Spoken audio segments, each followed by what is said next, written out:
All right, and welcome everyone to the Osu Taiko World Cup 2022. We're going to be seeing a lower bracket match with Taiwan versus France. I'm Ethan, and I'm joined by Inwolf. Hello. I am excited for this match. Very, very excited for this match. This match, it could definitely, it has potential for tiebreaker. And even though the team seeding is kind of a bit far away, I just feel like France is playing better than their seeding kind of implies in some of these matches. And Taiwan had a really close match with China, which is 17th seed. That's another team that I feel like played a little bit better than their seeding might imply. Yeah, I definitely agree with that. I was both surprised that Taiwan and China was as close of a match as it was, and how really well France is performing. I've been scared of that team since last week. And they've been, in their first match yesterday, they also had some really great performances again against Switzerland, getting a 6-0. Yeah, and Switzerland was putting up some good scores. It was just, France was just playing like really well that day. It was pretty crazy. I'm interested to see if they're going to put up those same kind of scores today against Taiwan.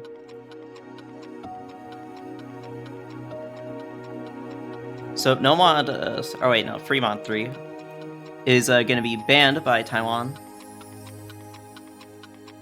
They want none of that slight velocity heavy gimmicky Fremont map. And France is very much against magic, banning Zauberkugel. Getting two of the more like gimmicky-ish maps out of the way, although Nomad 5 is still on the board.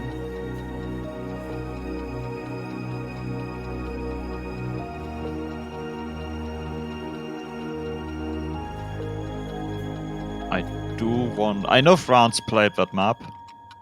Yeah, they had some I pretty think decent Taiwan scores. ignored it. No, they did not. It's nice that the Taiwan-China match went as long as it did, because that basically means you can compare all the scores. Oh yeah, that is one nice thing about the match going to tiebreaker.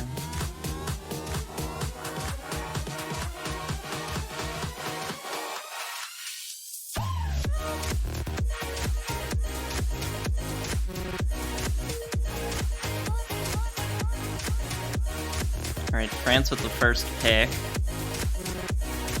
I think they opened with, might have been Nomad 3 last time, but struggling to remember.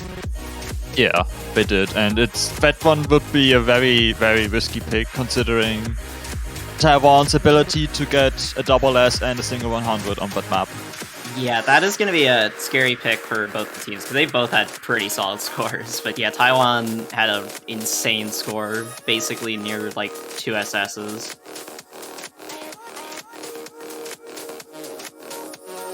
They're going with Hard Rock 1. Alright.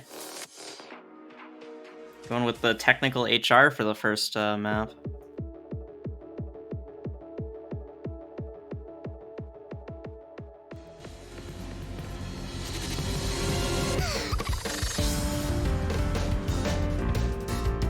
It's interesting that this map is either one you see instantly in a match or only when it goes to tiebreaker. It's very much pick or avoid, like Zauberkugel would be if it wasn't banned. Yeah, like if your skill set happens to match being able to play this map well, and you have two players that are able to do that, like this might be like one of your first picks in a match. But if that isn't the case, you guys might just be avoiding this map.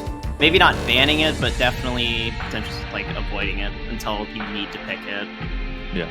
Can't blame anyone. OD basically 10 on a map this technical is very rough. Yeah, there's also some SV speedups that might be a little bit tricky for some players if they aren't like fully like accustomed to faster SVHR. But I think most players will be fine with it. It's a constant back and forth that could trip up players.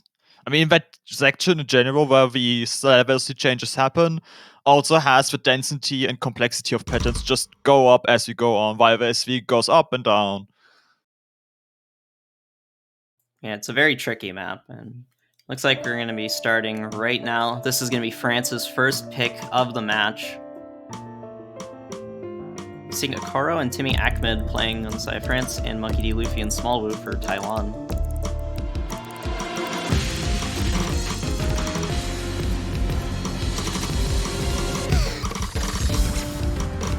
Monkey D. Luffy with a really early miss on some 1-6.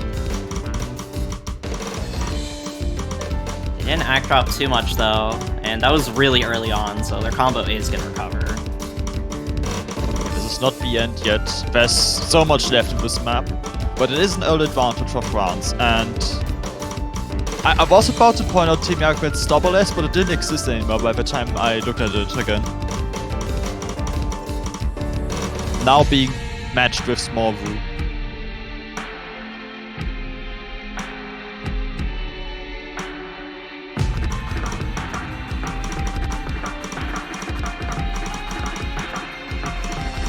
Alright, about to get into the speed up now.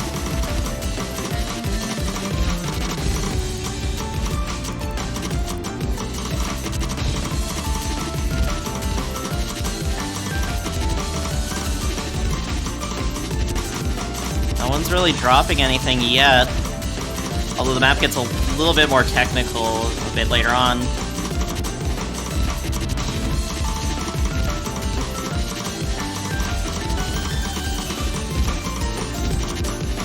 Score lead's kind of shrinking slowly as the map kind of goes on. Monkey D. Luffy's recovering accuracy, and Koro's kind of staying around 98.6. This is starting to get a bit close. I think Timmy Ahmed also act dropped a little bit and went under 99 for a moment there. Now the scores start to flicker. Timmy Ahmed picks up a miss. We're getting towards the end of the map. I think Taiwan might just take this at the last moment.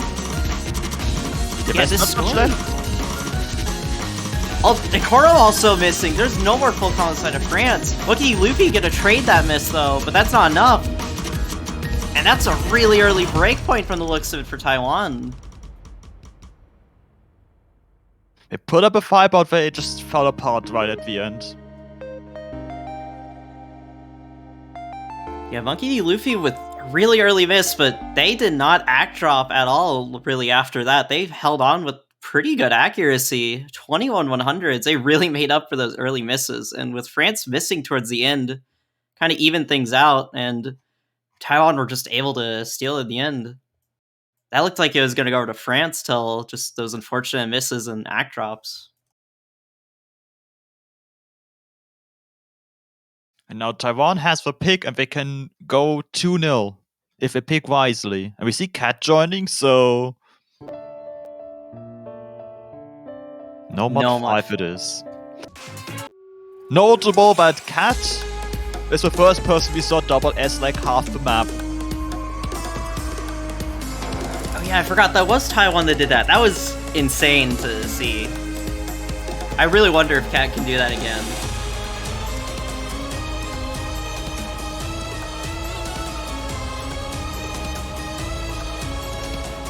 Join the Polemo. They will have to if they want to make sure that France can't steal this point back. She coming in for the first time in this match, and Polemo as well. And also Cat.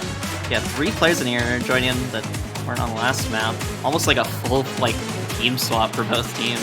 Aside from Akaro, they're going to be staying in.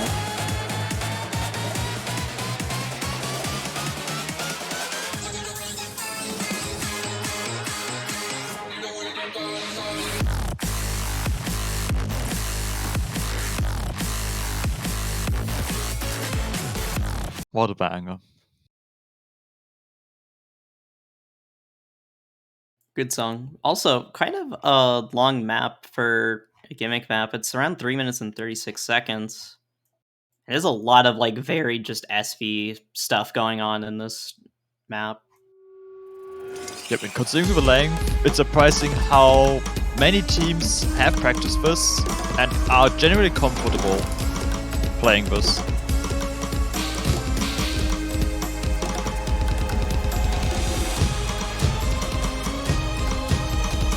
Franchi and Koro with some early accuracy jobs, although Koro looks to have mostly recovered. Ranchi still a little bit under everyone else, but everyone seems to be hitting the section fine so far. Palmo with really good accuracy actually so far.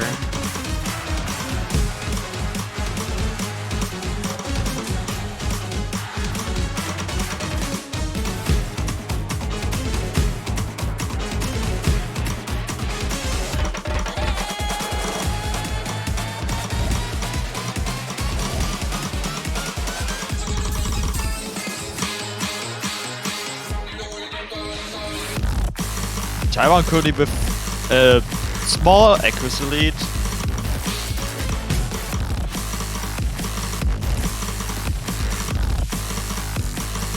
Yeah, France is hovering around 98-ish range for accuracy, and Taiwan is holding on with like 99s. Palmo dropped under 99 for a moment there.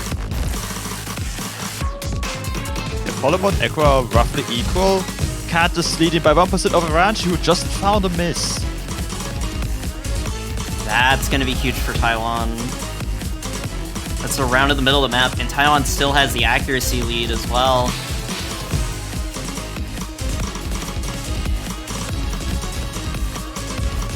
Well, Cat's going to miss, though, on the slow SV section. That's going to even out the scores a little bit, but the accuracy is still a major problem for France right now. Yeah, France need to hold on to their combos and hope for another miss from Taiwan. We do have a few more slow SV sections coming up. And of course this one.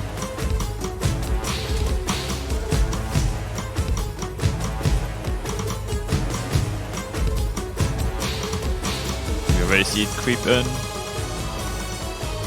We have some, like, slowish, like, kind of weird mono, like some SV with some monos coming up, which might catch the players off guard. And just like I say that, Ranchi does end up picking up a miss on it. Some players have been struggling with that, and it looks like Ranchi also seems to be struggling with it. Now the combo lead's sort of even.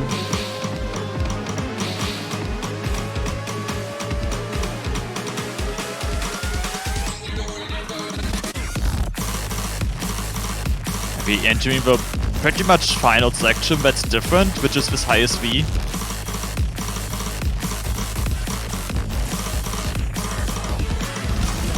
Leading back to repeat of the low SV section, where Cat did find a drop earlier, but I'm not sure if that's going to happen again, and if it does, if it's going to matter.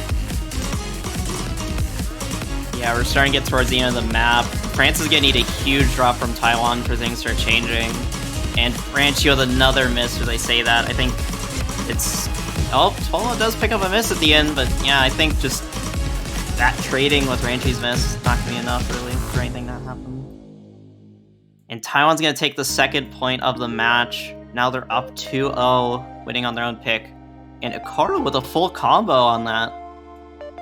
Highest combo lobby, unfortunately not enough. Cad with impressive accuracy as well. 9 100s, what is that?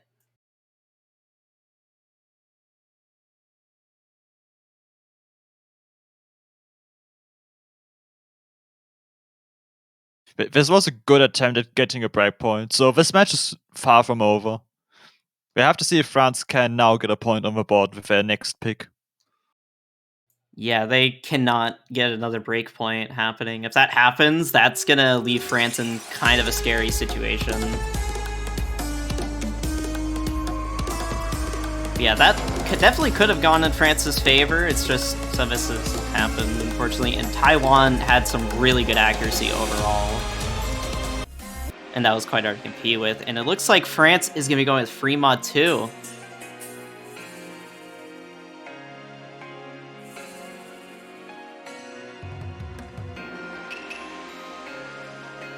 The burst techie map, 200 BPM almost, 3 minutes long.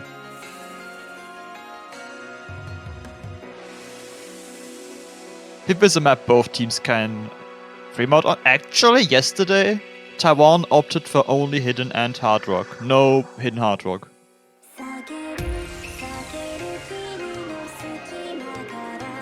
So that might be something France knows and wants to take advantage of. Yeah, if they're confident they can play well with hidden hard rock, then that definitely makes sense for them to pick this. Although it definitely can backfire if they end up picking up a lot of misses. Overmodding is a thing we're starting to see happen a little bit more as this tournament goes on. And Ranchi's gonna be going with hidden hard rock, and yeah, Taiwan's sticking with just 2 single mods and Timmy Ackman on HR.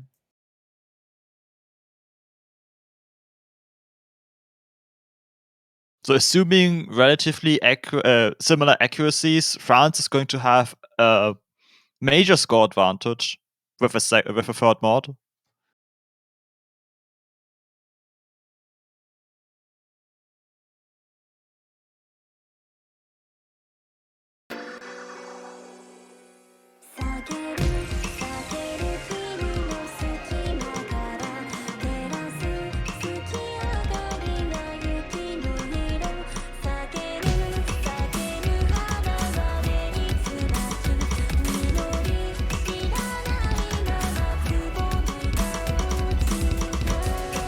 Cat with some kind of early accuracy issues.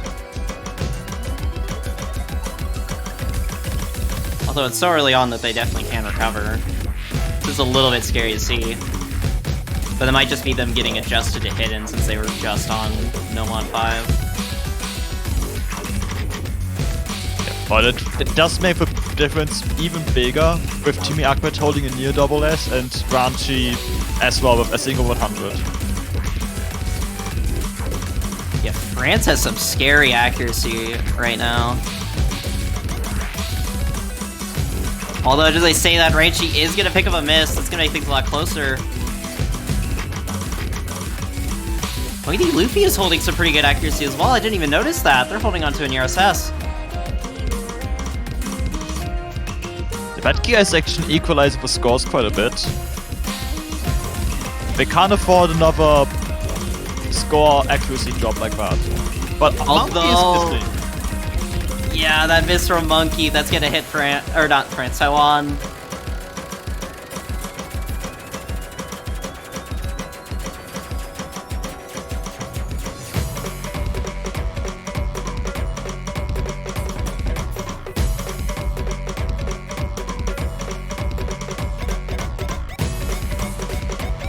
A few 100s in this 1/3 section, but no drops whatsoever. Monkey Luffy didn't really act drop at all with that miss. So at least they have that going for them, and Cat is still holding on to the full combo. Can also recover the accuracy by going back to 99%. Yeah, we're starting to get towards the end of the map. Taiwan's gonna need a major drop from France for them to take this point, and this looks like it's kind of in the bag for France. A much needed point to stay in the match. Looked a little bit scary there for France towards the middle of the map. That looked like it could have been another breakpoint, and that would have been devastating for France if that ended up being a breakpoint. But they held on, and Timmy Ackman and Monkey D. Luffy, both the HR players with stupid accuracy. What is that? 4 100s, 6 100s, near SSs. And France getting a score that is pretty much unbeatable without having hidden hard rock on your team.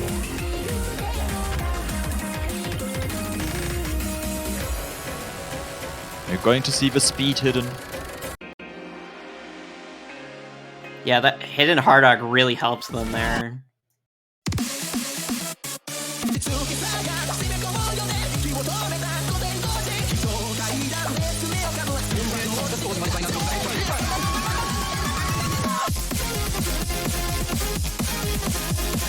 Two scores I need to point out before we start the map. Polymo got 9 100s on this and a full combo. QALF for France got 5 100s in a full combo. If they can repeat those scores if the second player matches or plays similarly, this will be a close map. Yeah, this might be a scary pick for Taiwan. This could definitely... I could see this being a break point for France. It's definitely a map that could go either way.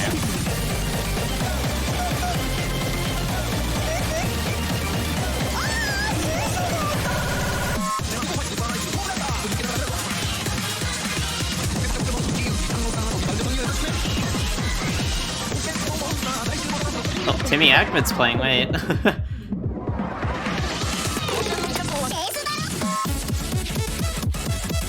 Well, their hidden player from last match, I don't think is here, as Timmy Ackman's playing this map, and that was not the case.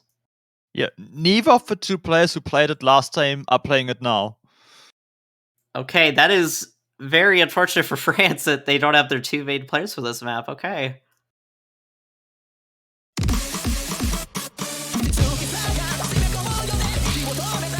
This is a important match for France to win. That's kind of unfortunate. See if they can put up... I feel like they could maybe put up a fight, but yet these players probably didn't practice it as hard as Poland ones too.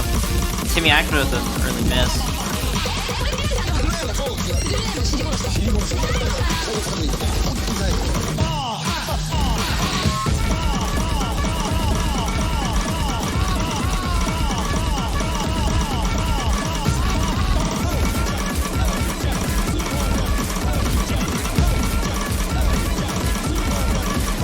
Drop the SS. Ranchi's doing pretty well with 98.6. Score difference looks to just be Timmy Ackman struggling a bit on this map.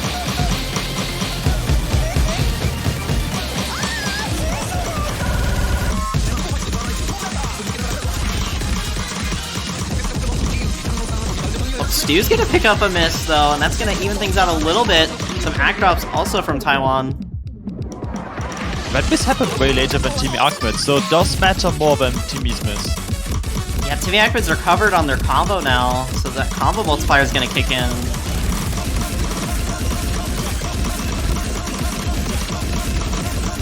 It is definitely possible for France to take the point, even if they don't have the two players that were meant to play this. That is insane.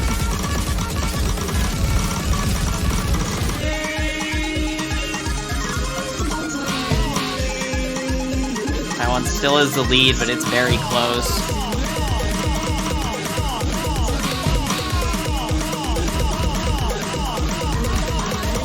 Still respected 400 combo, so it's just about accuracy once again.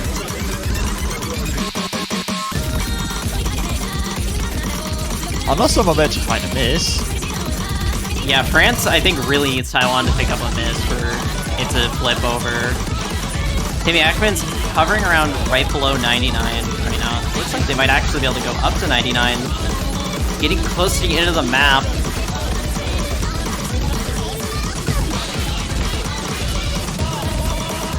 No one seems to be missing right now. And yeah, Taiwan's gonna take it 3-1.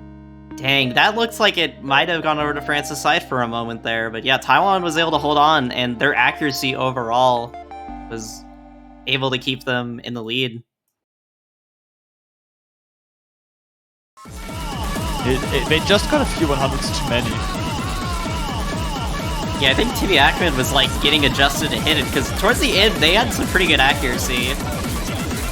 Like, at the beginning, they were around like low 98, and by the end they were at high, they're at like a low 99.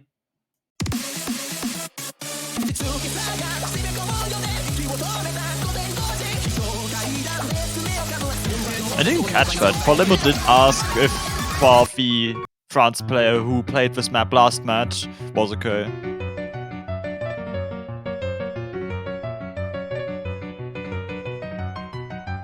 Good sportsmanship. We're going to see the next rebound map, Mad Piano Party. Very streamy, lots of 1-6.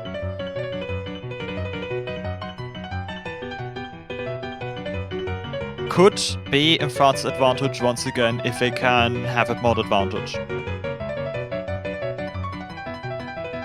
Yeah, if they have the mod advantage, that'll help them out a lot.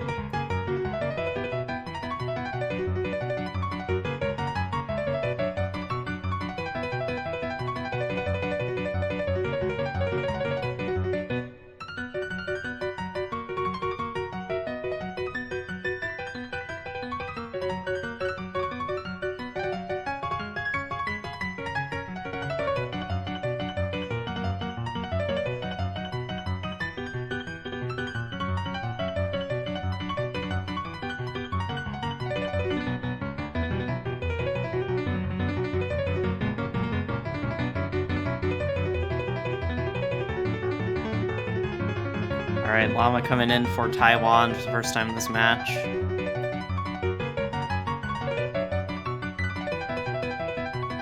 I think it might be another just 2 single odds from Taiwan and then Hidden Hard Rock from Ranchi and then Timmy Ackman on HR, is what I'm gonna guess. Yeah, it's a fair guess, especially because this map is harder than Tsubaki. I wouldn't expect this suddenly to be a 3-mod map when Tsubaki wasn't. Unless they practice this more, and we don't know. It can happen. Yeah, the map is a bit shorter, so it might be a bit easier to practice with Hidden Hard Rock as well.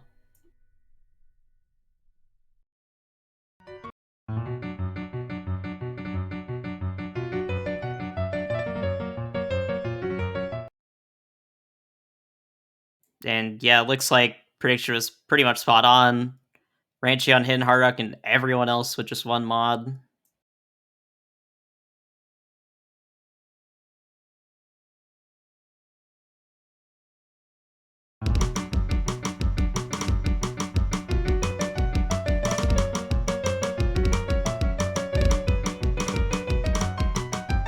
Listen to that ghost tapping. I was about to say, is Llama ghost tapping? Because that was some like aggressive ghost tapping. They're playing like entire patterns in the middle of some of these. Like, what the heck?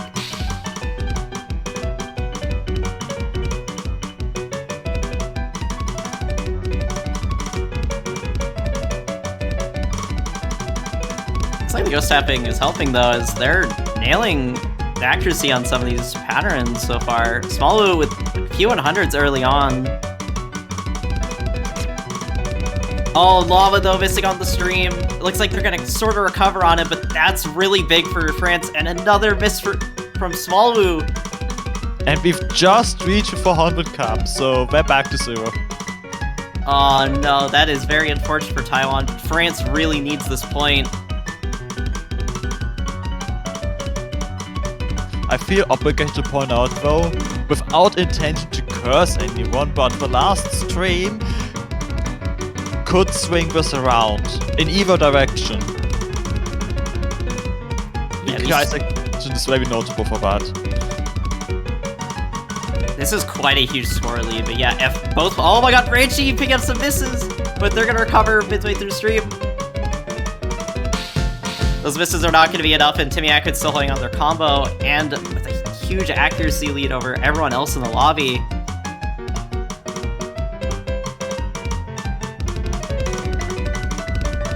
Ranchi climbing back up to 98. Lava and Ranchi trading misses. Ranchi picking up some more misses. Ranchi, hold on. Oh my god, Ranchi, hold on, please. Oh my gosh, it's so close. This is what I meant. That could have definitely turned things around. Oh my gosh. They had a 100,000 score lead at some point of the map. Yeah, that went from 100k score lead to 27k at the last, like, 20-ish seconds. Okay. If Timmy Ackman did not hold on to combo there and have that high of an accuracy, we might have seen a very different story on that map. Oh my gosh. Yeah, that would have been the flip of the century. That would have been the most extreme flip I've ever seen in a taiko match. 100k score lead to, like, flipping over to the other side. That would have been insane if that happened. Thankfully for France, that did not. That would have been so unfortunate for them, because they need that point. Yeah, they got it. Yeah, Taiwan with the next pick. France is gonna need to get a breakpoint soon.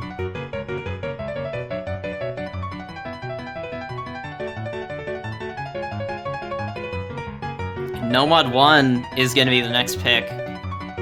Well, if a breakpoint's going to happen, this might be one of the maps I guess you'd count on. That's possible, yes. Can be quite RNG. Although we're getting to a point with the pool scaling that it's not going to be just a straight-up back battle. Yeah, this Nomad 1 specifically is very much not an accuracy battle. There's other maps in the pool that very much are accuracy battles. Gas is not one of them. But it's also a map we haven't seen quite a lot. don't actually think I've seen any match I commentated at the very least. Yeah, I have not commentated this map either. I saw I got played in one match that I was like watching just on the MP lane.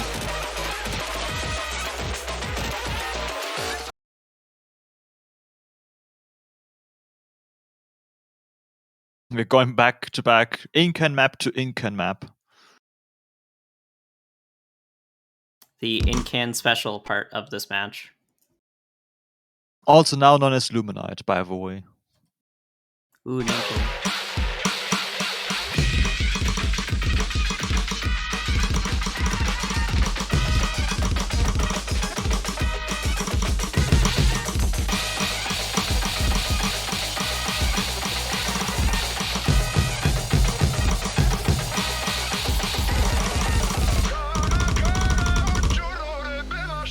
We have a single egg drop so far.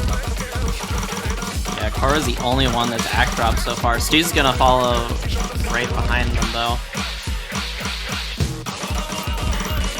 But this map has so many doubles and Evo 1-6 patterns, there's going to be more accuracy drops, for sure, definitely. Yep. Yeah, the only one holding on to the SS still is Monkey would be Karo picking up the first miss of this map. Also, Karo is act dropping quite a bit on some of these 1-6 patterns.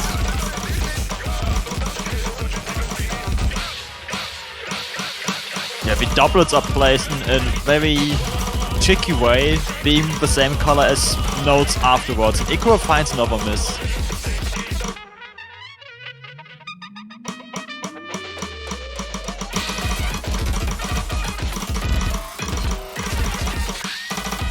Yeah, some of these patterns might be tricky on Akaro's playstyle. For context, if anyone doesn't know, Akaro will hit every single red-blue pattern with one hand. And so it is. Some of these patterns are. Akaro is literally playing them with one hand. It is quite interesting to see.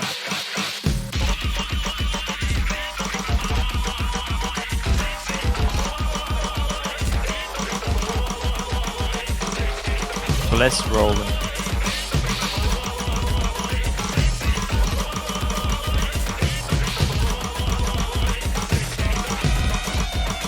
Everyone, 3 out of 4 players though are holding on with extremely good accuracy, above 99%. Koro climbed up to 90% as well. I think Stu only has a single 100. But yeah, what the... We're starting to get towards the end of the map, and I don't know, there's not really enough time for a comeback, really. As Taiwan is not picking up any misses.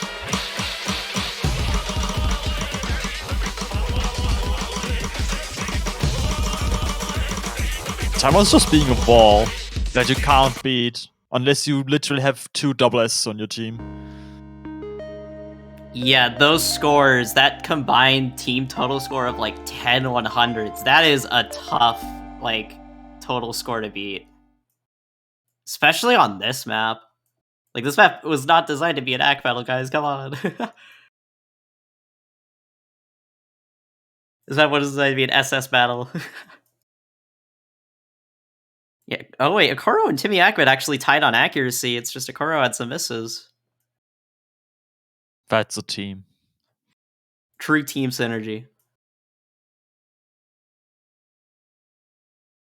Now, where will France go? Because they don't have the Primos anymore.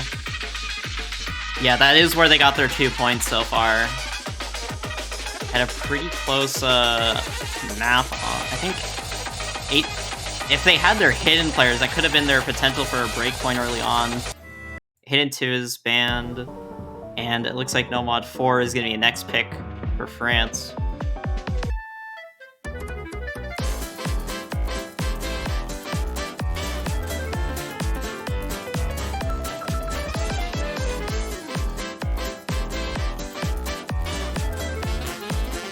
I guess this makes sense because quite a few of the other maps, No More 3, Hard Rock 2, are maps where battle both will be SS battles for these teams, because we've seen both teams actually get a double S on one of their players, and the other one just has what, like 2 100s. So I don't think that's the map they really want to pick. Yeah, playing a SS battle is always quite scary, and I think both these teams are going to try avoiding it unless they have to play them, which, honestly, with how this match is going, we could see those maps, just because they have to pick something that they're comfortable with. That's true. But for now, we're going to see elemental creation, maybe betting on that RNG, sort of, at the end with the 1-6 bursts. Hoping that Taiwan trips up while they don't.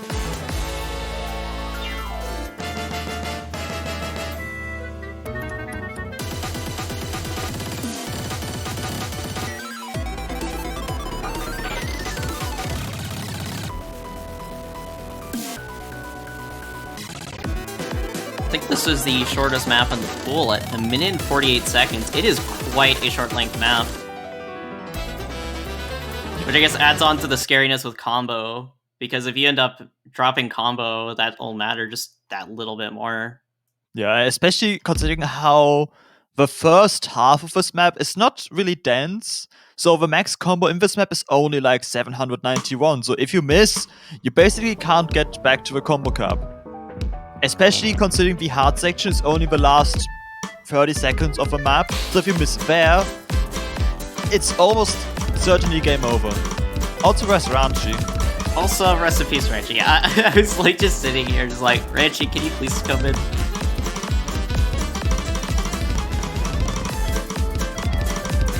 I really hope Ranchi's still in the lobby, and that's just some weird Bancho thing.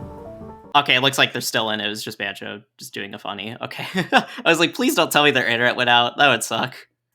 Yeah, we've had enough of those for today.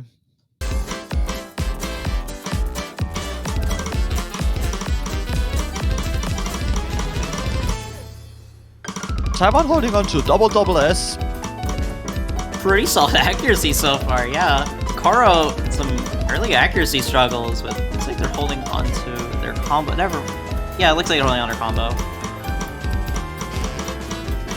No. No, they dropped. Okay. But the important part is now, with the 1-6 burst coming in. That could still flip the score over, especially considering combo is very scary in this map. On Ranchi picking up a miss, now there's no more full combos for France. That's exactly what's not supposed to happen, because you can see the score lead is... Okay. Never mind! Crow did trade that miss though from Cat. Stu holding on to their full combo still. Now at the very end of the map, that is going to be a break point, and that is going to put France in a very, very scary position, as this is a lose bracket match, and now they're at match point. Stu and what? Oh my gosh. Ranchi, Cat, and Stu, all with really insane accuracies. I could just struggle with the start, especially. Yeah, they seem to sort of be picking it up at the very end.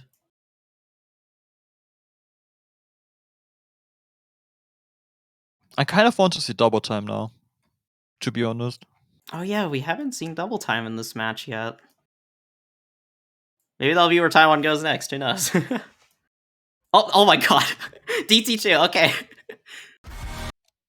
We just like summoned DT.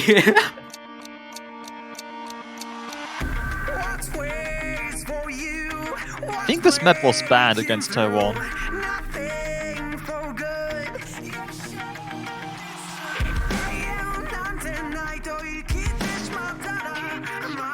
Wait, is this OD7 base DT? Uh-huh. Oh. I didn't know that. Oh my god, okay. Which makes this even more scary for all the teams that have played this map.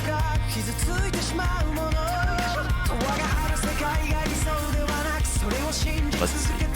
Yeah, China banned clock strikes against Taiwan.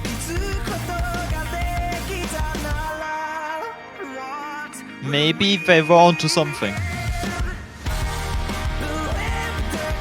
Yeah, that might have either just been a case of China was didn't want to play DT2, or they saw Taiwan's scores on some of the earlier DT2s and just were like, nope.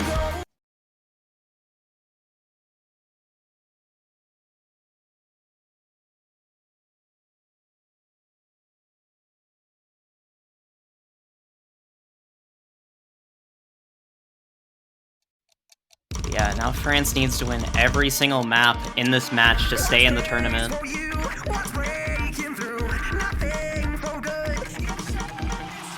Most scare of all, the tiebreak.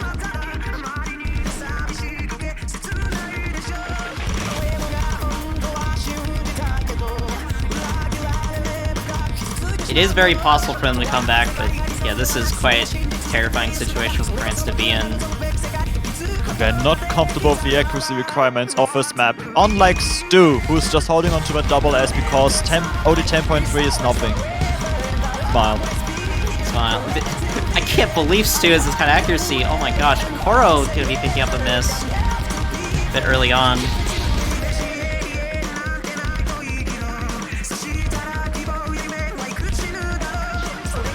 Taiwan's accuracy is just a wall right now.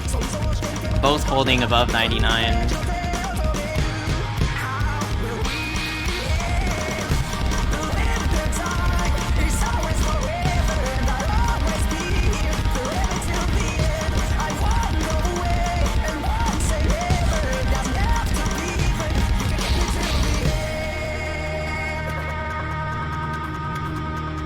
We see the break and we see Taiwan has a 100,000 score lead right now. Because they're not breaking. They're not even dropping accuracy. I wonder what kind of unstable rates required for Stu's accuracy. Oh my god. One. Just like one. There's just one.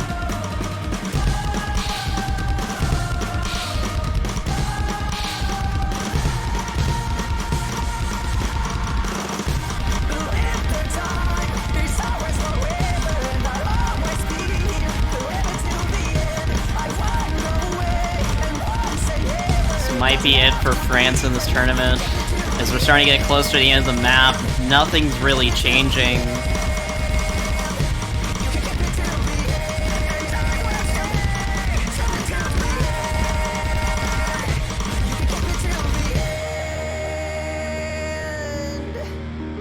Here we have it. Taiwan advances to the semifinals and they're going to face Australia. No, that's wrong. They're going to face the loser between Japan and Sweden. No, but no! I'm correcting myself on my correction. They are facing Australia. Brackets are hard. Brackets are hard, yeah.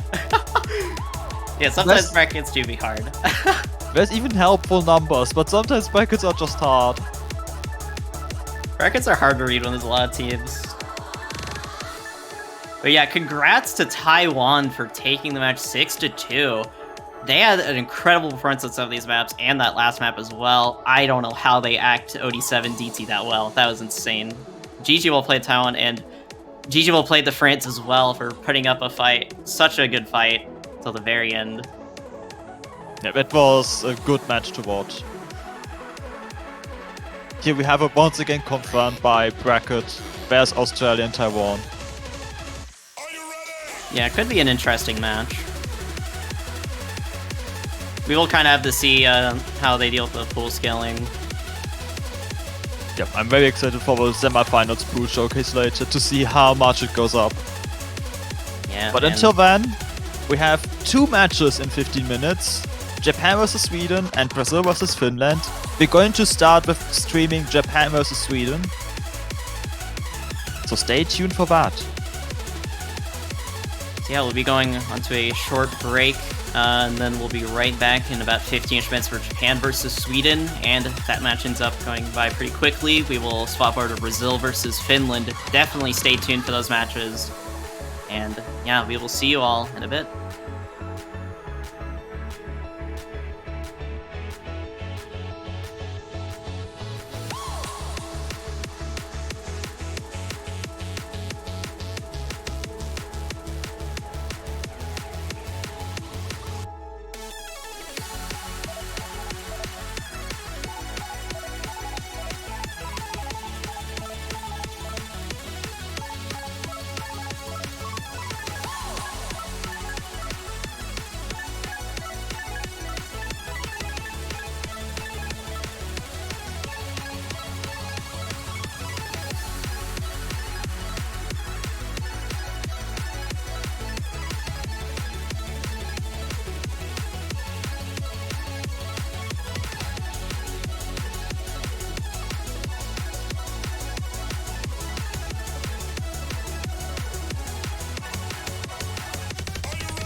Behind you, around you, next to you.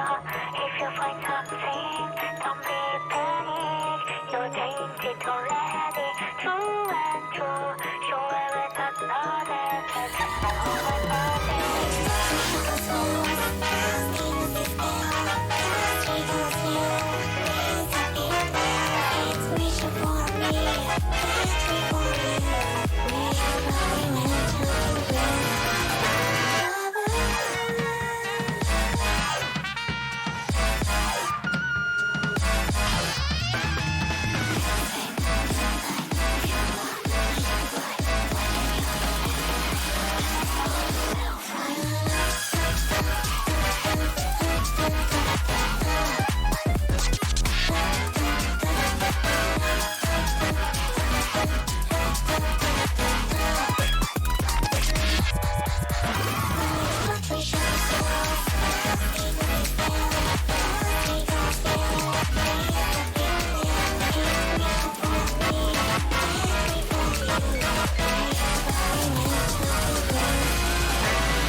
Alright, and welcome everyone to the Osu Taiko World Cup 2022. This will be a winner's bracket match with Japan and Sweden. And I'm Ethan, I'm joined by Inwolf. Hello! Hello everyone, and yeah, this is going to be a very tough match for Sweden. Thankfully, this is the winner's bracket, so if they do end up losing, they're still in the tournament. But yeah, Japan, oh gosh, this is a very scary opponent to be going against. Yeah, but honestly, with Sweden's scores from last week, there is potential for them to at least get a point or two off of Japan, which is a hype moment, always. Yeah, there's always actually, I don't think any team's taken a point off Japan so far in the tournament, so let's see if they can do it. I think they definitely have the potential. They're very good at like stuff like HR and other types of maps for sure to be able to have a chance at doing that. And Hidden 2 is going to be immediately banned from Sweden. Yeah, you never leave Hidden open against Japan. Either you ban Hidden or you ban something really fast. And HR2 is going to be Japan's ban, and that is unfortunate for Sweden, because I was thinking like that could definitely be one of the maps Sweden could take a point off Japan.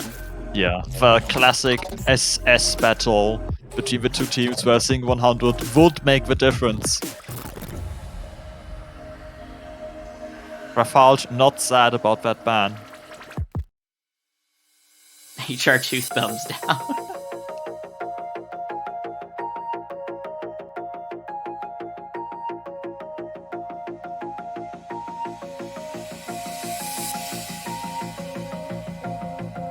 Alright, let's see what Japan has for their first pick. So apparently last week, and I did not notice that until someone pointed it out, I think Japan just picked the shortest maps. Apparently. I don't think that's going to happen because we have a delay. But it could also be possible. That would be something like no mod 4 or 3 mod 1. I mean, that is a strategy.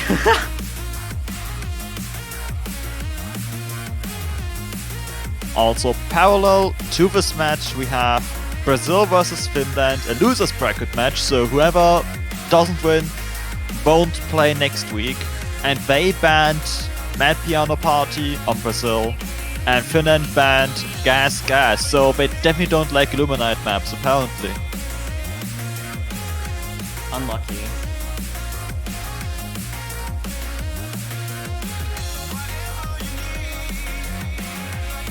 Japan still deciding on their pick. And kind of a second to kind of decide their first pick of the match, and looks like they're going to open with Noah 2, a map I haven't really seen a lot of teams pick, to be honest. At least in the matches I've commentated, and I've commentated like around 5-ish matches. It's not an unpopular pick, but it's not a typical go-to you see either.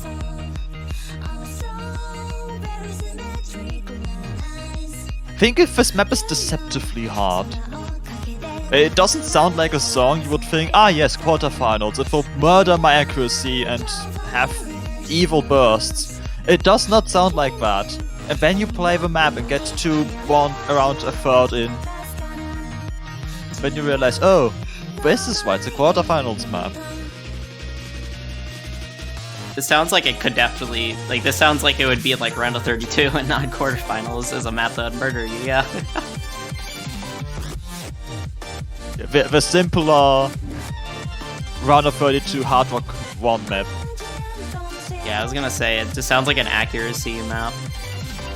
I mean, this is an accuracy map, but not just a pure accuracy map. Quite a short map as well, 2 minutes and 13 seconds. And we're going to be going right into the first map of this match, picked by Japan, releasing Nameless and Saren for Japan and Raf and Nurend for Sweden.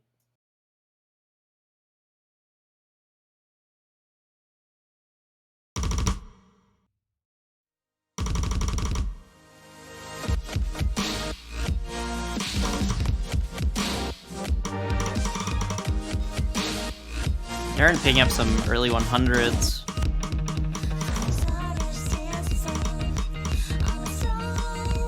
Oh, Nameless is ghost tapping a little bit.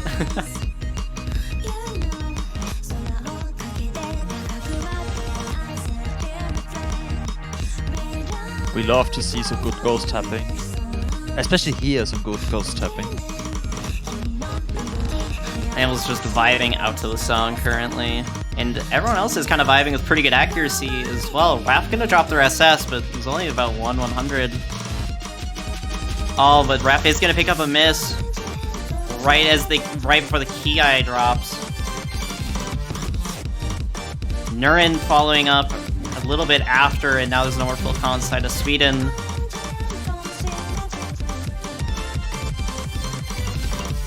And Japan, oh my gosh, they're holding on with 2 SSs. Just Japan things, I guess. Although I think the map does have a diff spike at the end. Yeah, that's fair. And we see Nameless dropping that double S. Sarah, meanwhile. Saren is playing the game, and incredibly well.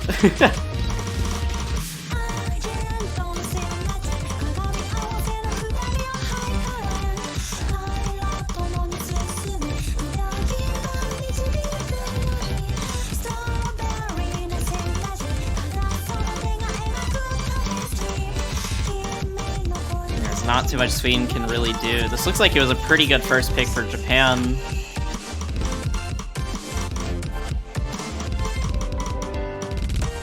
On Raf picking up a miss towards the very end. Yeah, it looks like it's just gonna go over Japan.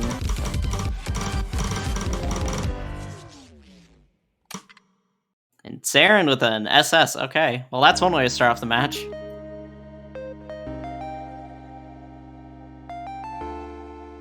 Overall, everyone had pretty good accuracy all around. It's just Raf and Nurend just missed a lot, and also the fact that Saren SS helped Japan a lot. Yeah, there's not a lot you can do in this case. Yeah, there's not a lot you could do with that team score on Japan's side. That is a very difficult score to compete with. Sweden held on with really good accuracy. And they're going to be going to Doma 3. That is not the worst choice in the world. Yeah, this is definitely going to be the SS battle of this match between the two teams. So if you predicted yes in chat, this is the map where it could happen. I was one of the people. I was one of the 23%. I forgot. I put like 400 points and I'm like, it might happen, baby. I'll put a couple points. What's funny is at the very beginning of the prediction, like everyone voted no. It was like 95% no, and then slowly people were like, maybe, and then I think some more people started putting in yes. Wonder how people would have betted after seeing Half-Life 2 gets banned. Yeah, HR2 being banned definitely kind of destroys the chances of 4-way SS.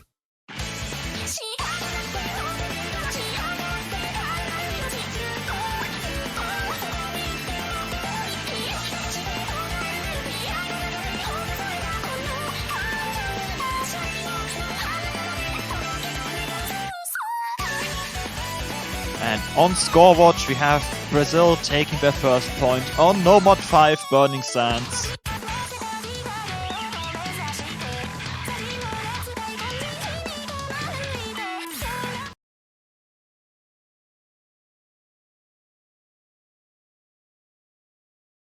Yeah, and Grape Tea is going to be coming in for Japan. And this is going to be Sweden's first map that they're going to pick. And yeah, this is going to be the SS battle to watch out for.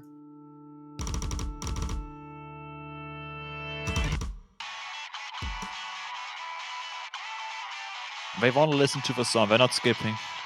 Fair.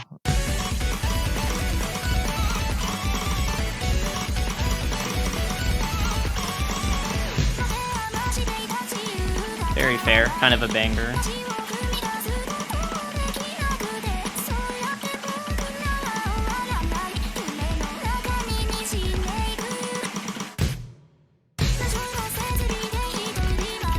This is about 3.5 minutes of OD6 and 270 BPM. It's Nuren who drops the first 100. Well, that prediction just became a lot. Are there any other maps that are SS battles? Nomad 1 maybe, but not likely. Yeah, I don't know if Nomad 1 would be that much of an SS battle.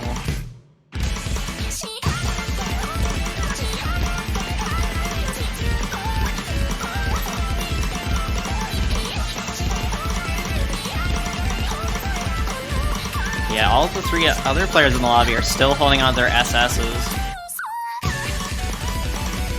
This looks like it'll just be a straight, like it is just a straight up SS battle. Sweden's really just gonna be hoping for Japan just to drop any accuracy at all. Or perhaps even the rare miss that apparently can happen in some timelines. In some timelines, yes.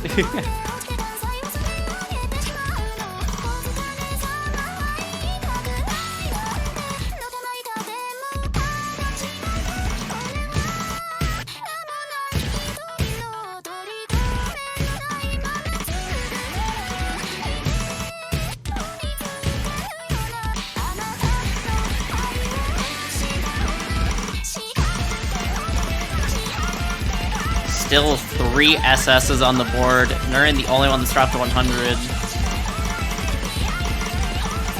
This is kind of intense, like, oh my god, it's literally just coming down to which team has more SSs. Although there is some sliders, that might change the score a little bit, but I think everyone hit them around the same. I don't think anybody like completely missed it. I'm not sure, I think they missed a single tick. Maybe. I want to say it's a 7-tick slider, not a 6-tick. But I don't think that would make a huge difference over 100. If the hundreds are tied, it might make a score difference. We did actually want a map in round of 32 with that. Both teams had tied accuracy, and it just literally came down to a slider tick. It was like 20-point difference. Nuren found a second 100. No one else has.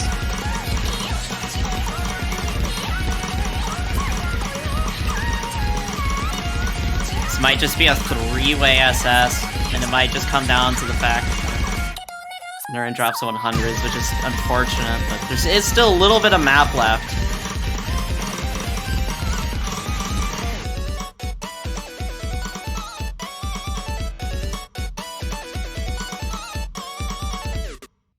And yeah, it literally just came down to, oh my gosh, 3 SSs on the board.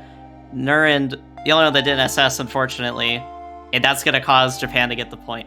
That is so unfortunate. Oh my gosh. The 3-way MVP.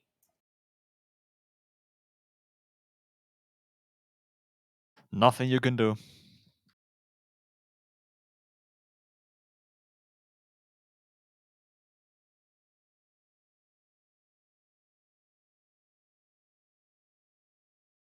Yeah, that is just unfortunate to see for Sweden.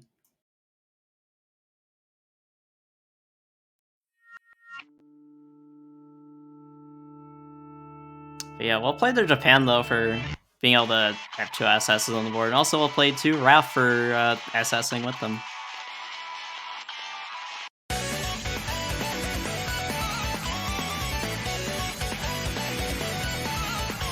Oh, Japan go now. Hidden one maybe?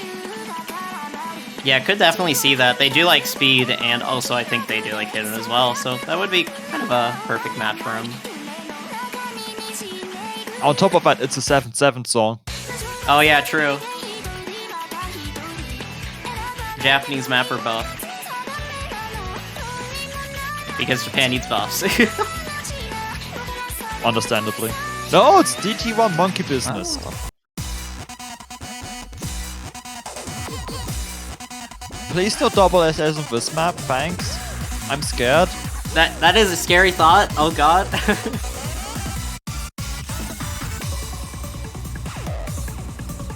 We're seeing Uone and Ikumiya coming in for Japan.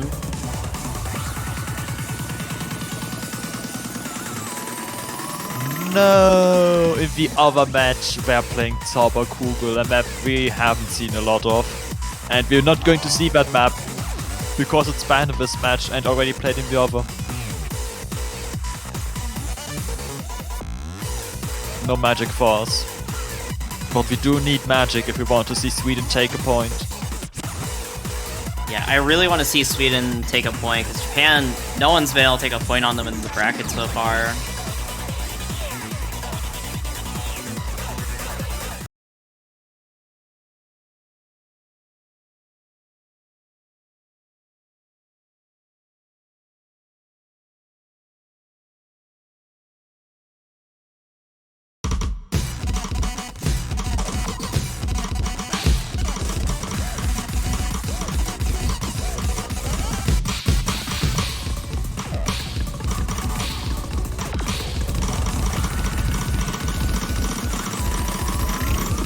See Yuan in Rafalj dropping a few acts and Rafalj missing.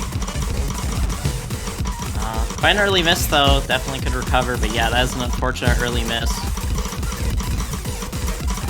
Everyone's holding on with pretty decent accuracy though. Raph trying to recover back up to 99%. No, and the last double S left. And another miss from Raph though.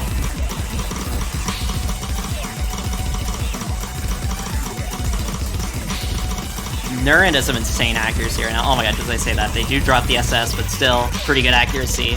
And Raph is just really struggling on this pick so far. Quite understandably so.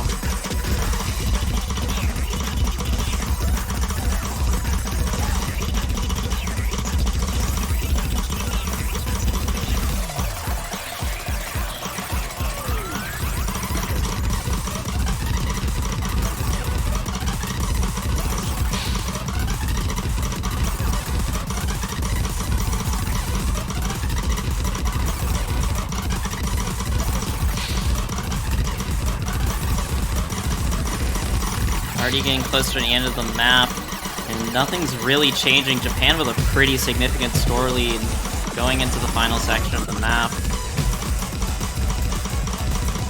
Kumiya does pick up. Yeah, Kumiya does end up missing, but there's gonna need to be quite a few more misses as the accuracy difference is quite high, and Raph dropped quite a bit early on with their combo.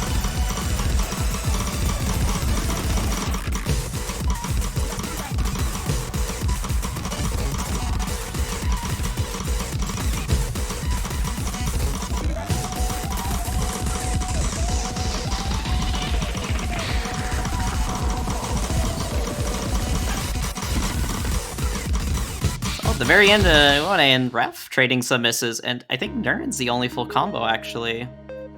Yeah, that is the case, and both Japan's players tying accuracy again with both 4-100s. Despite the miss at the end, Yoni gets the MVP spot with 600 points of difference. Oh my gosh. Just the accuracy is too OP. Nice job to Nurin for full comboing that map, though. That map is really tough to full combo, and to act as well as they did.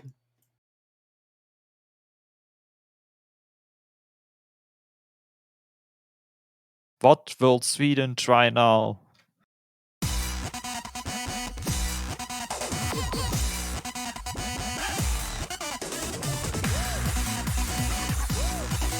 think Sweden's best bet is just picking whatever they feel like they can get a good score on.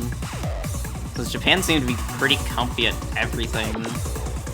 Maybe could go for like HR1, although Japan's accuracy is very terrifying, and doing HR1 would also just be very terrifying against that kind of accuracy. Maybe Noad 1, as you said. Oh, DT2. Okay, I was not expecting this, to be honest, against Japan. Me neither. Sweden is a very good DT team, though. They have some very insane DT2 scores, but this DT2 in particular is very hard to act. Yeah, we've just seen that in the last match with the very high OD for SMAP, coupled with 288 BPM just being quite a lot to handle. But also on the front of Brazil versus Finland, they too are sitting at a 3-0, with Brazil currently winning.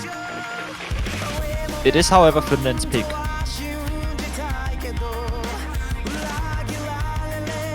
Additionally, the loser of this match faces the winner of the other match going on right now. So Brazil or Finland. Oh, that's interesting.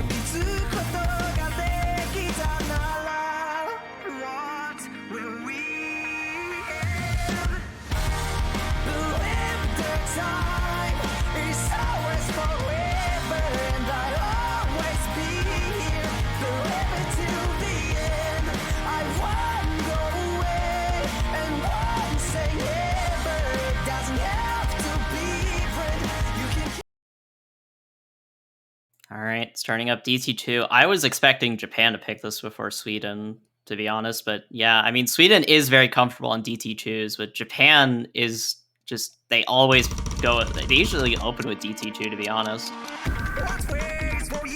They're really like opening with that. This is a very Japan team map.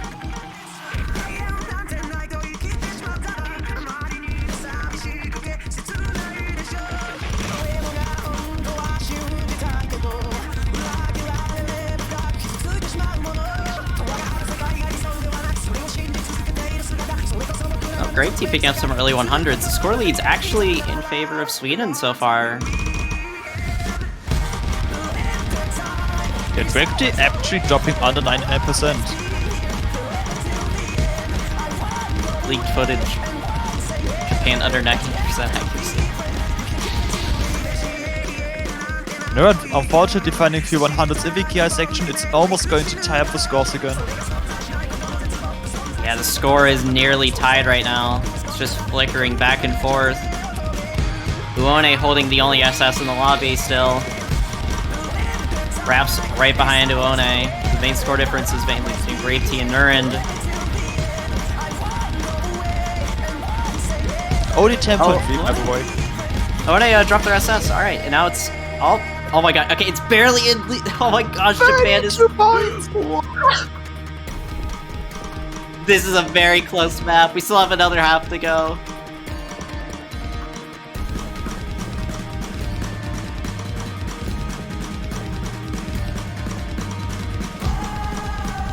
Oh my gosh, Rap, no! Rap's gonna miss on the slow section, oh no.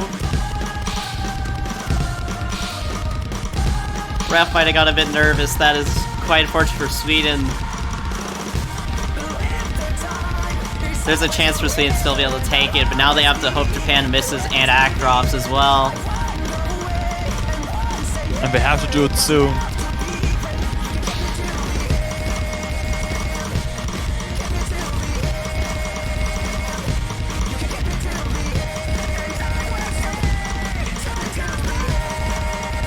Running act dropped a little bit.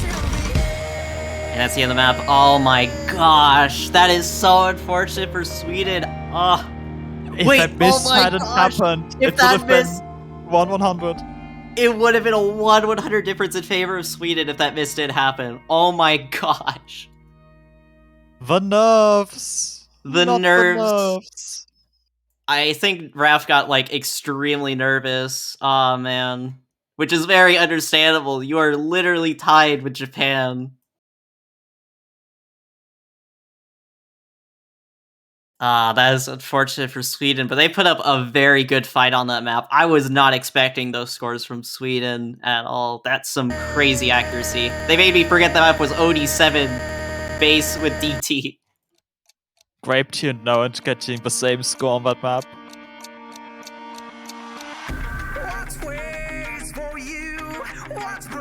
But it's not over yet. Sweden gets another pick, Japan has to pick now.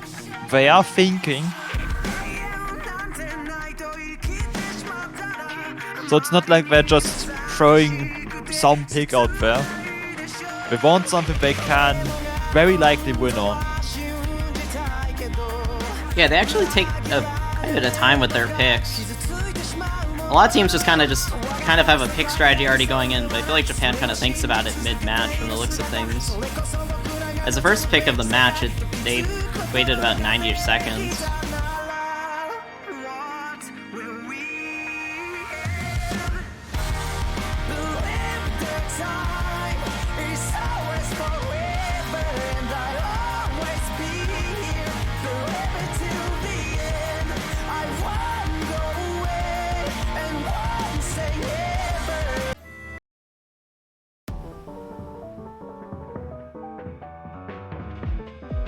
Going to see no mod for elemental creation, the very, very, very hard map.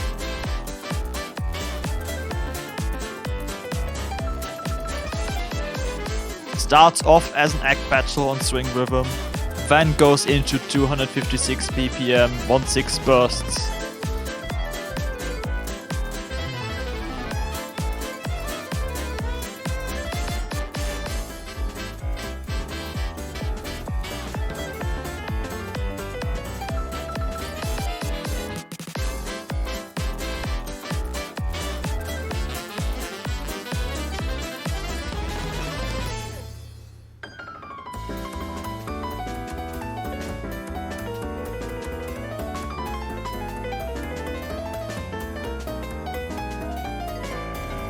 About to start up Nomad 4, and looks like Nameless and it looks like Siron's gonna be coming in for this.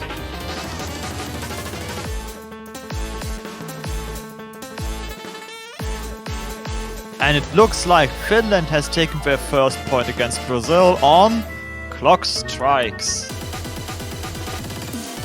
So these teams playing around the same map at the same time, nice.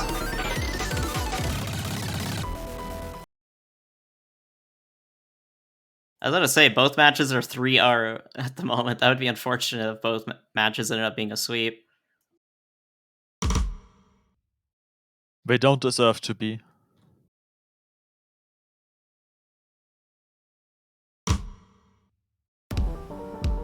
Yeah, Sweden's been putting up a really good fight. And also, they've been playing with the same two players for every single map, and they have still been putting up a really good fight on a lot of these maps.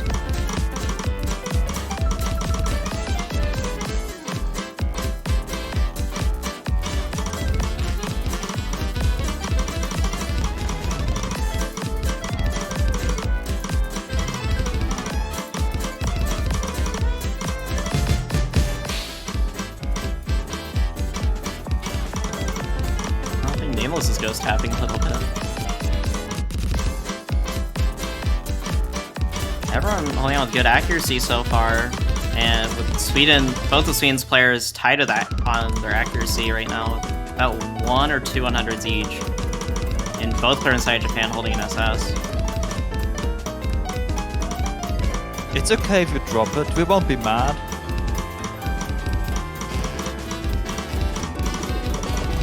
We're just scared.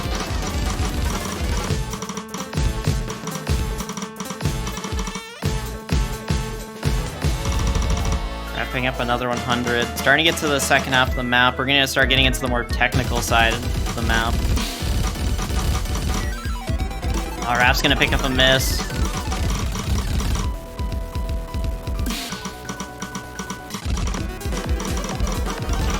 Nameless is still in their SS, and Nurin's gonna end up missing as well. No more full combos on the side of Sweden.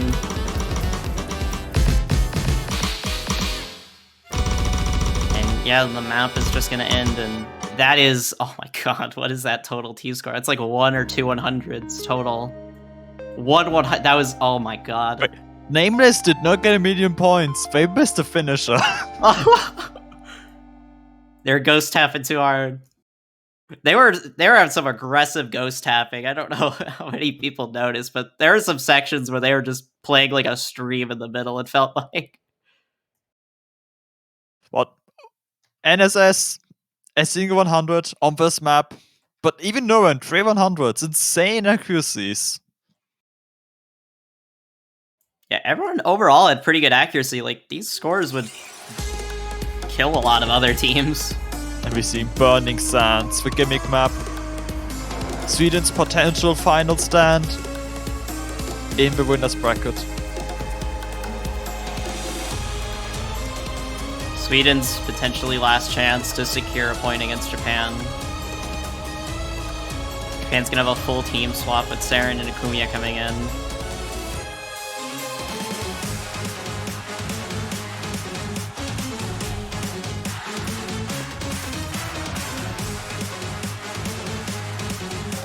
Thankfully, this is a winner's bracket match, though, so Sweden will not be out of the tournament. They just will have to fight on in the loser's bracket.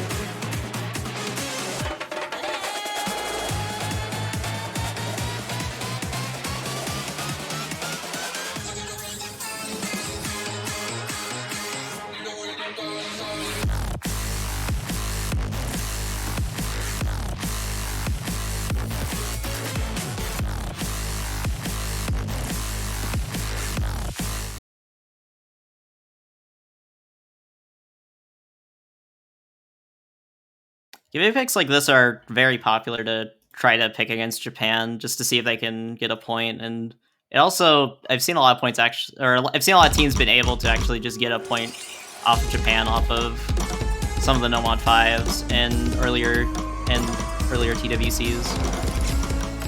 Oh, Saren with a really early miss. Noren as well, apparently, being at 91% accuracy.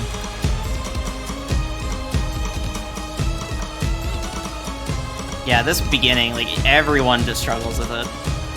The Akumiya, though, is the only one that's seemingly not really struggling too much, as they're almost at 99%.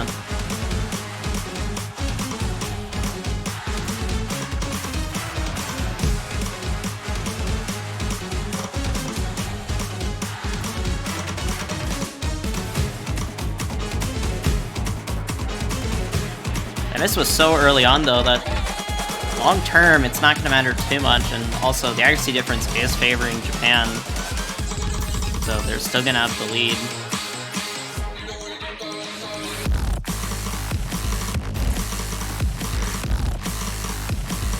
Raf's going to trade that miss from Saren earlier, and another miss from Raf. Nerd as well.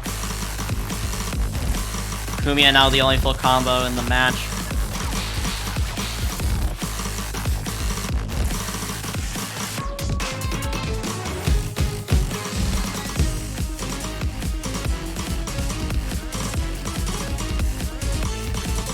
Another miss from Nurind, and both players in Japan side have recovered their accuracy.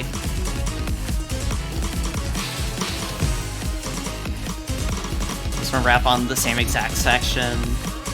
This slow SV section is just murdering Sweden, oh my gosh.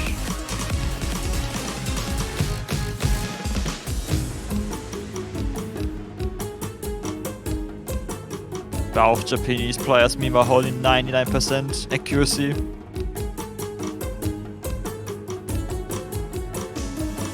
There is still another half of the map to go, but this score difference is huge, and with another miss from Nurind, things are looking even more unlikely.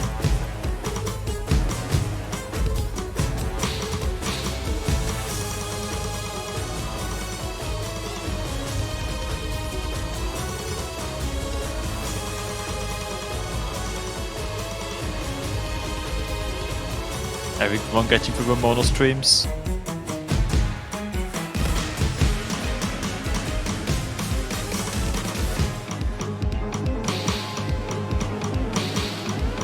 Oh no, Nurind is, oh my gosh, Nurind is struggling a ton with this section.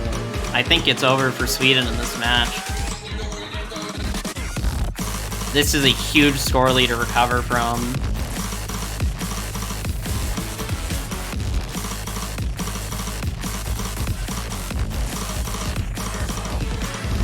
Yeah, it's not possible to come back from this, unfortunately.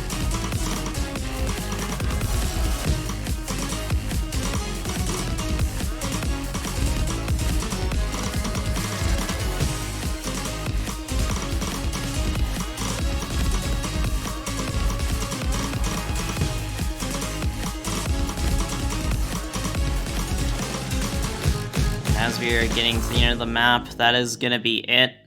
Japan is going to take the match in a sweep, 6-0, and they'll be moving on to and continuing in the winners bracket to the semifinals. Sweden will be dropping down to the losers bracket, where they'll have to face the winner of the match that's currently going on right now of Brazil versus Finland. Meanwhile, Japan is going to face Hong Kong next week, and it's Hong Kong's job to try and get a point off of Japan and be the first in this tournament. I believe in y'all, Hong Kong. Otherwise, they too will get swept by the number 1 team, featuring basically the entire top 6 of players. Not entirely true, but basically. Congrats to Japan for being Japan and just being absolute gods of this game. And yeah, I think we'll be swapping over to the other match in just a moment. Sweden got some insane scores though. It's Japan. Yeah, it's Japan. That's the thing. It's like Sweden had some insane scores, and honestly, like, congrats to them for playing that well without any player swaps. Like, just 2 players, they haven't swapped any of their players the entire match. And they were able to keep up with Japan on a lot of picks.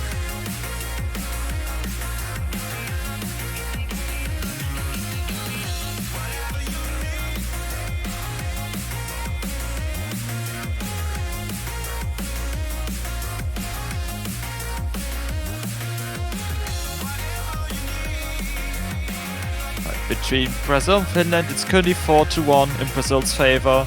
This is Finland's pick, no mod 3. And it is currently very close. Okay. In typical no mod 3 fashion. Yeah, typical no mod 3 fashion. And Brazil has a very slight lead. It is like very minuscule. I think it's off like a slider. As both Anti and Hirok are tied on accuracy, and Megalaw and Skull Kid are also tied on accuracy.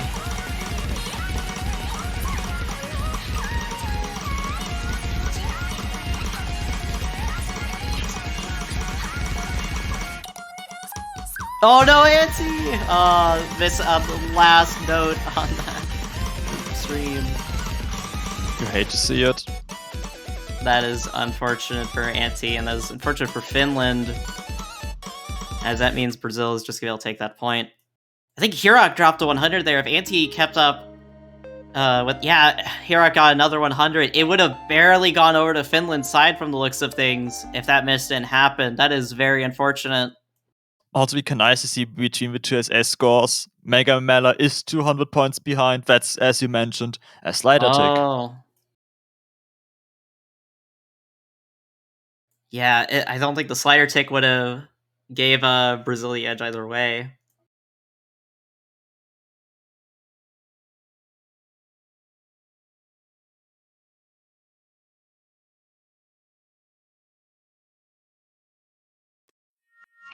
But yeah, now Finland is down 5-1.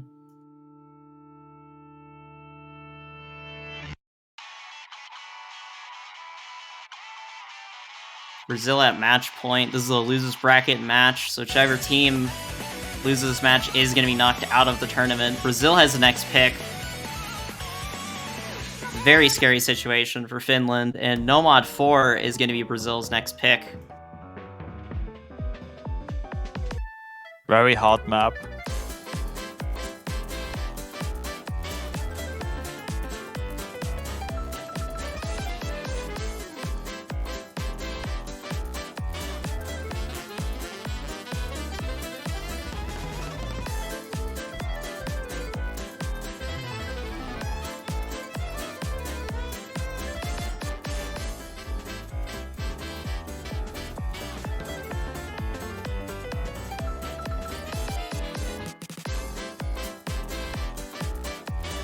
We're using Skull Kid Hirok for Brazil and Dusky, and I don't know how to say that name. Oh god.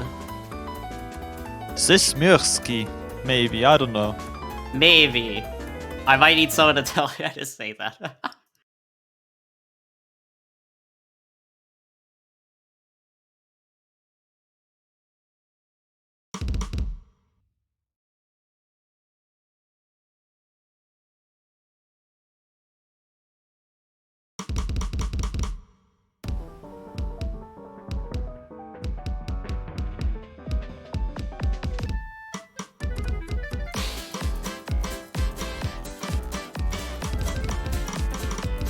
Dusky picking up a lot of 100s early on. Skull Kid also getting just a few, but they have the lead. Yeah, Dusky is struggling to hold on to their accuracy.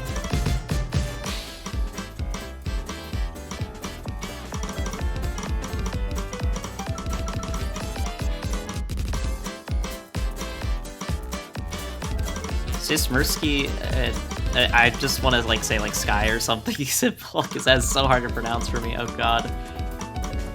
Drop their SS. Here, okay, the only one left.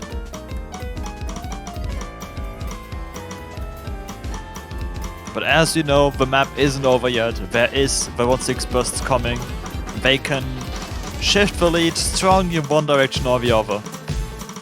Yeah, this map always it ends up just going to one side very heavily because of the section, because of the combo multiplier.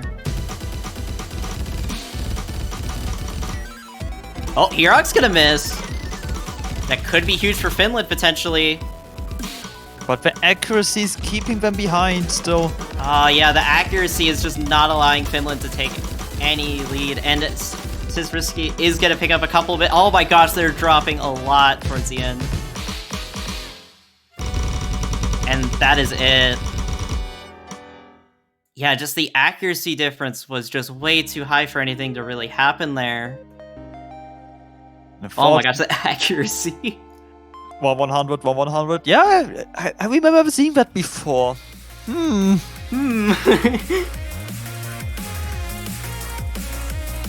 But that confirms it's the end of the road for Finland in this tournament. And next week, Sweden is going to Brazil in the losers bracket. Hopefully that's going to be an exciting match, considering the two scores we've just seen on a map like this one. Even though we haven't seen much of this match. Definitely a match that could be exciting to watch for next week for sure. And congrats to Brazil for winning this match, and congrats to Finland for making it this far. I think this might be one of their better placings in the World Cup, actually. I feel like, if I recall correctly, they're a team that kind of struggles to make it out of group stage in the previous iterations of this tournament. But this confirms they got top 16. Yeah, pretty good placing from Finland overall. And we get another look at the bracket. The United States, the United Kingdom don't know who they're going to face yet. Of course, we have Germany vs Indonesia as the next match in 15 minutes. Canada vs Chile later. Yeah, the last two matches of the weekend. So definitely stay tuned, as we're going to be seeing Germany versus Indonesia in just about 17 minutes. May I suggest that while we're taking this break, you go support your favorite team by buying a banner. It's only $2.50. Only $2.50, yeah. It's one of the better ways to definitely support the World Cup for sure. On the Osu store website, you can buy a banner for one of your favorite teams in the World Cup, and if the team you choose wins, you get to keep that banner on your profile until the next TWC. So yeah, definitely something to look at if you guys wish to support the World Cup. It helps us out a lot. And that might be it for us. It looks like we'll be just taking a quick 15-minute break, and then we'll be right back with some more TWC action. Stay tuned, everyone. This might be a very fun match to watch.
All right, and welcome back, everyone, to the Osu Taiko World Cup 2022. It's gonna be a winners bracket match with Germany versus Indonesia. And I'm Ethan, and I'm joined by Inwolf. Hello. Hello, everyone. And yeah, this definitely could be a very interesting match. I think Germany is favored to win this, but Indonesia has been showing some pretty decent performances, and I definitely think they have a chance to maybe upset Germany. Yeah, that's definitely a possibility. Obviously, I'm hoping that Germany wins for no obvious reasons whatsoever. Maybe some slight bias. Wouldn't know of any, no. Nope. No. Not here.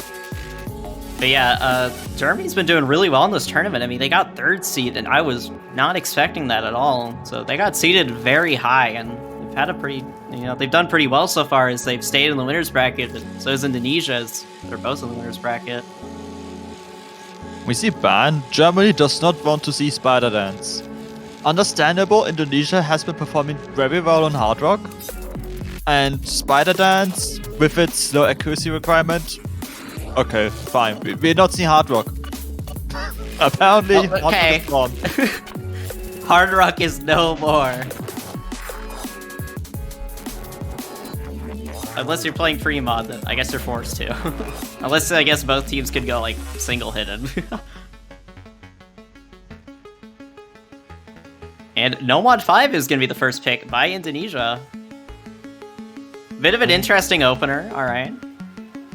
I'm excited. Also very interesting bans, just straight up banning the HR pool, that is pretty funny.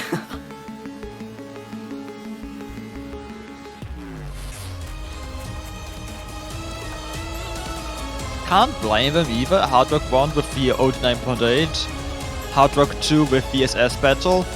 Not something you might be particularly fond of.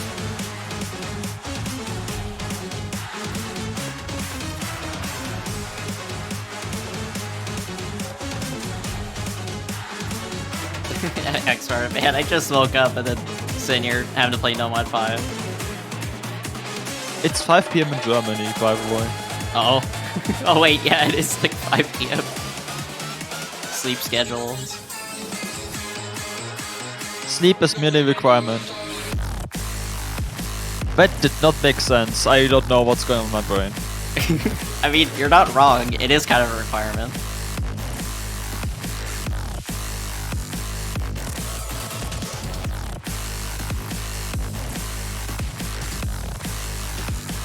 I wish I could sleep until 5 PM for my match. I'm sitting here at like waking up at like 7 AM. Same. Truly pain. What is sleep? Question mark.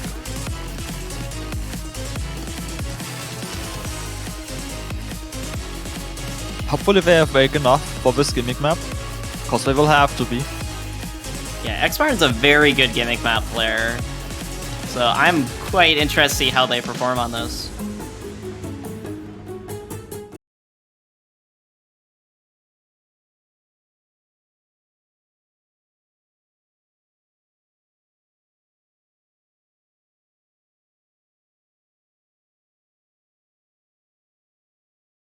So we're seeing Mio and X-Martin for Germany, and for Indonesia, we're seeing Jolts and XK.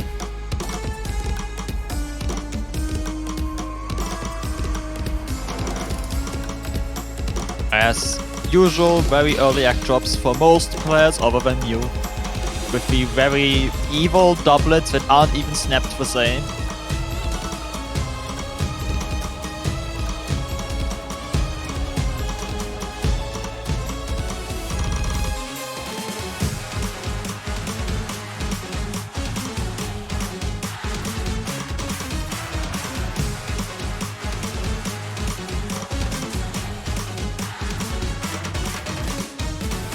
Quite a close overall act difference between both teams. Currently, Germany has a 1-100 lead, although now it's back in favor of Indonesia's side. Yu is holding on to an SS right now. Although, I don't know how long they will hold that on for, because this map is quite intense. And just I say that, oh man. Did mean the curse view there, but dang. Oh no, if you oh, Jolts does trade it though. Even the combo's competitive. But XK now, the highest accuracy in the lobby, holding a full combo in 99.5.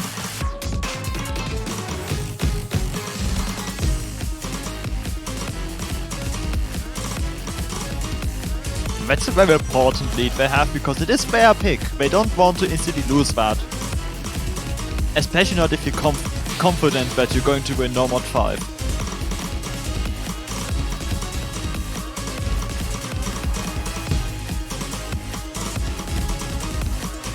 Oh, Jolts does pick up a miss on that slow SV section. That's gonna make things very close.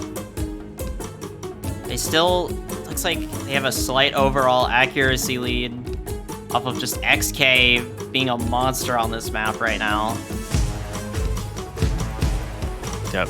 XK beating out Mew by 0.5% roughly, Jolts beating out Martin by roughly 0.5%. Offsetting that combo advantage Germany has now. Oh, and Germany does not have the combo advantage, whereas Mew's gonna pick up a miss right as these monos come up.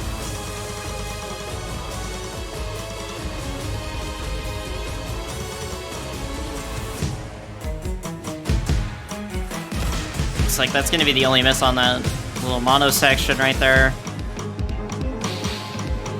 Indonesia is still with the lead, but it is a very uncomfortable lead. It could definitely flip over at any second.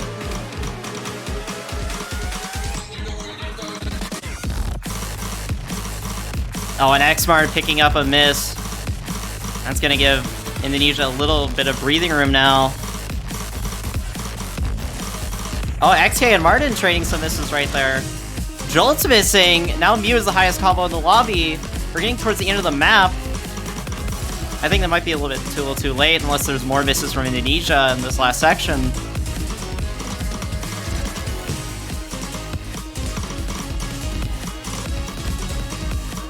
It does not look like it will be enough. Misses now would just be too late. Yeah, looks like Indonesia's gonna take this. Yeah, that's going to be the first point going to Indonesia. That was their pick. There won't be any breakpoints. XK, what is that accuracy? Oh my god. Everyone kind of choking a full combo just a little bit. But overall, pretty good miscount from everyone. It looks like it was just accuracy that made the main difference for sure.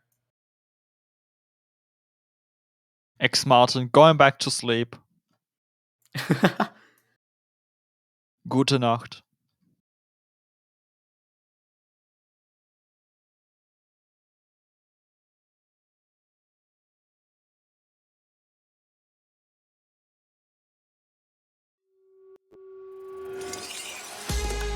Now, where would Germany go? They have lots of options, except for Hard Rock, because apparently no one wants Hard Rock. Yep, no one wants to play HR right now, I guess.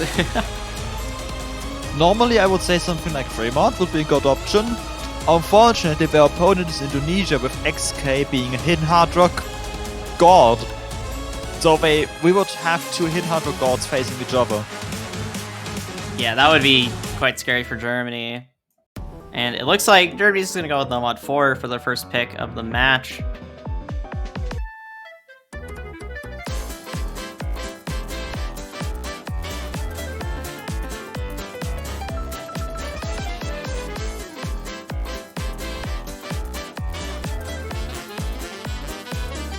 Considering its difficulty, I'm surprised how often this map has gotten picked, but maybe it's because of its difficulty.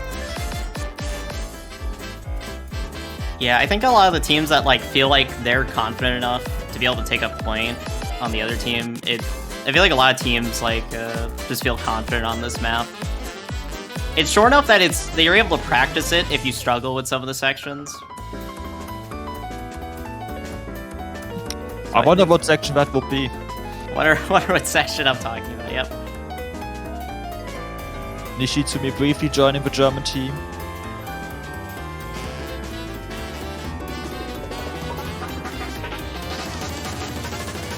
It looks like we're gonna see 3 new players on both teams. Katie Duran and Nishizumi coming in for Indonesia. And Zay and Gucci coming in for Germany.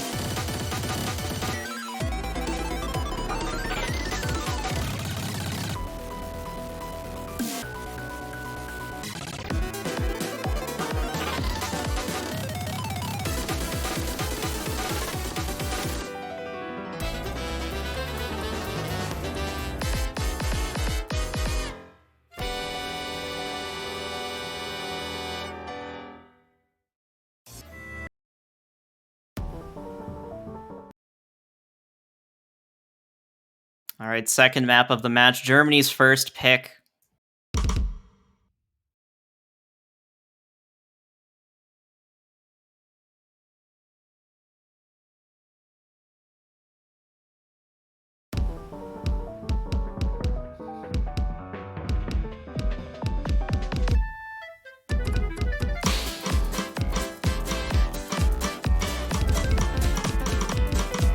Depending on how confident Indonesia is on this pick, this could be kind of a scary map to play for Germany. As the map's just so short, if you just make one little mistake and end up dropping your combo, it's really bad for your team's overall score, especially if you do it in the middle where things start getting really intense. But right now, Germany's just holding on to the double S so far. Double S. Yeah, right now, okay, well, they dropped it, but yeah, that is, so far, Germany's holding on to pretty good accuracy. Katie Duran as well, with near SS accuracy. Ishizumi struggling a little bit to act some of these sections, but they're still holding right under 99 to around 99%. Well, as always, it's what matters the most that's happening right now with the burst incoming. Yeah.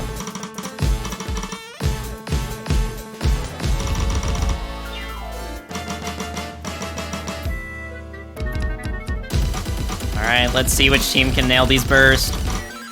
Gucci and Duran gonna be trading some misses. Ishizumi missing, Zay the only full combo in the lobby.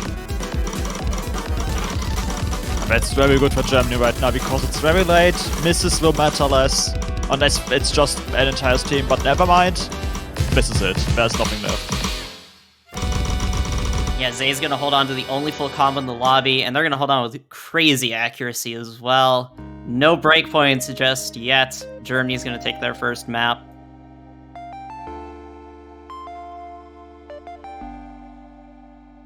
Man, the map ends so suddenly, I feel like.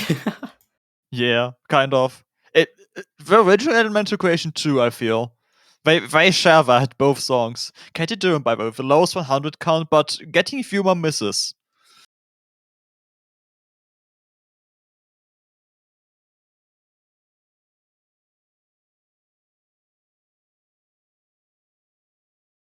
And now Indonesia is just gone. They have been deleted.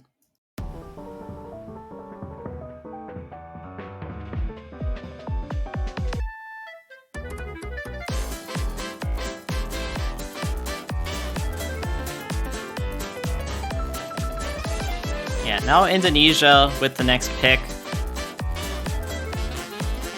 Quite a bit of options open, aside from HR, as we mentioned earlier.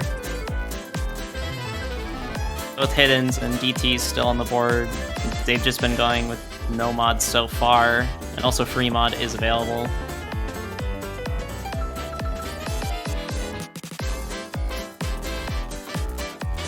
And it looks double time. Ooh.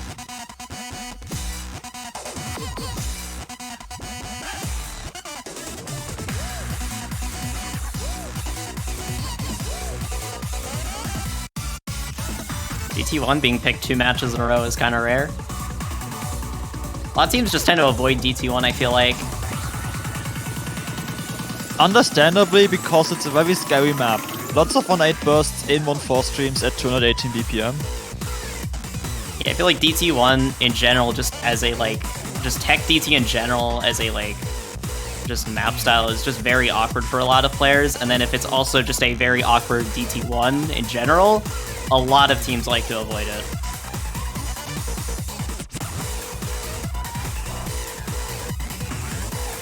And we see Goomfi joining. Yep, Goomfi coming in. God's your name.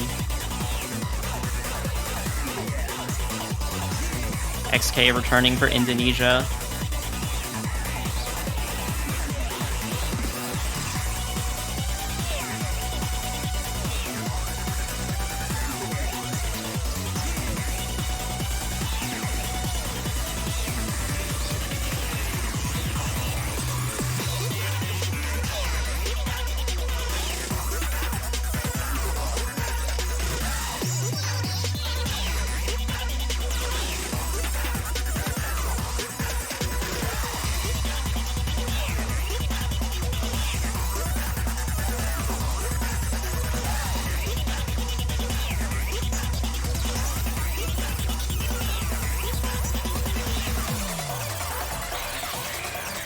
All right, third map of the match. No breakpoints so far. This is going to be Indonesia's pick.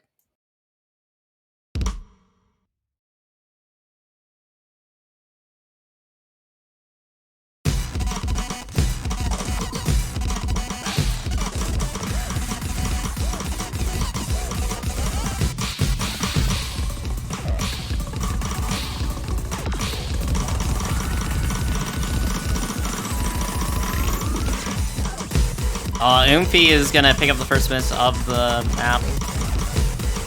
Yeah, that stream is very hard to hit. Yeah, everyone dropping accuracy on that stream.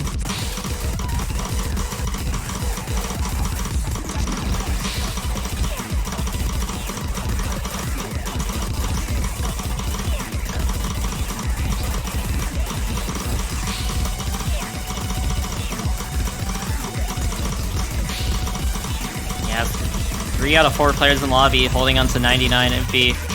Struggling a little bit to maintain their accuracy, but they are recovering slowly. Thankfully, that miss was sort of early on, so they're going to be able to recover.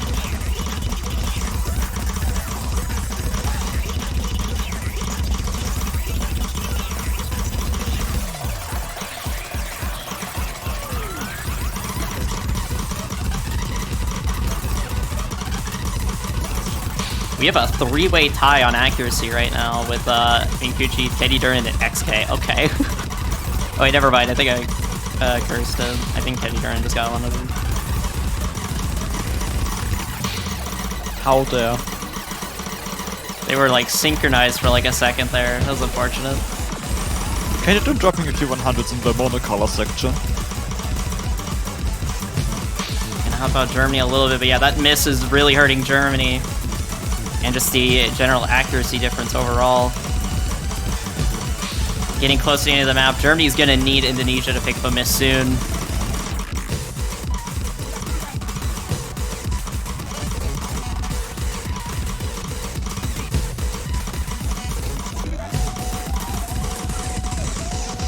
Oh, XK? Oh my gosh. A miss at the very end? If I flip over? Is it enough? Wait, is it enough? Wait, oh my god, if I flip over. Wait, Gucci missed at the very end! And it's not gonna flip over. Indonesia denies it. Okay. Oh my gosh, I think it would have flipped over. That got really scary really fast. Oh my gosh, I think that might have that definitely had the potential to flip over if Inkuchi did not miss at the very last second. Also, if you count together the 100s on each team, there's a single 100 of difference. I mean, there's been plenty of misses, but if it had come down to 100s, it would have come down to 1. Oh my gosh, what a map at the very end. Like, I thought Indonesia was just gonna take that without any, like, I thought Journey was really gonna contest it, but that miss from XK almost cost him the point at the very last second. It's never over till it's over, I guess.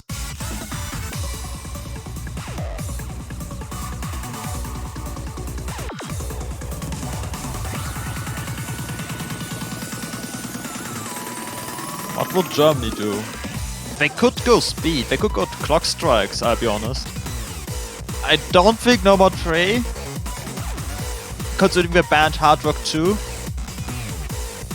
Nomad 3 just feels a bit too RNG. I feel like both these teams would have like really good scores on it, and it would just be a straight up SS battle potentially.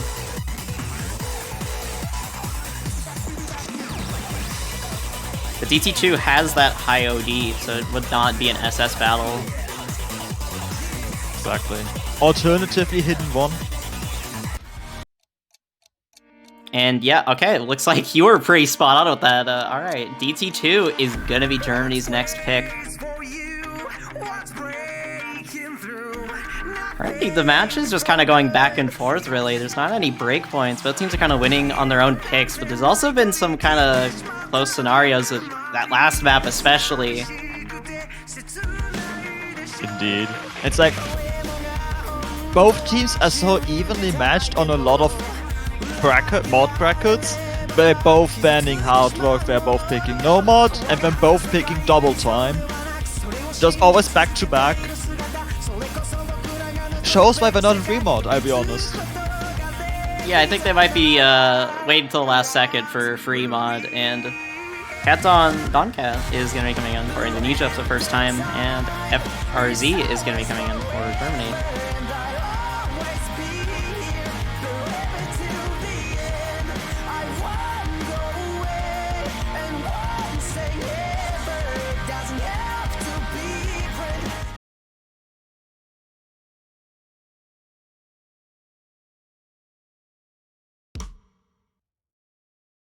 All right, Germany's second pick, DT2. This definitely favors Germany, but with seeing how close DT1 was, I mean, there's definitely potential for Indonesia to just take a break point.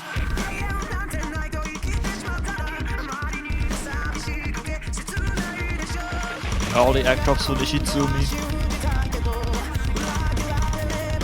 If he does trade a couple of those 100s, KDDK is going to pick up a couple 100s, FRZ dropping the SS.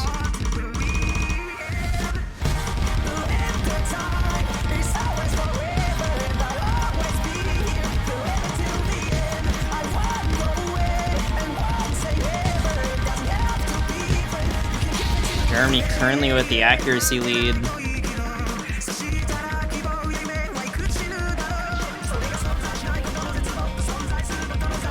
Indonesia's right behind them. It's an insane accuracy from FRC, but giving Germany the quite decent lead at the moment. Umfi also. They're both holding 99% accuracy while Indonesia's at 98.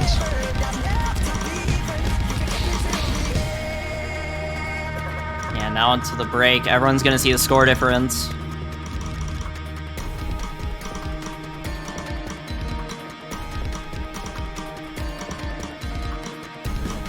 Yeah, it's currently just Germany with insane accuracy, and Indonesia is just trying to hold on for potential at a break point.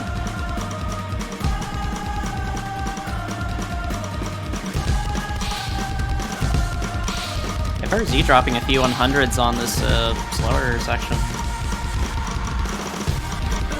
But so is Indonesia, so the score difference stays roughly the same. Everyone's holding on their combo. Everyone still has a full combo. Oh my god, just as I say that, Doncat is going to pick up the first miss of the map. That's on you. Yep, that is... I mentioned combo for like 1 second out of like the 2 minutes of this map, and then instantly someone dropped. And that's a solid win for Germany. That is a very solid team score for Germany. Indonesia just...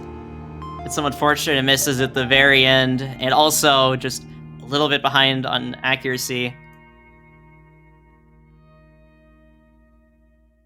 The scores are tied 2-2. Still no breakpoints. Yeah, it's just Indonesia with the next pick now.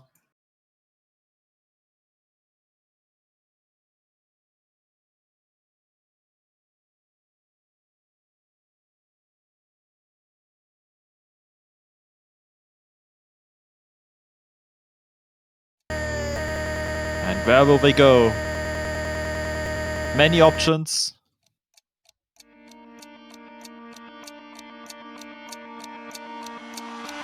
What's waits for you? What's breaking through?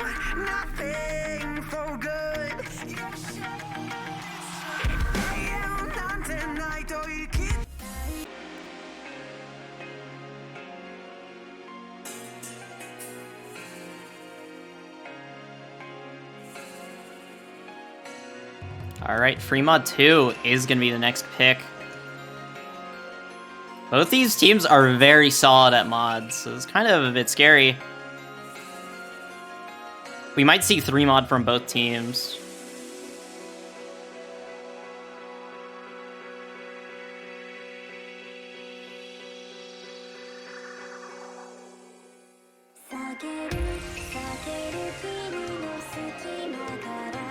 Yeah, I'm excited to see all the triple mods incoming. Yeah, I definitely think we're gonna see 3 mods for both teams. Yeah, XK and Mein Kuchi definitely going for Hidden Hard Rock.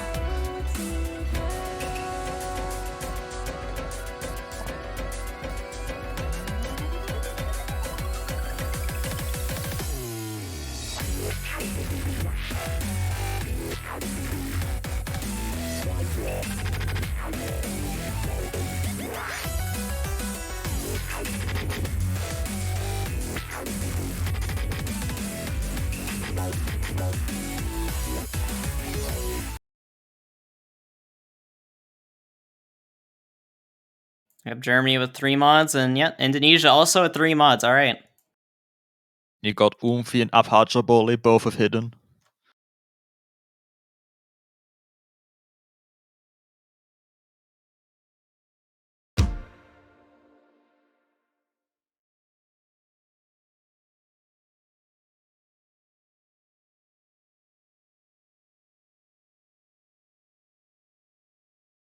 We're witnessing XK not skipping.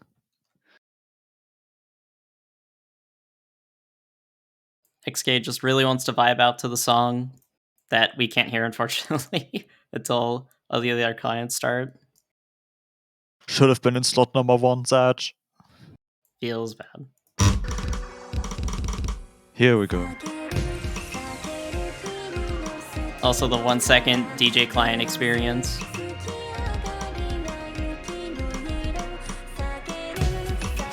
Also not a featured artist yet. Unfortunate. Someone's got to contact Peppy. Umfi and XK both dropped to 100, and that's a slight lead for Germany because XK is the double mod for Indonesia. So that 100 matters more.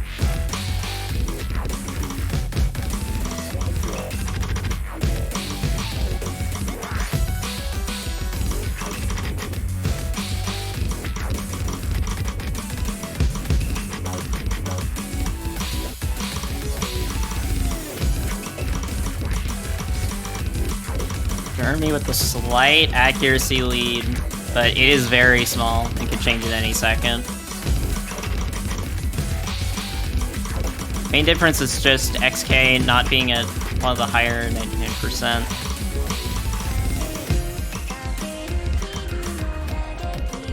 They still have fairly solid accuracy.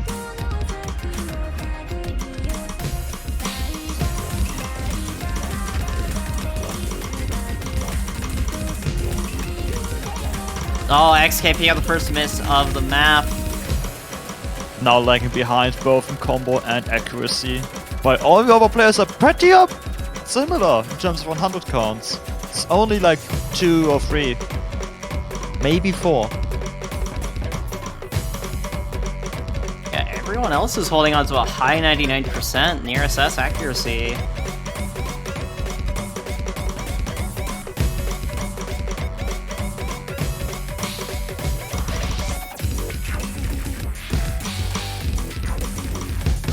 This could be a break point for Indonesia, as I believe this was their pick.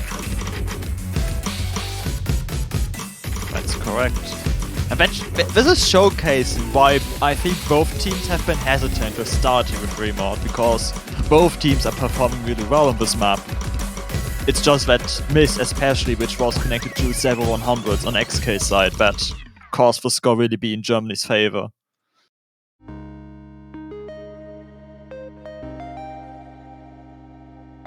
I mean, yeah, 3 100s and 6 100s. With Abhajaboli having 4 100s. It's actually insane. Yeah, that is some insane accuracy from every single one of these players. Even XK had pretty good accuracy for hidden hard rock. It's just the miscount, unfortunately, is a Germany to be able to easily take that, and that's going to be a break point for side Germany.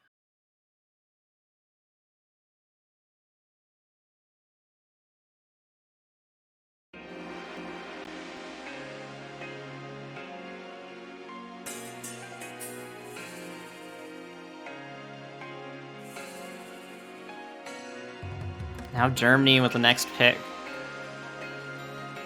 If they're feeling good about their hidden hard rock ability / general free mod ability, they could go in for free mod 1, or if they're feeling really risky, even free mod 3.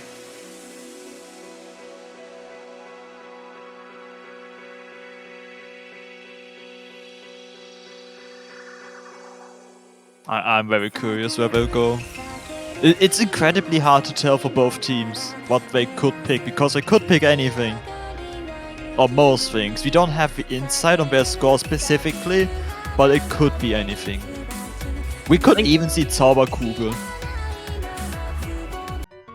Free mod 1.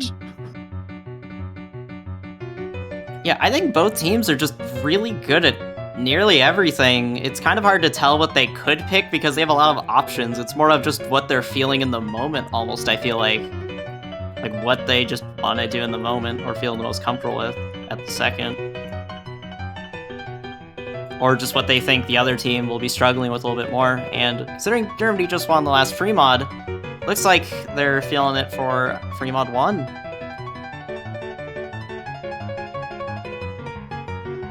Katie Duran coming in for Indonesia.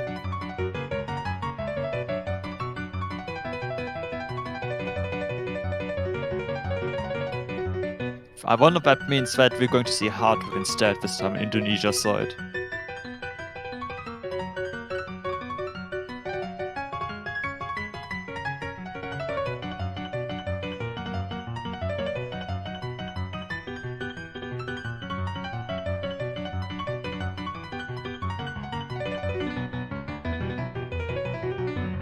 Yeah, because Minakuchi is definitely gonna go hidden hard rock. Same with XK. I can definitely understand having hard rock on this over hidden, because a lot of hidden players, when they missed on this map, they missed a bunch. Because of how dense these streams are with their 1-6 bursts intertwined. Yeah, with the lower OD, it's a little bit harder to escape the note lock on some of these patterns. So I guess that is like the one nicer thing about the higher OD on HR on this map. And it looks like we're seeing the same sort of mod situation going on. 2 hiddens on both, or 1 hidden for both teams, and 1 hidden hard rock as well for both teams.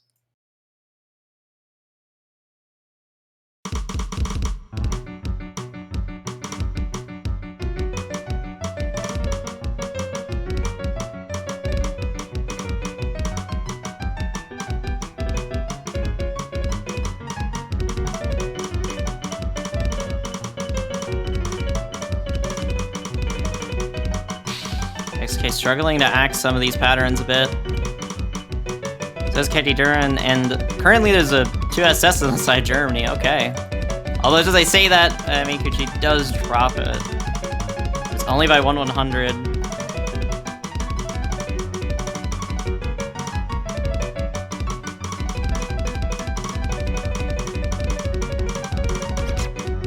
Oh, Uvi and XK trading some misses. Oh, that's a huge benefit for Germany, because only their single mod dropped. On Indonesia's side it was the double mod, so that is more of a score loss. With Minikuchi still holding on with that 1/100.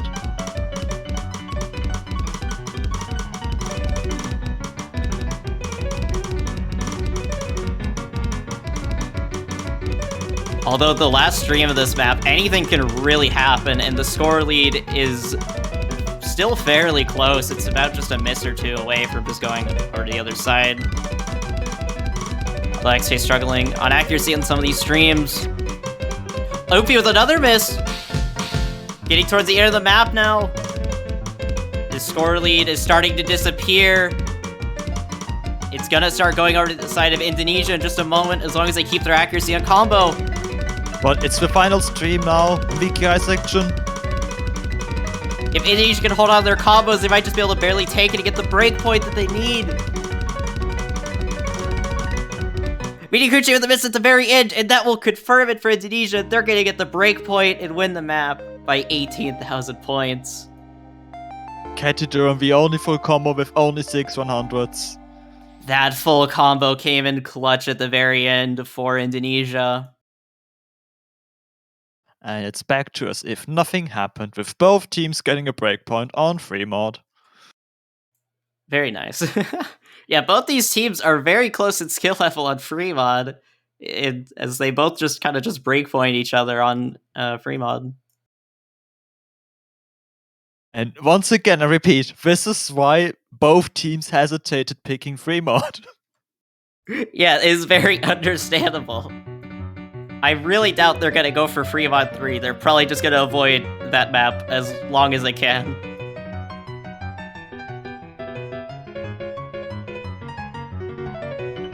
So we still have the hidden pool fully open. No more DT and no more HR.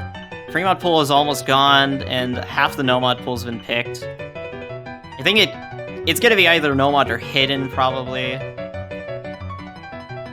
I really doubt they're gonna go for free mod 3, unless they practice it a lot and are just feeling good on it right now. But seeing how close those last 2 free mod maps were, and that they're both breakpoints, I might want to be a little bit cautious on that.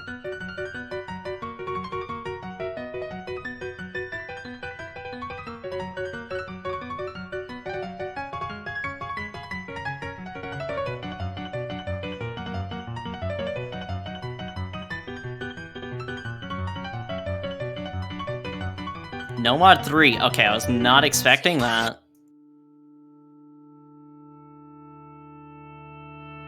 The accuracy battle that Germany wanted to avoid by banning Hard Rock 2.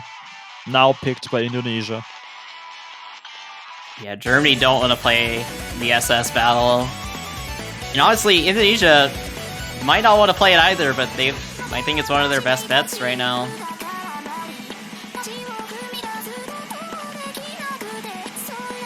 Both teams are starting to run out of the really comfortable picks, so now they're gonna have to start kind of thinking a little bit more about their decisions for some of these upcoming maps.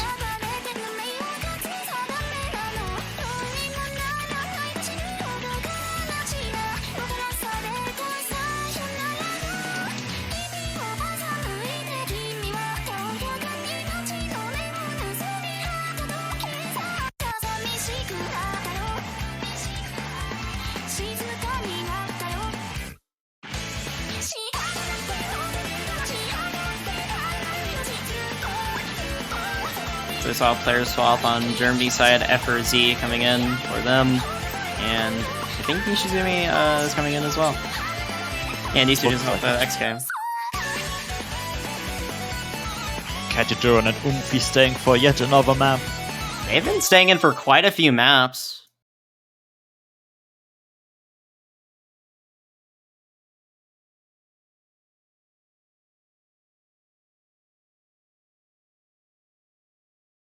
And in just a moment, we'll start up No Mod 3, Indonesia's pick. The SS battle map. This is going to be very close, I feel like.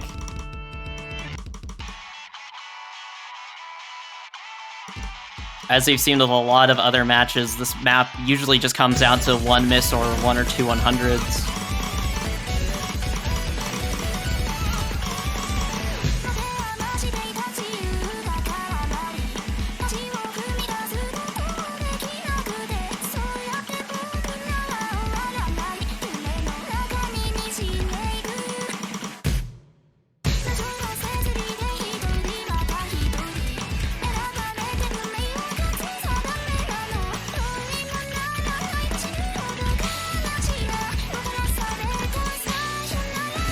No 100s really early on from the looks of things. We've seen quite a few matches start like this on this map. Yeah, it's usually in just a moment, the speed up will start kicking in, and that's when things might start getting a little bit interesting.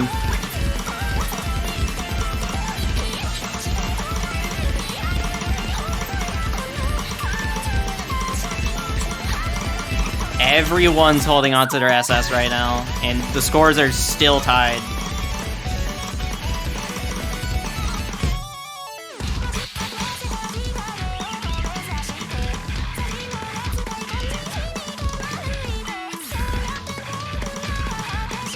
About to get into the halfway point of the map and still no 100s. This is very tense. No one wants to be the one dropping 100 first.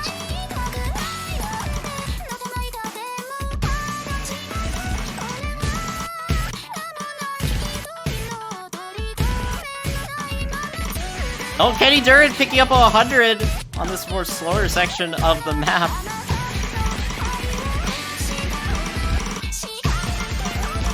First 100 of the map, and it's going to be on the side of Indonesia. Now Germany's going to have a very slight score lead, but with 100 difference, it could flip right back over at any second, or it could even just go back to being tied. There are some slider ticks, though.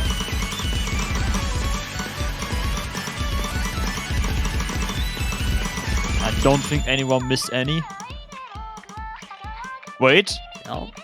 FRC scores slower than Umfis. Oh, wait. FRZ didn't hit a finisher, I think. Or didn't fully hit a finisher, potentially. There is definitely a 6-0 score difference, and it's almost tied with Petty Duran's 1-100.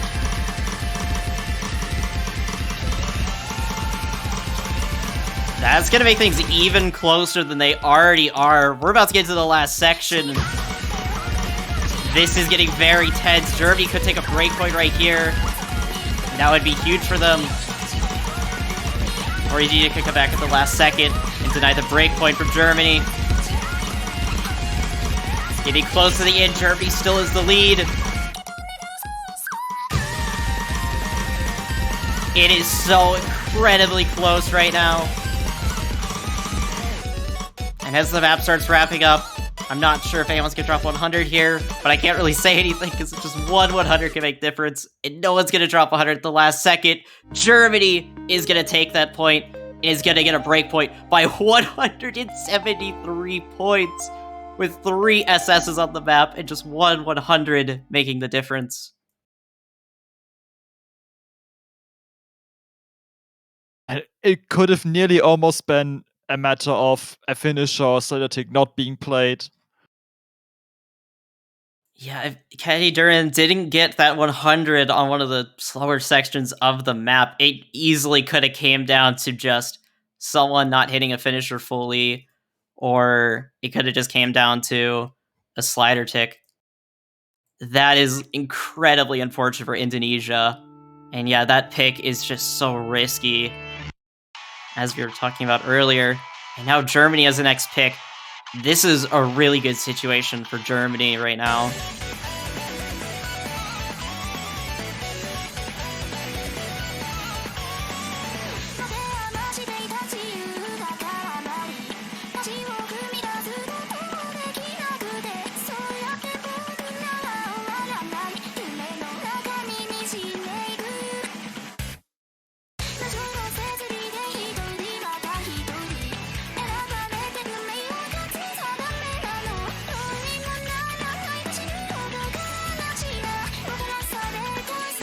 Does Germany want to repeat a map like this by picking hidden one? Oh god. Yes! Hey, it looks like, okay, this is another map that could definitely be a breakpoint for Indonesia, and they kind of need this breakpoint. You'd be able to reset things again.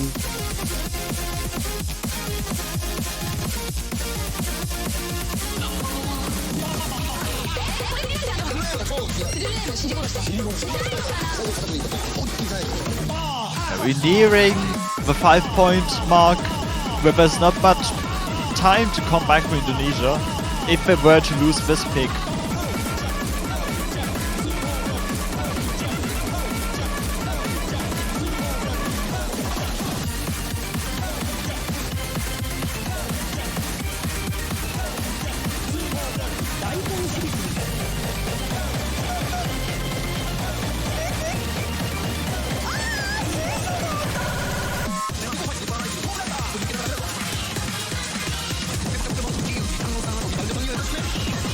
yesterday saying Cat Don, Don Cat, and XK for this map, and APM Manikuchi for Germany. I don't think Germany had any player swaps, actually. And onto the second kind of RNG-ish map of this pool, I guess.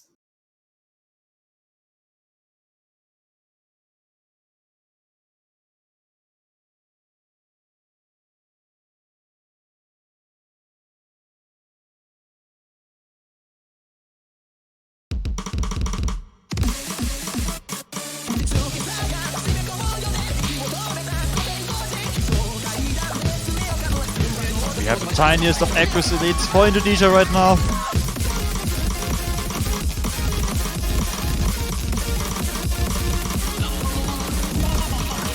Yeah, nice accuracy lead to start things off for Indonesia. Only by 1/100, but it'll help. And now it's just straight up tied as XK did get 100.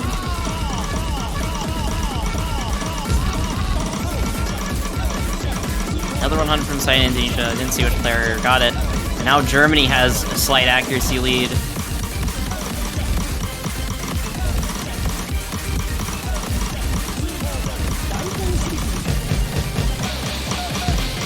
Cat Don Cat getting 100 on a finisher.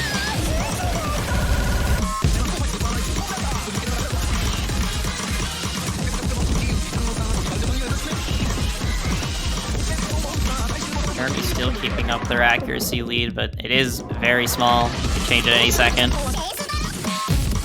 Yeah, it's not many 100ers that are currently separating these two teams. Yeah, everyone's just dropping 100 every 100 or so nodes.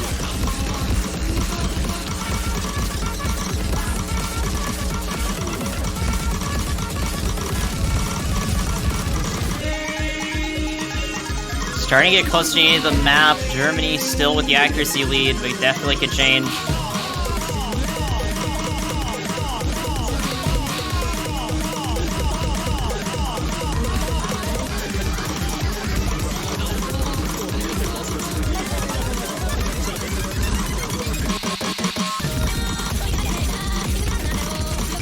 Nobody's dropping any 100s for quite a while now. And now we're entering the vitamin C section, and I don't think I've ever seen any misses here. And they would be devastating right at the end. Getting close to the end. This looks like it's in Germany's favor, but I don't want to say anything as it can just change at the last second.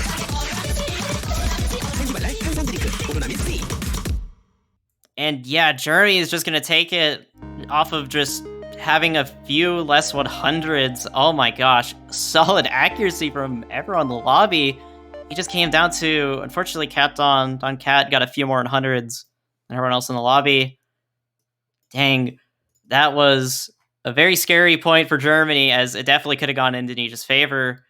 But they were able to secure it, and now they're at match point. Indonesia now need to get a break point and win their own pick to be able to get the tiebreaker. And they want Hidden too. We're going with Hidden 2. Oh no. I like how both teams have a habit of just picking the same mod that the other team picked like right after. You saw it with free mod, and now we're seeing it with Hidden 2, Indonesia's final pick of the match.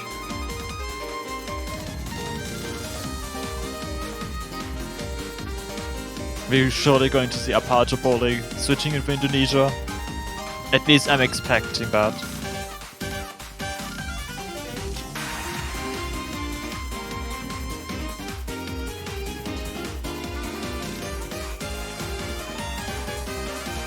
Unless we might not be seeing them actually on this map. Man, this is such a scary pick. I feel like Germany could definitely take this as well, but Indonesia can definitely take this. It's so like 50-50, I feel like. Definitely. Once again, like most maps in this match, really. It's just who will win depends on the day. It just sort of depends on the player in the moment. Like, it's so RNG who will take point on a lot of these maps.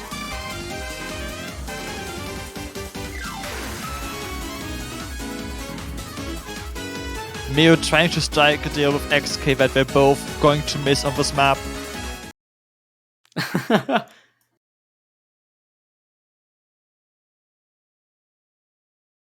It's Mio Minikuchi against XK and Katy Duran on Zauberkugel. The song name is German, that clearly means something.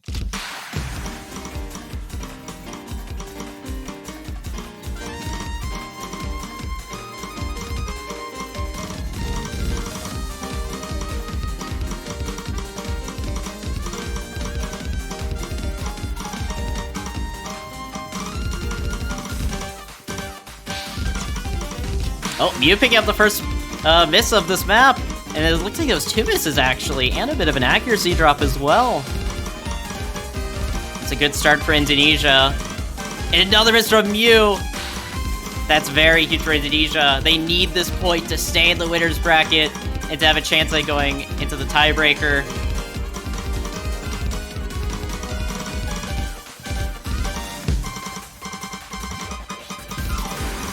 Although Dirty are not going to let up as... Oh my gosh, never mind. Mew and XK trading misses there. Between Minikuchi and Katy Duran, it's basically tied. Yeah, Minikuchi does have a slight accuracy advantage over Katy Duran.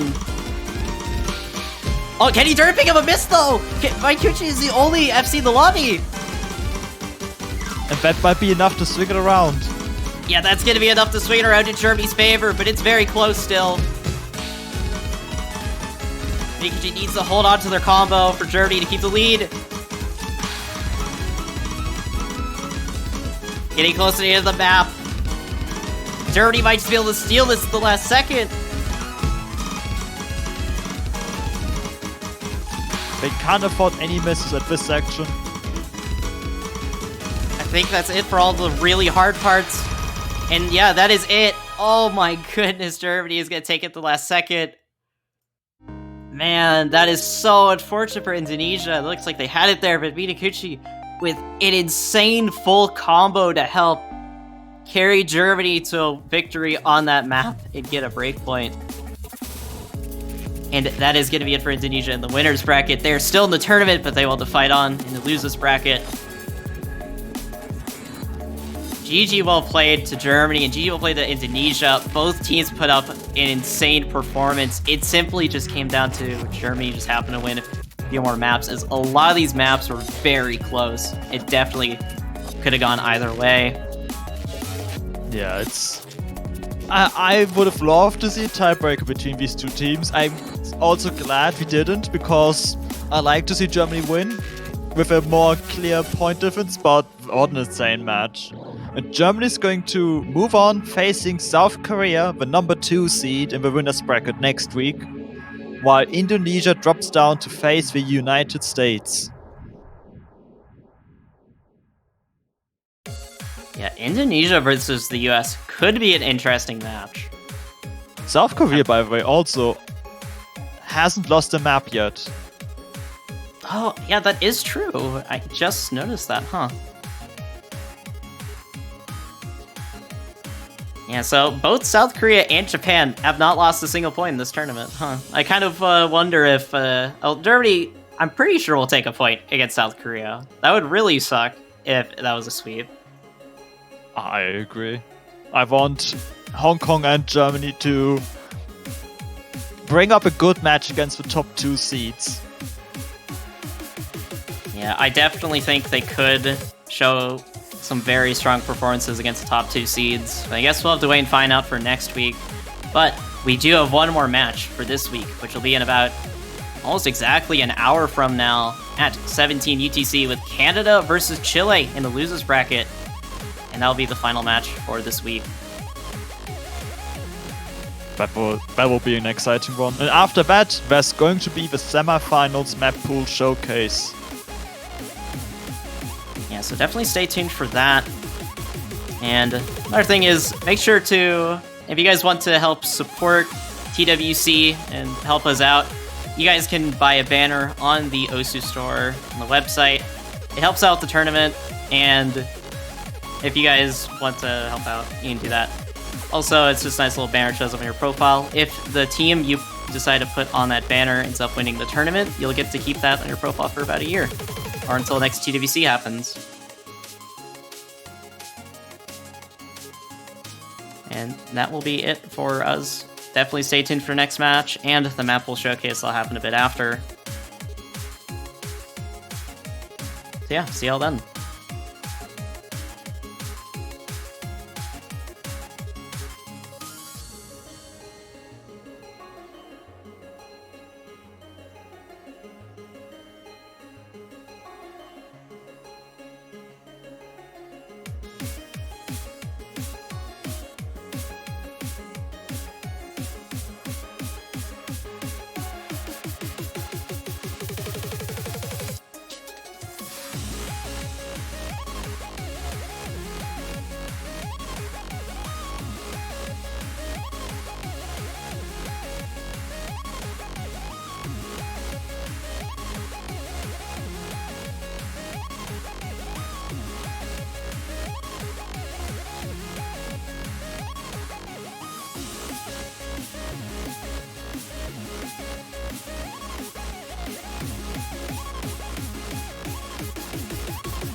deepness can't get through.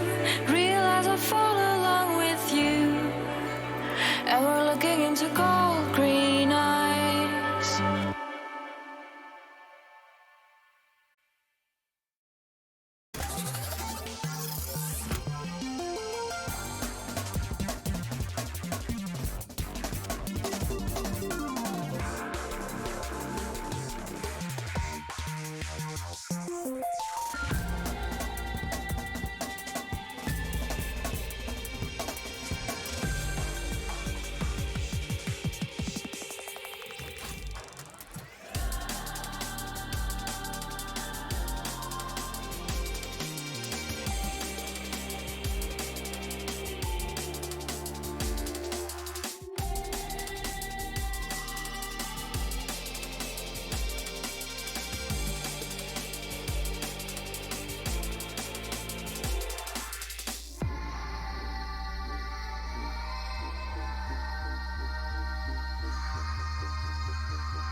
All right, and welcome everyone to the Osu Taiko World Cup 2022. This is going to be a losers bracket match and the final match of this weekend. And we'll have the map will showcase, but this will be Canada versus Chile.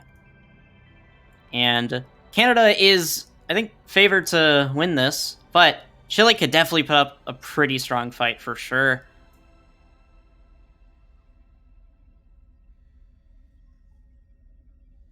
And it looks like we're just getting straight into the bans.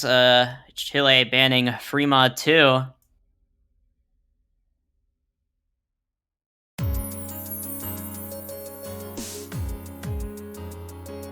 Not too surprising. Canada is a pretty good free mod team. A lot of their players are very capable when it comes to Hidden and Hard Rock. And also just Hidden and Hard Rock combined.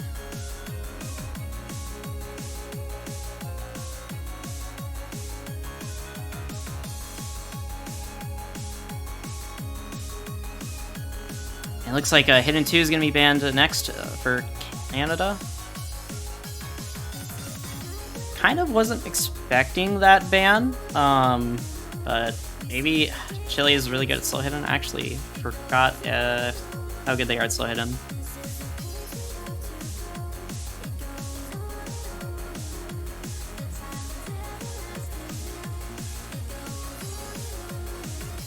So Canada will be having the first pick. I'm kind of thinking they might go with like maybe Fremont for first pick. I don't really know. I feel like they could definitely go with a lot of different things. They're a team that's pretty well rounded in my opinion, for the most part.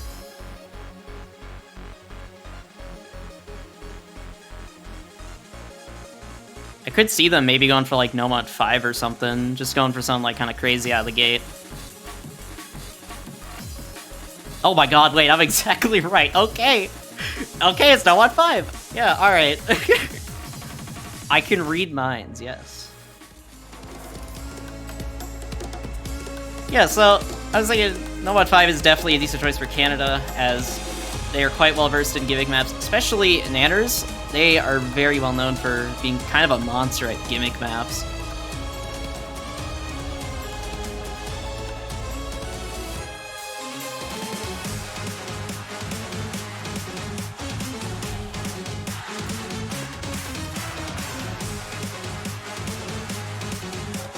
We've seen Nanners and Fudgy for Canada and LQ Necromancy for Chile.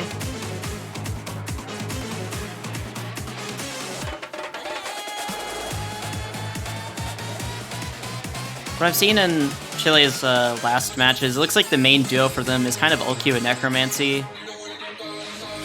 And Canada just seems to kind of swap their players around a lot. There doesn't really seem to be a main duo for them that kind of is in for most of the maps. They seem to be very, like, you know, able to swap their players on the fly, which I really like seeing teams that, you know, are able to just swap a player every single map. That just kind of puts some pressure off of some of their, like, carries and stuff.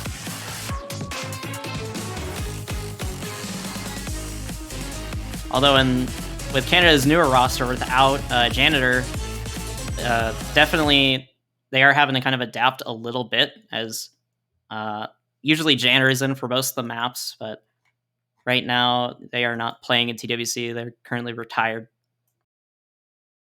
So it's interesting to see Canada without Janitor, as they were a player for Canada for quite a few years. They've been playing TWC for around 5-ish years. So yeah, seeing Canada without him is going to be interesting. But anyways, on to the first map of this match. This is Canada's first pick, Nomad 5.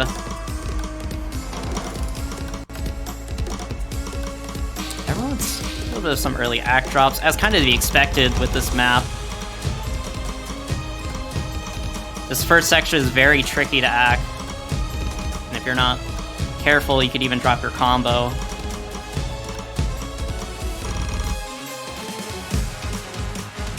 Currently Chile with the early accuracy lead.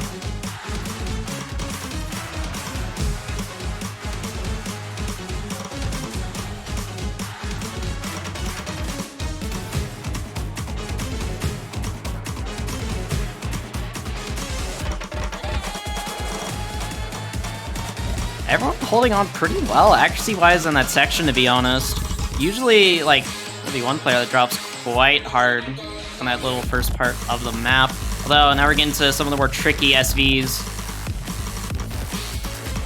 A lot of players trying to drop some 100s. Chile still has an early accuracy lead. Oh, Fudgy picking up the first miss of the map. That's helping out Chile a lot, as this is Canada's first pick.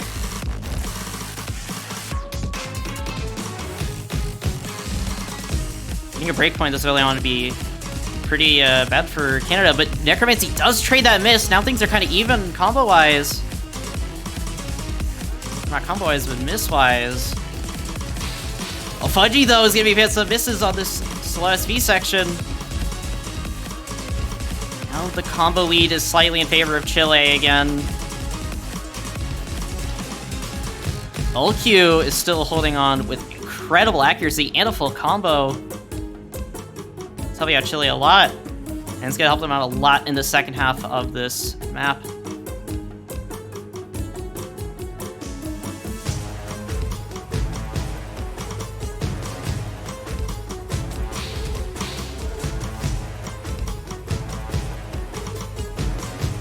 Everyone hitting this so far. This section has caught off a lot of players off guard, and also this as well. These monos are quite tricky to hit. They're deceivingly hard. They don't look that hard, but it's very hard to act them, and some players even will drop their combo on it if you're not careful. Everyone's playing pretty well on this map so far, to be honest.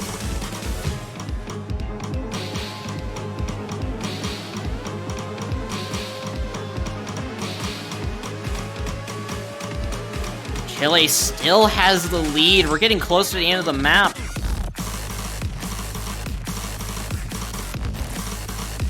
And UlQ is still playing phenomenally, holding 99.6 nearly. Nanners with a miss as the SV starts speeding up. And now we're getting towards the end of the map. I think that miss might have just confirmed a breakpoint for Chile early on.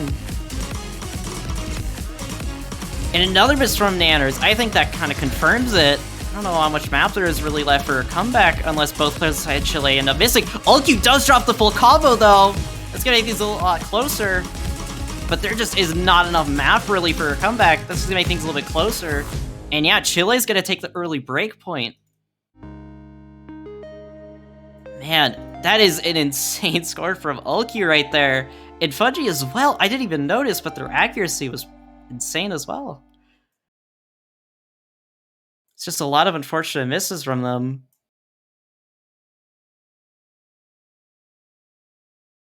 And yeah, that combo from UlQ really helped out Chile to be able to secure that breakpoint. Keep in mind, Chile is the underdog in this match. Let me check out the seeding. Currently, Canada is 8th seed, and Chile is 16th seed. Now, I do think Chile definitely can play better than their seeding might imply.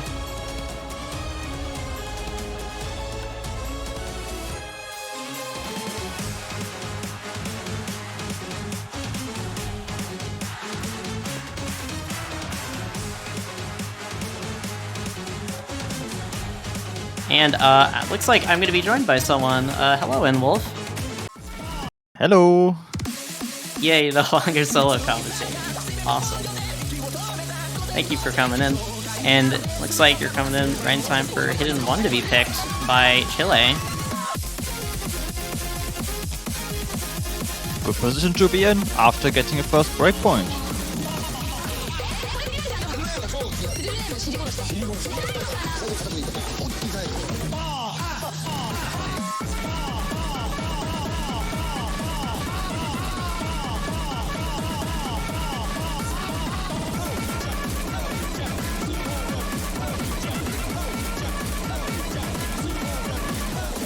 Kind of an interesting first pick against Canada. I feel like this is kind of a map that's a bit RNG, as I feel like this map could be very easily break-pointed. Especially if both teams are capable of playing hidden, and Canada is a team that's very capable of playing hidden.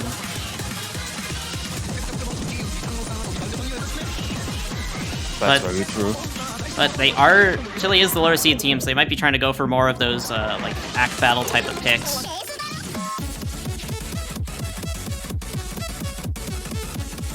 It makes it more interesting though.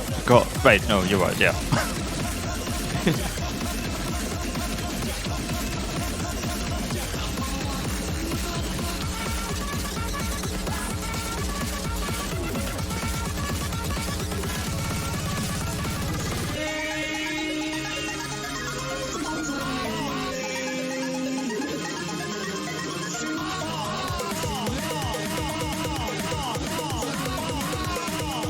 Seeing GS Muka come in for the first time in this match, Visha as well.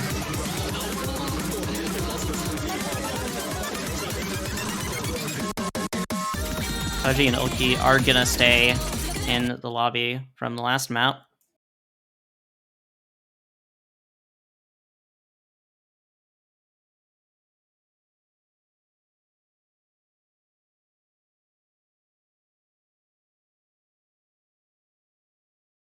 All right, Chile's first pick of the match.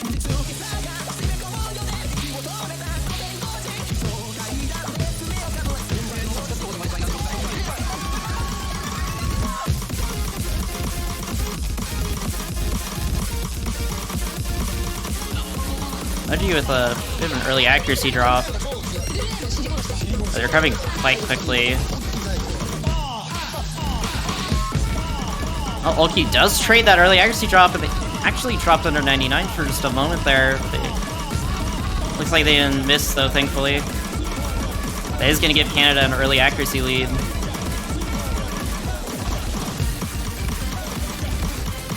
Like you mentioned, the bottom half of our players is a pure SS battle. The top half is where we are seeing the accuracy trades right now.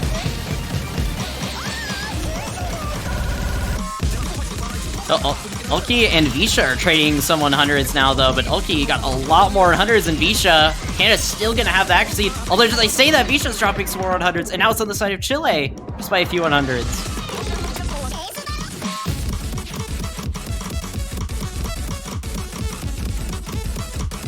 Yuka, the only one holding an SS in the lobby still. Although they say that they are going to drop it, and now it's going to go to the side of Canada once again by just 100.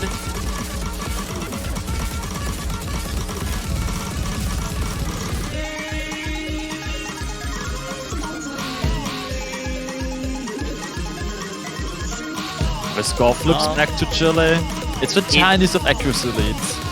Yeah, just little tiny act lead for both teams. Just keeps on flipping back and forth. We're getting close to the end, though. We should pick up another 100.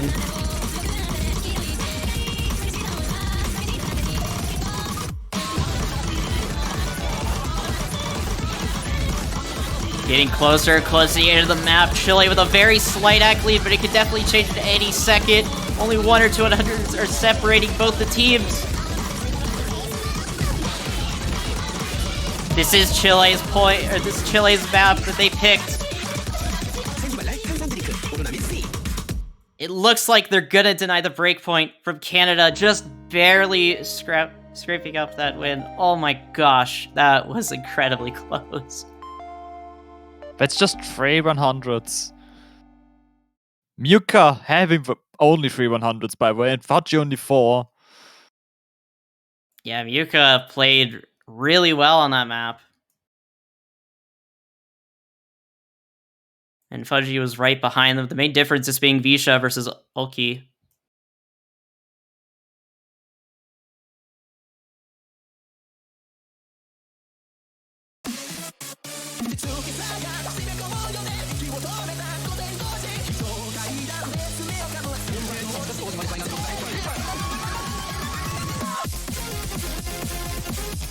So yeah, Chile kind of in a really good position right now. Up 2-0. They got the break point really early on. And they're the underdog team here. This is kind of an interesting start. We haven't had a seed-based upset yet at all this weekend. And it's looking like this could be one. it could definitely be one. Canada being out this early would be a insane upset, because Canada is known for being able to secure like top 6 and top 8 and a lot of TWCs. You're gonna see a free mod pick. Yeah, free mod 1. Not too surprising, Canada is a very good free mod team. And based on yesterday's scores for Chile, they struggled quite a bit on this map. Unless someone else plays.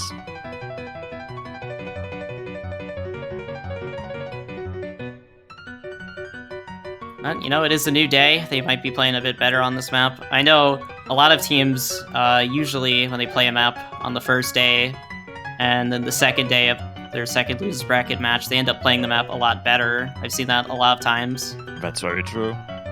But we also do see player swap compared to their roster yesterday, with Cherry being there instead of Nuka.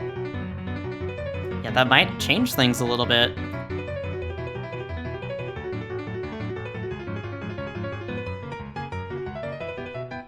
Did Chile have a hidden Hard Rock player, actually, for this map yesterday? Ulki did, yes. Alright, so looks like we might be seeing full 3 mod for these teams. I would definitely bet on that, yes.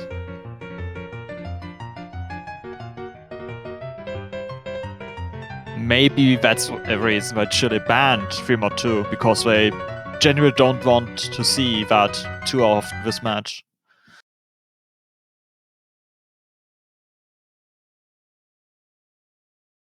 So yeah, 2 HR players and 2 hidden Hard Rock players.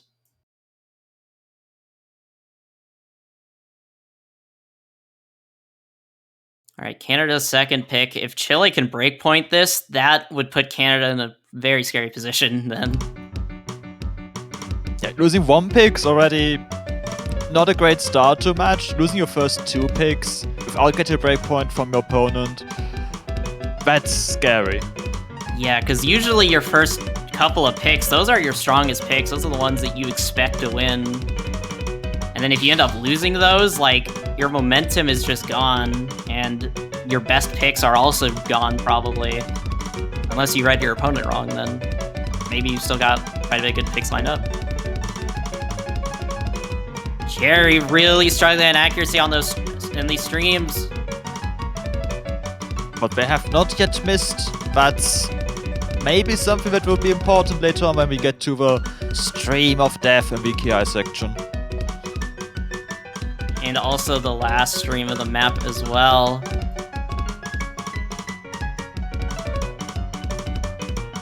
But yeah, they're at least holding on to their combo, and Ulki is holding on with pretty good accuracy as well. Everyone in the lobby, aside from Cherry, oh my gosh, Cherry is gonna pick up a miss, and that's right in the middle of the map. Oh no, that's not what you want to see.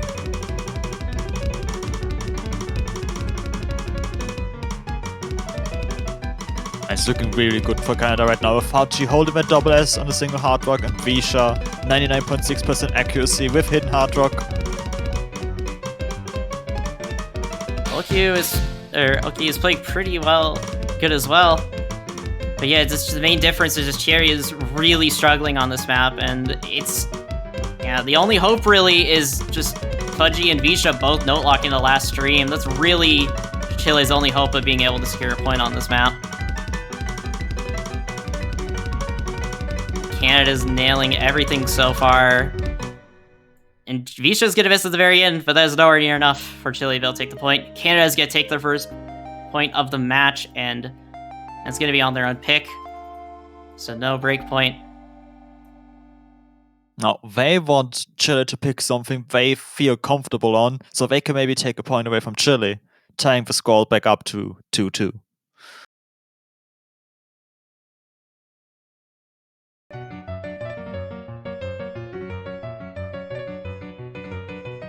Chile is still in a solid position.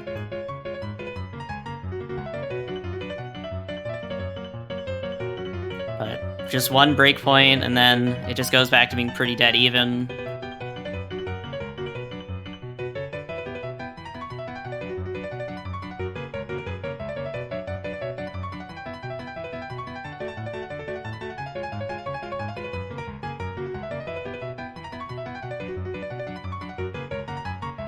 kind of curious, actually. Do you know the pick'em like percentages for both these teams? I'm kind of curious to see what the pick'em percentages would be if Chile ended up winning. That might kill a lot of pick'ems. Let's see, 33. So it's 32% for Chile and 68% for Canada. So for pick'ems, quite evenly matched.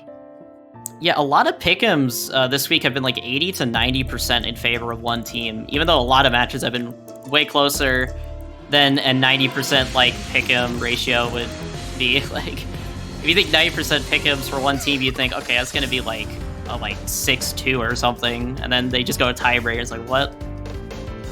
But yeah, that's decently even considering some of the other pick'ems we've seen, and they still go to tiebreaker.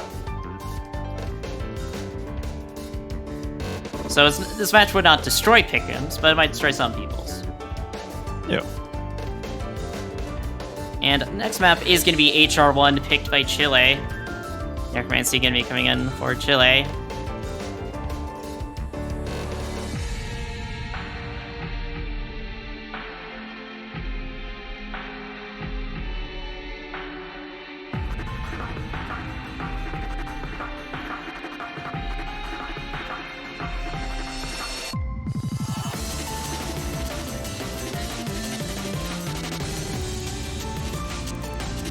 And it's starting.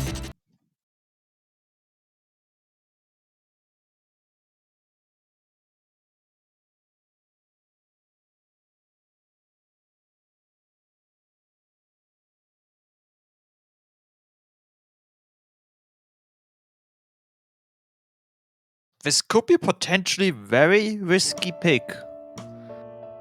Yeah, Visha is known for being very good at HR. So this could definitely backfire.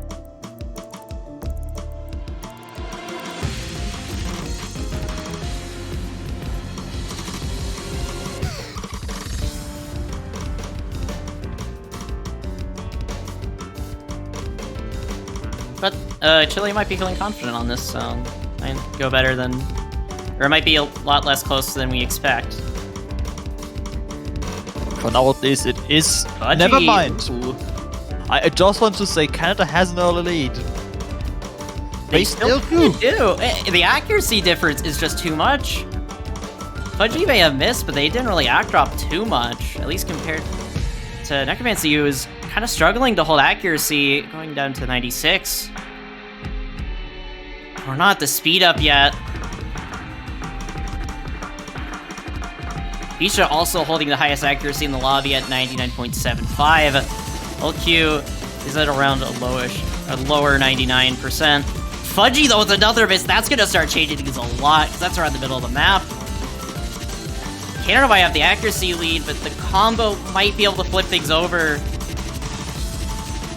Necromancer really needs to get up their accuracy to like 98.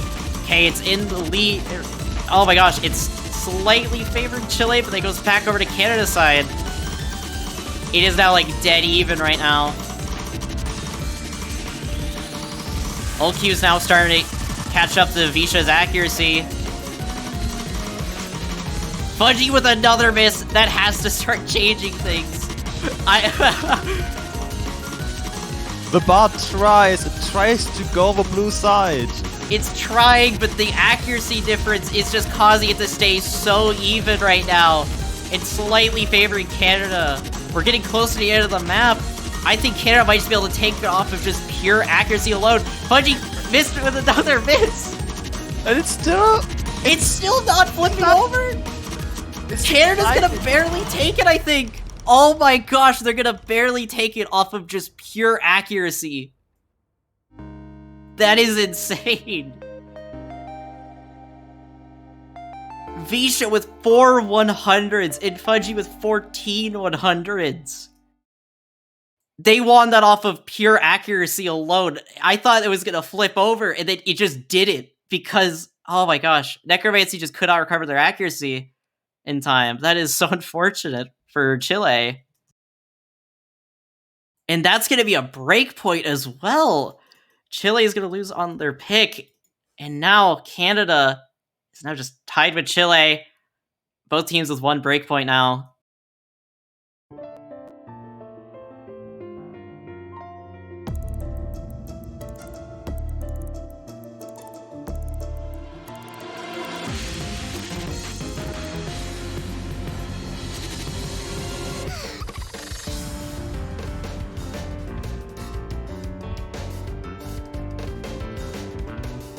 What will Canada do to try to take the lead in this match?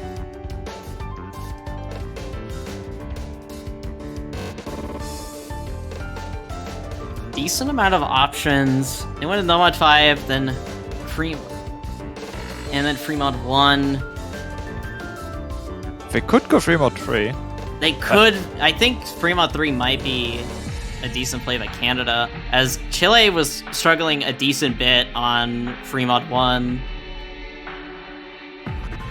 Honestly, I could see Chile doing like a really risky strat and having like Ulkyo and Hidden Hard Rock, and then having their second player go Nomad if they went Fremont 3. But we're not going to be seeing that. It's going to be Nomad 2.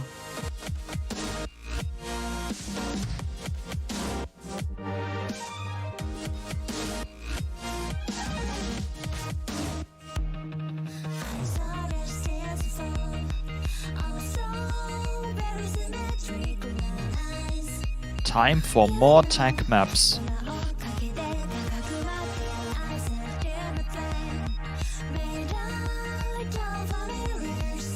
Tech, my beloved. Looks like Yuka is coming in for Chile.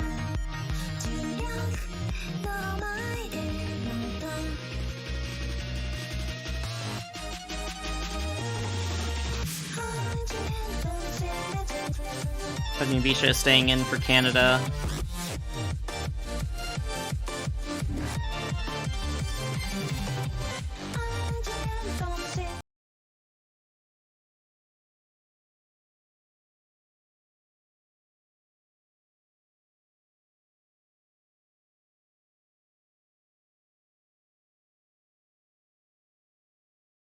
Here we go. The 5th map of the match. No mod 2.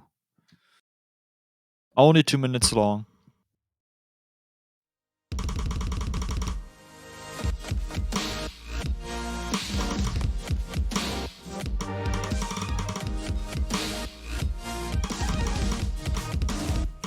Yuka with an early miss. But Fudgy does trade it. Okay, well, I guess combos are pretty much even again. Although Yuka has a lot lower accuracy. Never mind, it looks like they sort of recover now. Oki holding the doubles. Oh yeah, that's helping Chile have a very small lead in the beginning.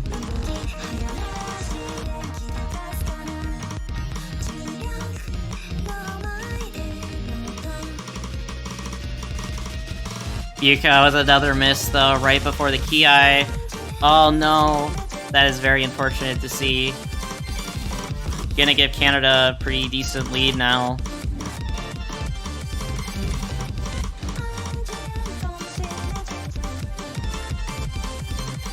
Q still holding that SS, with Visha being right behind them. Main difference is coming down between Fudgy versus Yuka.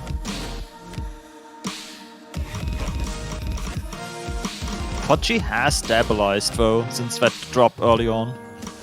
Yeah. There's still another half the map to go, but yeah, Fudgy has stabilized.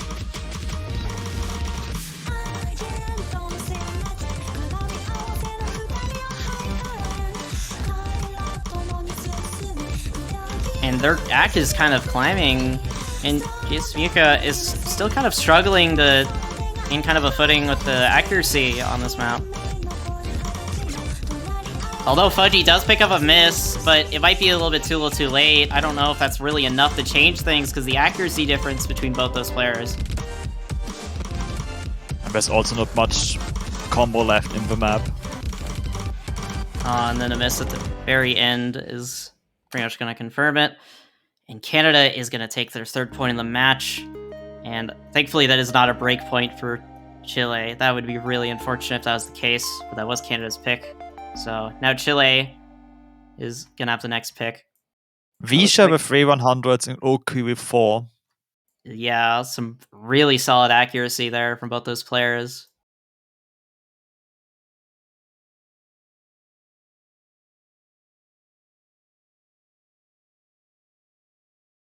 Now, Canada has gotten 3 points in a row. Chile wants to stop that. I would very much imagine. Yeah, because now Canada's starting to gain some momentum. Chile's going to need to stop that. And if they don't, things could just run away in Canada's favor, and Chile's knocked out of the tournament.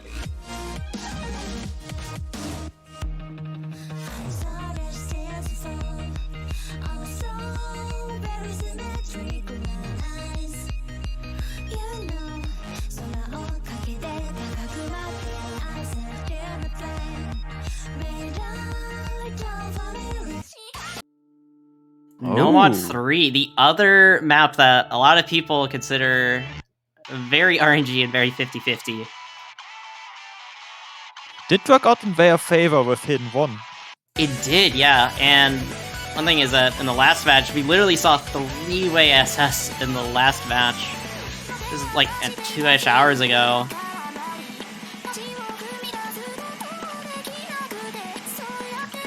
I kind of wonder if a similar situation is going to happen in this match. It's very likely. We've seen a lot of players get an SS or near SS on this. I am sure you're going to see quite a few more in this match, the final match of quarterfinals.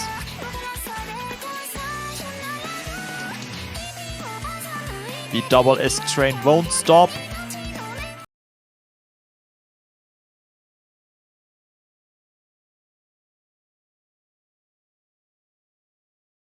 No player swaps at all from both teams.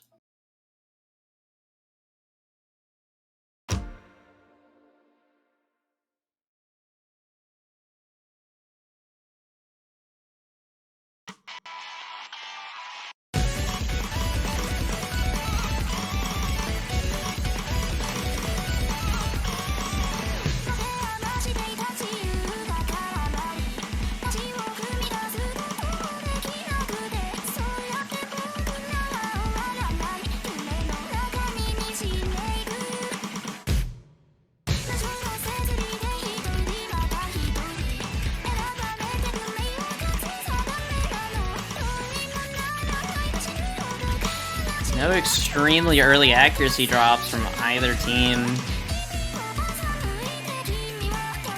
Usually, though, we see the accuracy drops kind of in the middle and later parts of the map as it does start speeding up around then.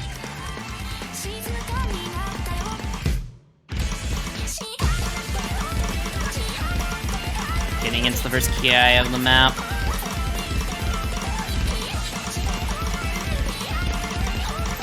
Still no 100s. We're eagerly awaiting the 100 that will eventually drop. Unless. You never know. Could be a 4-way SS. I jinxed that really hard. I am sorry, Muka. Muka is getting the first 100, unfortunately, and is going to be on a finisher, I think, as well, which is very unfortunate.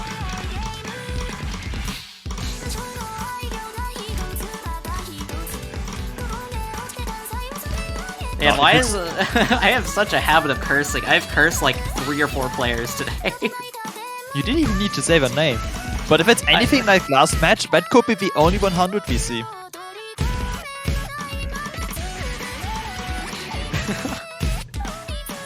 Yeah, there's a very good chance that might be the only 100 we see. Although, who knows? It's not. Muka got a second one. Oh no. It's not definitely got Chile's case. This could be another breakpoint for Canada, and they might just be able to run away with 4 points in a row. But there's still quite a bit of map to go.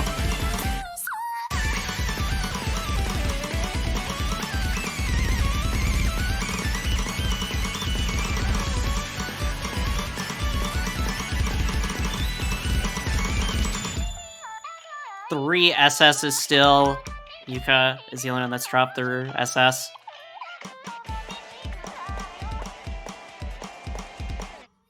Getting closer and closer to the end. Canada still with the lead and by about 2 or 3 100s.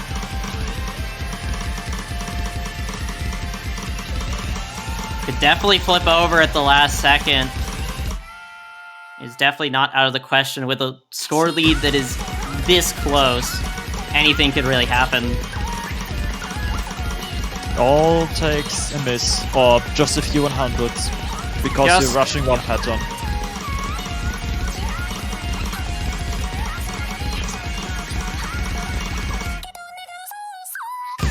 Everyone is holding onto their accuracy though. And that was like the last pretty hard part of the map. And as the map comes to a close, Canada will take their 4th point in a row, and that'll be another break point. And now Canada is in a pretty good spot. And this is literally a repeat of the last match, isn't it? Where it's like 3 SSs, and then one player drops 100, and then that determines it. Yeah. But also worth noting, the SSs are not the same scores. They are different amounts of slider ticks for everyone. Oh, nice. If Yuka SS'd, it would have just came down to slider ticks. That was awesome.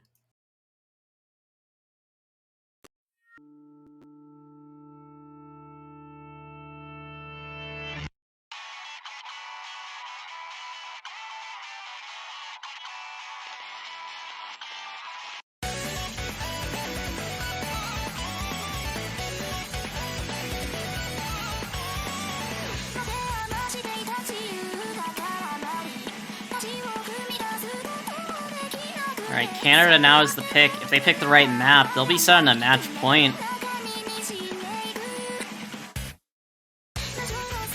Don't think Chile wants to see that. Yeah, they need to stop this momentum from Canada. They are just running away with this match currently.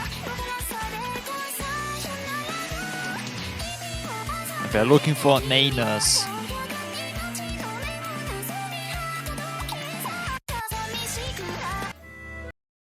But want 4. But not even nanas can be found.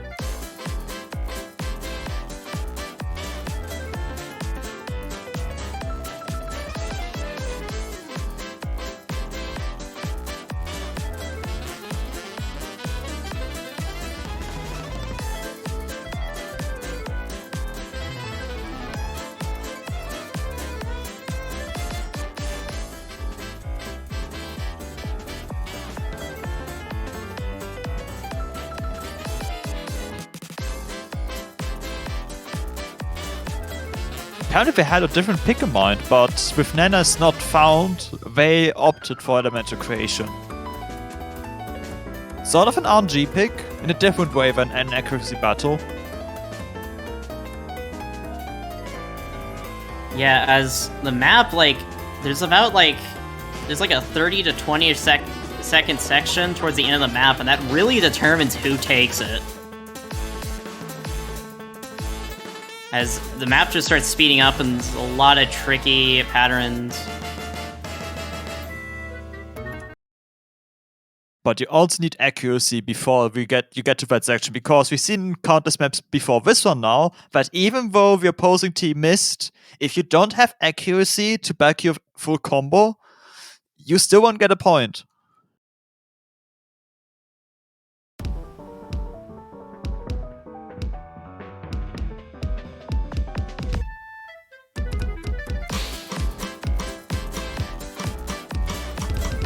And some of these sections at the beginning can be quite tricky to act if you're not careful.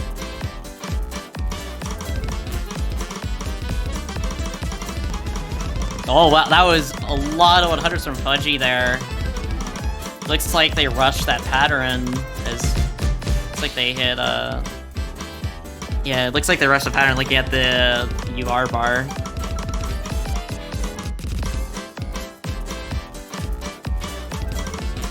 Chile has an early accuracy lead.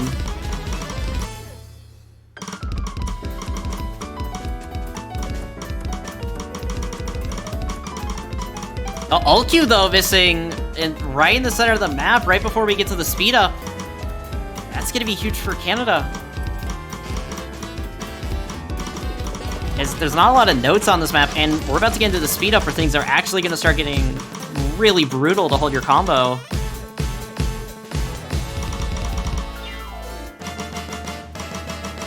Will everyone survive the bursts? Let's find out.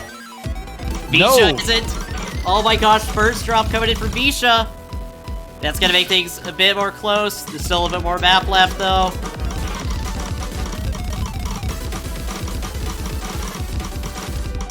Things are starting to get a bit close, but accuracy is allowing Canada to keep a lead. And I think Canada is barely gonna take it, and they're gonna be on match point now. By, oh my gosh, by only 8,000 points. That almost backfired. That miss almost cost Canada the point, but that miss earlier from Ulki, I think, ended up costing Chile that point, unfortunately. How nice, Visha and Fudgy had the exact same 100 count. I like that. Now Chile is going all out, risking 3-mod 3. Free mod 3 against okay, this is interesting. This is the story of an ordinary man. But he is not a Chile now facing Canada at match point. This is all or nothing, really. They have to win every single point in this match to stay in the tournament and make it and advance to the next round, make it to the semifinals. They need to take this point, or it will be their coffin.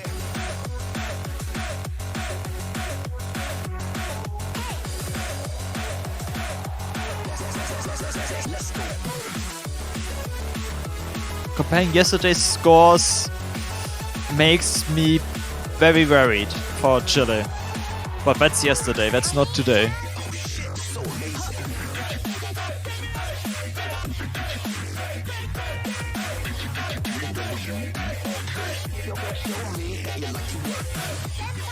Yeah, maybe they just practice a little bit more before this match, and maybe they can nail some of these sections better, because this map requires quite a bit of practice to get it down.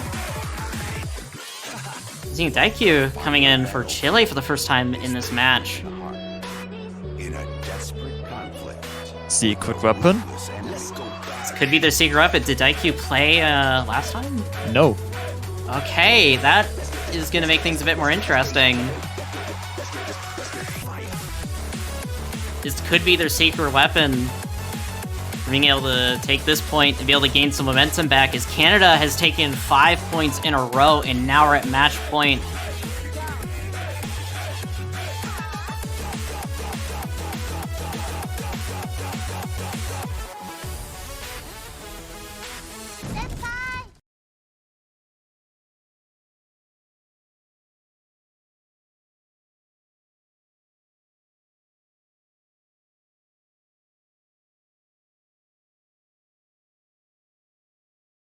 And I'm kind of surprised Chile is going with 3 mods on this, but I guess we'll just have to see how it plays out. Yeah, both teams with 3 mods, which is the maximum mods you can pick for free mods. You cannot have 2 Hidden Hard Rock players. Some early accuracy drops. That's on Hidden Hard Rock, so it's actually quite important with Ulki especially. Hold him at double S.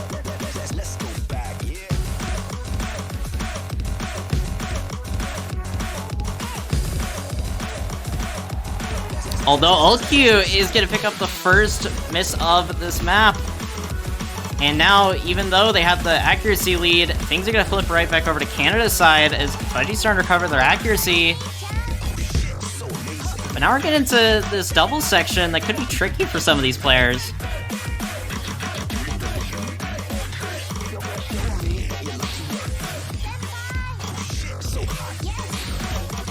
Taiko's going to pick up the first miss on is going to pick up the second miss for Chile.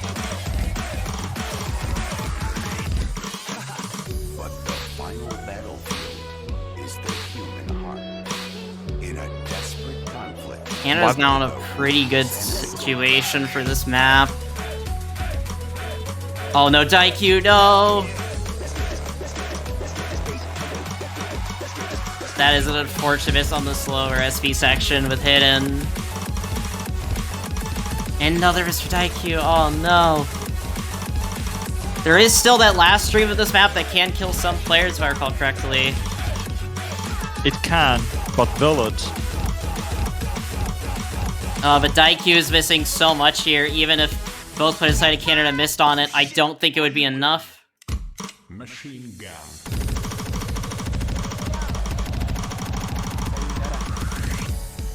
And everyone's gonna nail that last stream, and that is gonna be it for Chile in this match and in the tournament. GG, well played to Chile and Canada. They could not get any break after those initial 2 points, so Canada took the win. Yeah, Canada just had non-stop momentum. They just kept on going. After they got that first point, they just would not let down. It's like, okay, you guys got your 2 points, and then they just fully just full sent it. That was crazy. 6 points in a row. GG will play to Canada for just being able to do that, and GG will play to Chile as well for playing pretty well in this match. You know, starting off with 2-0. Unfortunately, they were not able to clutch it at the very end. And Yeah. GG will play the Chile as well. They've got pretty far into the tournament. Now we've got our 12 semifinals teams, with the final match revealed to be United Kingdom versus Canada in the lower bracket. Could definitely be an interesting match, actually. We're starting to get to the point where a lot of these seedings are getting really close. Next week, I'm pretty sure there's gonna be a lot of close matches next week. Just looking at some of these teams. Look at these matchups, seriously. United States, Indonesia, Australia, Taiwan, Sweden, Brazil, United Kingdom, Canada. They all sound good. They all sound like they could be a theoretical tiebreaker or near tiebreaker matchup. That is crazy. But on the other bracket side, we have Japan versus Hong Kong, and Japan's just been sweeping the entire bracket. They have not lost a single point, and so has South Korea. So on both sides of the bracket, there are 2 teams that just have not been contested at all, and now Hong Kong and Germany will have to face both those teams to see if they can manage to get some points or even take a win, get an upset on both of them, maybe. I guess we'll just have to wait and find out.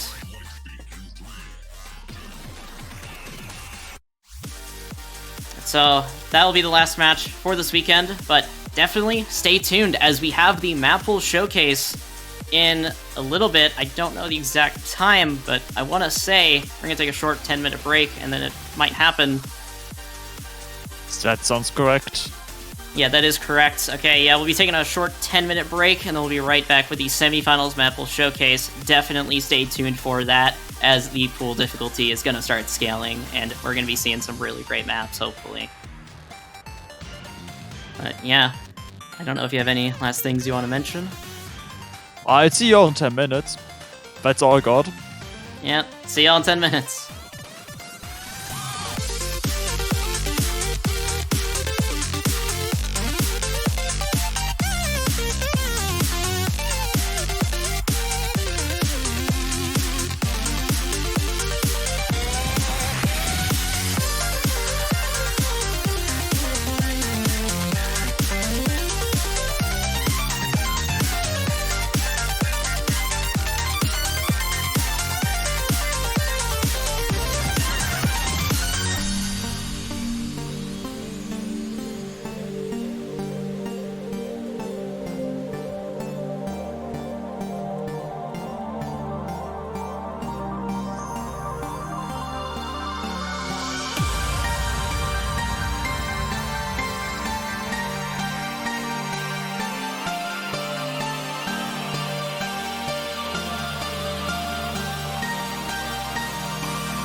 beasts as far as the eye can see. A plague on the surface, a disgusting swarm in the skies.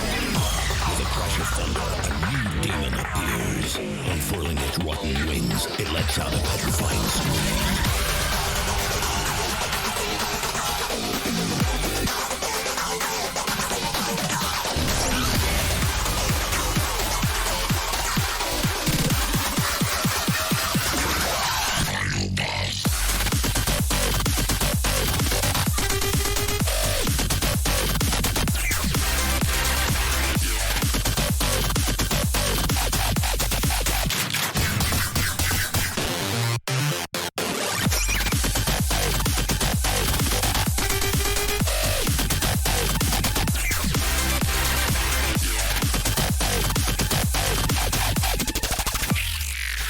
time to fight back.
And hello and welcome back to the Ost Taiko World Cup 2022. Now with the semi-finals map pool showcase. I'm Wolf. I'm joined by map pool selector Backfire. Hey guys, what's up? I'm here for the selection thingy, whatever showcase. Yeah, that's what it is. For showcase, yeah.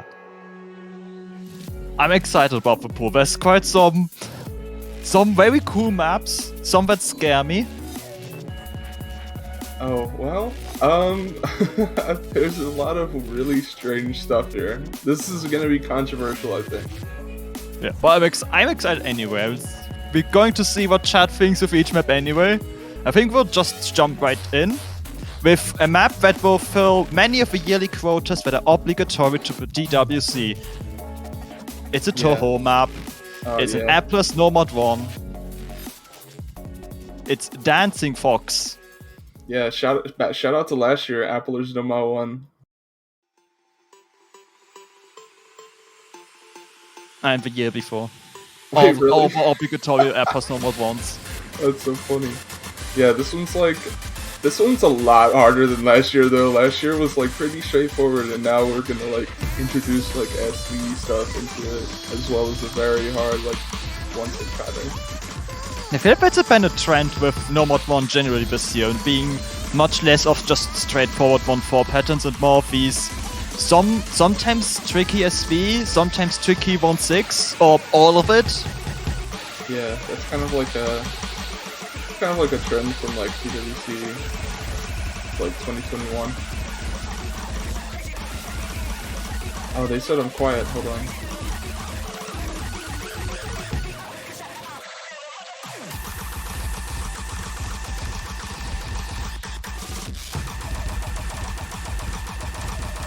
Is this better? You're definitely louder. Yes. Okay, sorry. Anyway, from like last year, a lot of the trend for like the Nomad 1 was like picking like a diversity map instead of like this consistency map. So that's definitely something I wanted to like keep that like spirit of. Yeah. These slowdowns, by the way, are really tricky to read. Sometimes there's like 1-6 mixed into it, so it can be actually like very difficult to read, but it's gonna require a little bit of practice. This is actually the hardest part of the map. I think I miss on that every single time. But our this week's replay name, Metal Stream, shoutouts to Peaceful, did not. Goat.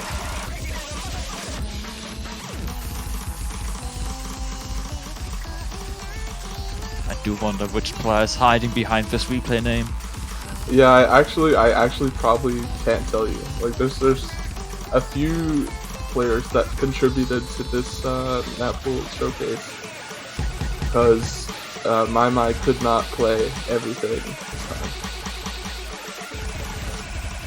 So that may be a hint as to how difficult it's going to get.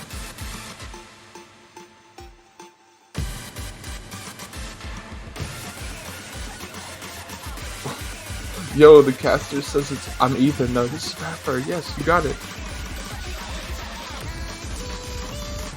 Oh, also, I think this is the longest map that isn't a tiebreaker, as far as drain time. Yeah, but there's a few maps that will contest the length. Yeah. But I think you're right. Yeah, there's one in particular that's like pretty long, but I think it has a big like outro. So yeah, no, there's not going to be multiple TBs. Don't worry. Not yet. Yeah, not yet.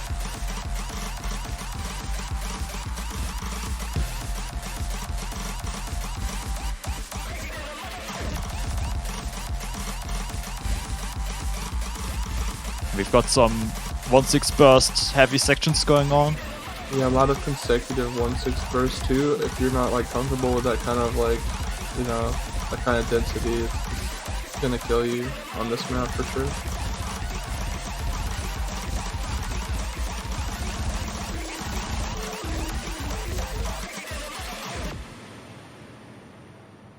That concludes no mod 1. Yeah, that's it. Moving on to the tech map, Flashbulb, Lawn Wake 9. A map by MTK. The easy difficulty. Yeah, this is a Costa map. This was supposed to be a quarterfinals map, but we switched around Argent symmetry in this one, so now you get this. There's quite some long Evo monobursts going on this map. Typical for a Flashbulb map, to be honest. Yeah, whereas last map was like kind of like sustained tech, kind of like all over the map. This one's like tons of really bursty stuff that's like really hard to read, kind of hard to play.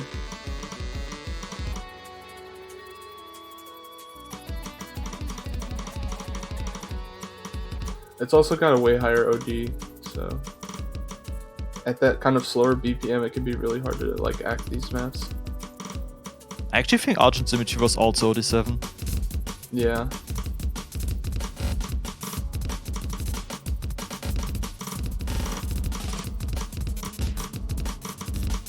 Here we are, starting to get these mixed snap bursts, doublets, and snaps. Yeah. The map is a little bit easy up until like the middle section, where now it's just very, very difficult.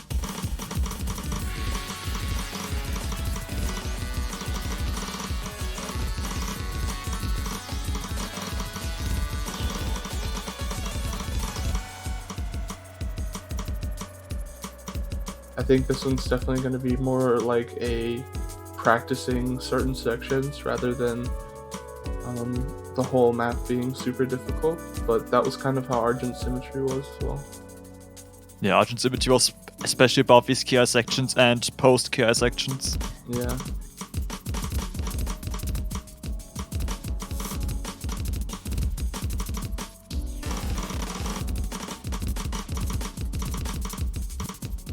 MTK did a very good job of making it like very tricky though. This is there's a lot of Von Wakes out there, but this one's like very specifically made just to like be kind of tricky, kind of hard to play for people who are like expecting a normal Flashbulb kind of map. I don't know. I suck at words. Well, that's that one.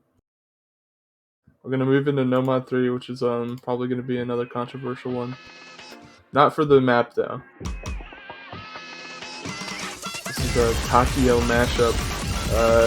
The artist is Gomi Taro, but that's actually Kawaii Base, a prominent mapper for Taiko. This is a mashup, like a bunch of different Taiko songs you may be familiar with, and this is the speed density map, and it's got a ton of like just one force coming at you all the time. Yeah, it literally never stops, and was the Cietros was also KTYM map, wasn't it? Because Yeah. like Cietros O, this map is basically non-stop KI sections, and it's also non-stop 1-4 patterns. Some 1-6 even. Yeah, there's some 1-6 bursts in here, you know, the normal time where it's just like at the end of a stream or something. But at 260 BPM, you're gonna get really tired of this one like pretty quickly.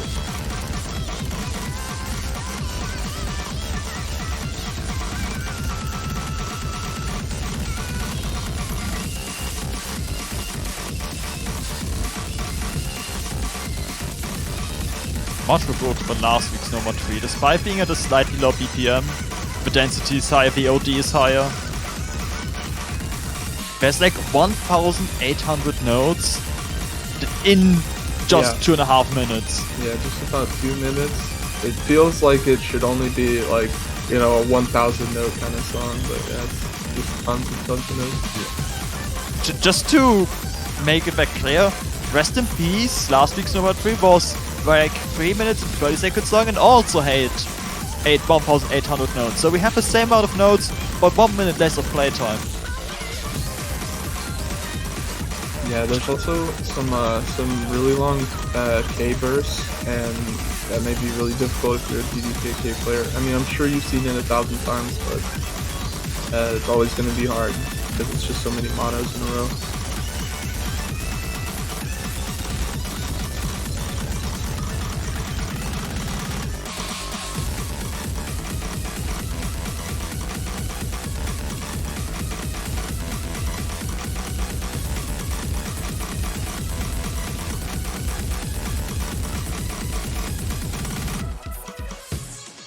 And that's Nomad 3. And we're heading into Nomad 4. I don't know what to categorize this as map. Sort of similar to Vigilantes. We're getting Yeah. Migraine, and this map at 5.8 stars, 6.5 OD, 2.5 minutes of length, and 145 BPM is just snaps that exist. There's no other words you can say about this, I think. This is okay. So last year we had Polyrhythm, which was a really popular map that there was only like one of one, you know. And so this year, one of the goals was to create an experience similar to Polyrhythm, or you know, maybe like a 2L map where the snapping is just crazy. So now we've got Migraine, which is a custom map from Wadzi.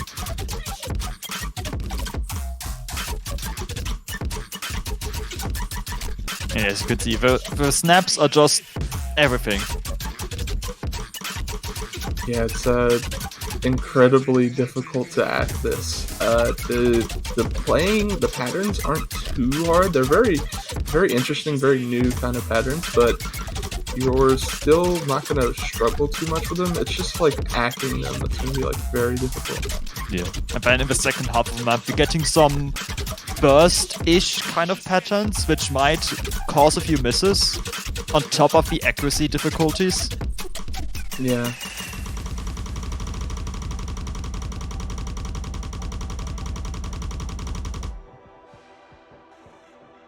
The bursts are actually like very hard. They're gonna be like 300 BPM plus or so, like equivalent.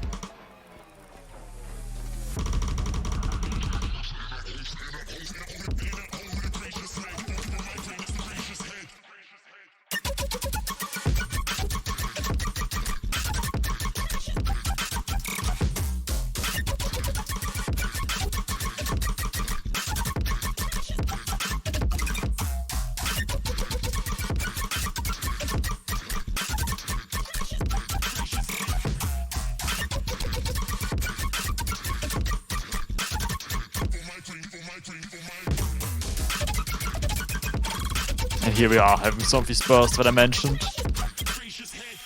Yeah, the second half is definitely going to be a lot more hard to like FC. I mean, Polyrhythm, you know, it's like kind of the same thing the whole time. This one kind of evolves and like shifts its focus over the entire map. So I think people are going to definitely struggle FCing it. It's going to be harder than Polyrhythm. I know that much for sure. That's not what for. All right. Last Mod but 5. not least. Yeah.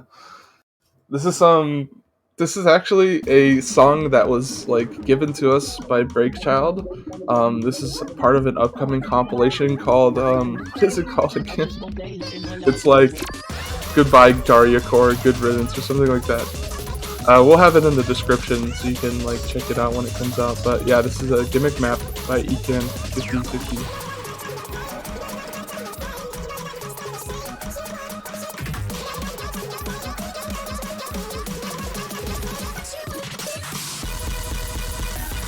This is a gimmick map, by the way. Yeah. So you're gonna be like kind of eased into the gimmick here where it's like inverted patterns and then it's gonna keep getting faster.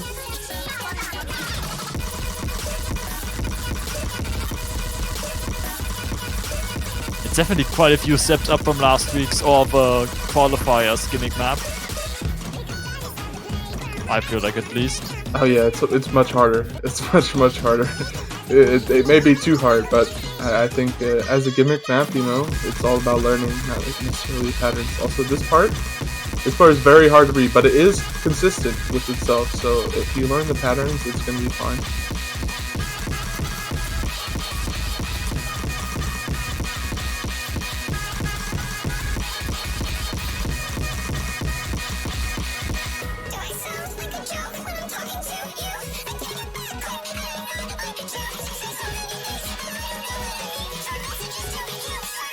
Oh yeah, somebody else played this. It wasn't, yeah, it was Ariha, yeah, instead of my name.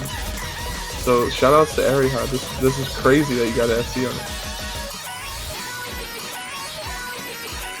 At least I'm assuming it's an FC. I think it's an FC. The combo would suggest that. Hopefully. Yeah.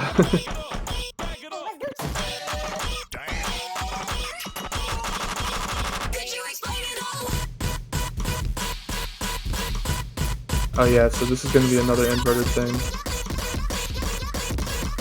We're going to be ramping up to it. I do wonder how players will do on this compared to Burning Sands, and how many bans you're going to see, because Burning Sands wasn't banned all too often. Got like 2 bans out of the 60 matches. Yeah, I think Burning Sands has that like advantage of like being a little bit more sight readable than this. It definitely seemed more approachable, just look at it from the showcase. Yeah.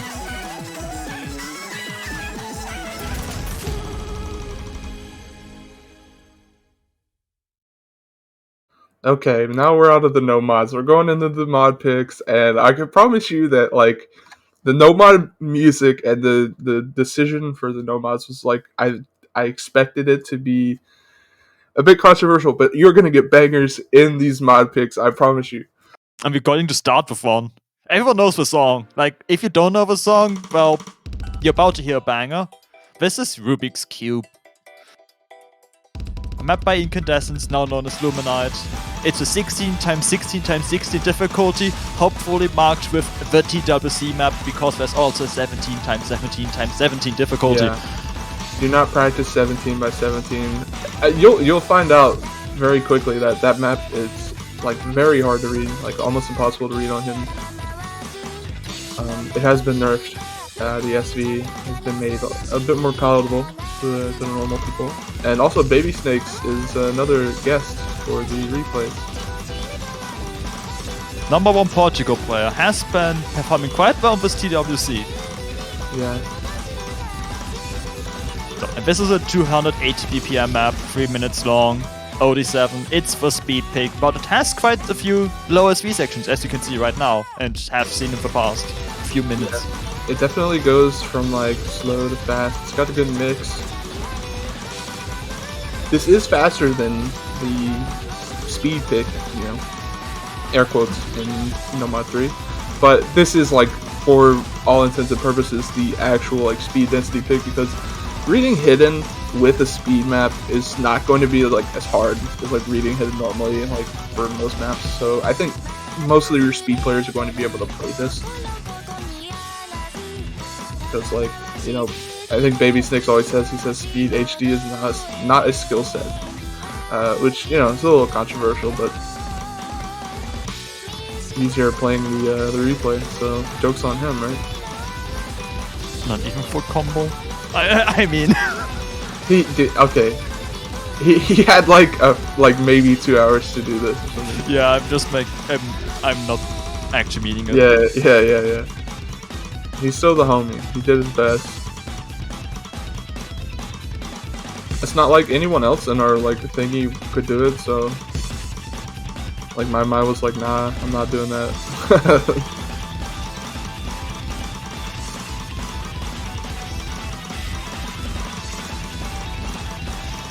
I mean, I'm always scared of 280 BPM with no mod, and with hidden just harder. Yeah, no matter what you say. It definitely is going to always be harder, you know, like it's just always that like extra element. Also, this is one of the longer maps in the pool, I think. Maybe third longest, okay. Also, really high star rating as well. Another one of like the hardest star ratings, but it's kind of like a simple map, so I think this is a pick a lot. Yeah, we've seen Hidden 1 picked quite a bit now in the quarterfinals, the 7-7 map. Yeah, I think this will follow that trend. Definitely similar, yeah.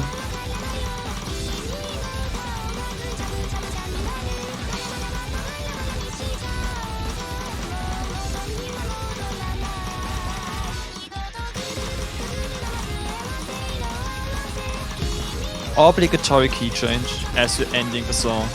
Yeah, that's like a Vocaloid cover special. I don't know if like Hatsune Miku actually does that. I think Maybe she so. does. Yeah, I don't know. It's like always, like you hear it every time. Alright, we're going into HD2. This is Jazz is Rad by MTNT Wars.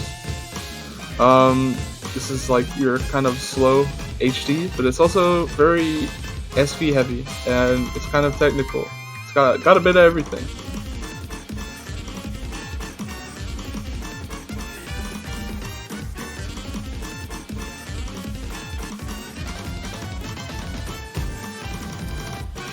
I think it was mentioned on the tournament Discord, either for quarterfinals or round of 16, that the idea for the slower hidden map is not that it's like in the past where it's just 120 BPM, wait or die. Yeah, It's those more are really mixed. Yeah, this is definitely a mixed one. Like the SV's like going a lot faster, and then it's slowing down. There's like definitely passages where it's like it feels like that old school kind of like, okay, read it or you just miss every note. But this one's got a lot of different stuff going on, and then also it's a pretty cool song. Everyone loves jazz.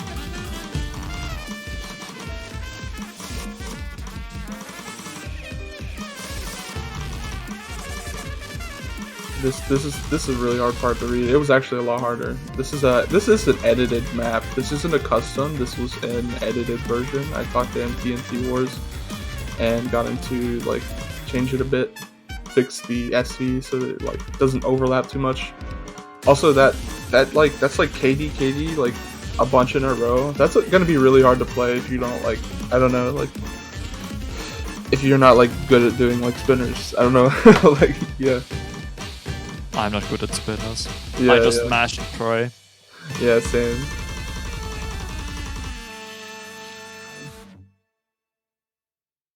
And that's the hidden pool.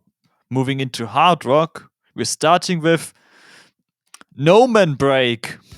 Kategori Remix, a Hoku map. Yes. This actually, the artist is, I believe it's incorrect. This is a category remix, but the original song was by Shimao. So it should be like Shimao No Man Break category remix, but it's regardless. Yeah, this is your 240 HR. Consistently 240 BPM, no like crazy SV increases or anything. Lower OD, you know. Not as low as last week, which caused quite a few SS battles to happen. Yeah. It is 8.4. The map is a bit more complex as well compared to Spider Jam. There's a little like 1/6 instead of like straight 1/4.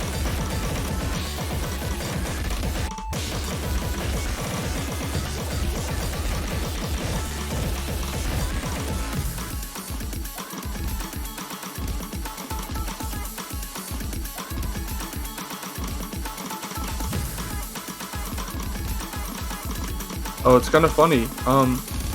Last week's HR2 was the speed map, and this week the HR1 is the speed map. I guess we just kind of got them mixed up. I always thought the speed map was HR1. No, how will players practice the pool now that the categorization is different? Yeah, my bad, y'all. I threw a little loop at you. I'm sorry. we swapped them around. Do not worry, Hard Rock 2 is what you would expect as a follow-up to this week's Hard Rock 1.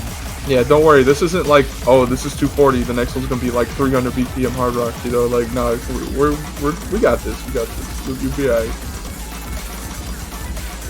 Also, trust me, you're not ready for Hard Rock 2. You're not ready. Yeah, hard rock 2 is crazy. Like this map, you know what you're gonna get. You look at this and you're like, oh, I already can envision the map. Like, it's just gonna be like a normal, like Hoku map with like a little 1/6. It's gonna be fun. Like chill. You could like sight read this in your pool and you would do fun. But like HR2, I mean, you'll see.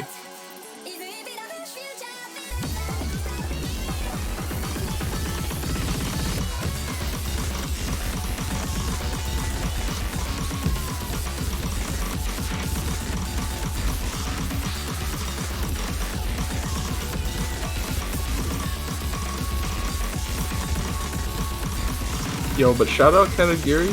featured artist. You know, I'm getting the featured artist in the pool. Flashmob 2? No mod 2? Yeah, flashbulb category.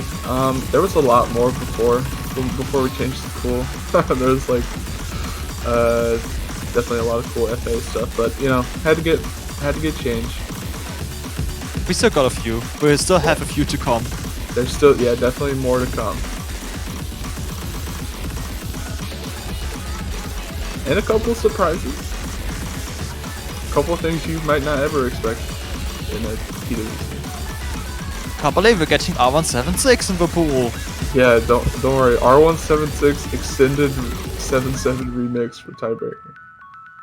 Finally.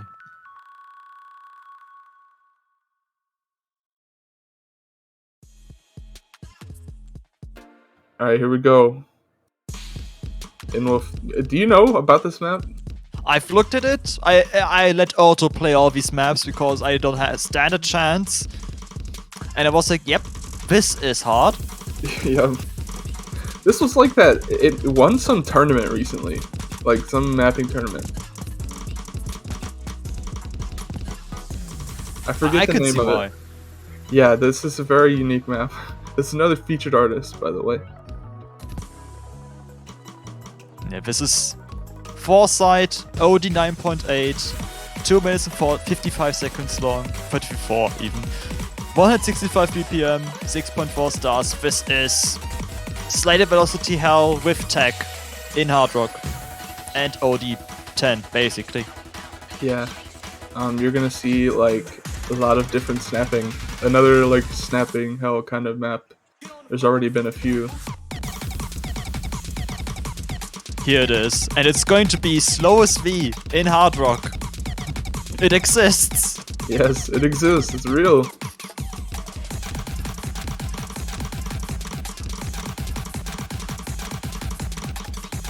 You've got 1-6 triplets in 1-3 with 1-4 patterns. Yeah. I love this song. It's actually crazy. I had never heard it before, and I was like, whoa. Zach could do some like really like gnarly stuff. This is sick. Zach songs are too big for me to map, but seeing good Zach maps, that's glorious. Like yeah, this yeah. one. I'm like actually too much of an old school mapper to ever be able to like probably ever map this. Like, I look at this and I'm like, wow, mappers now are just like on a different level than we used to be.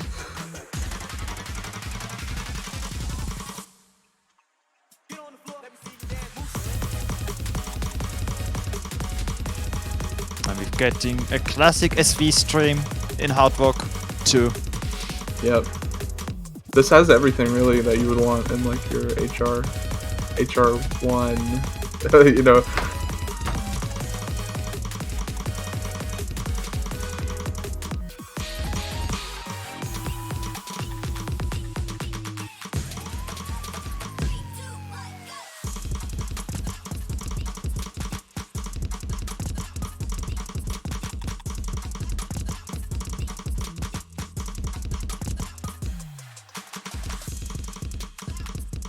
This is a really fun map to play though. Probably my favorite map in the pool as far as like something to just like sit down and enjoy.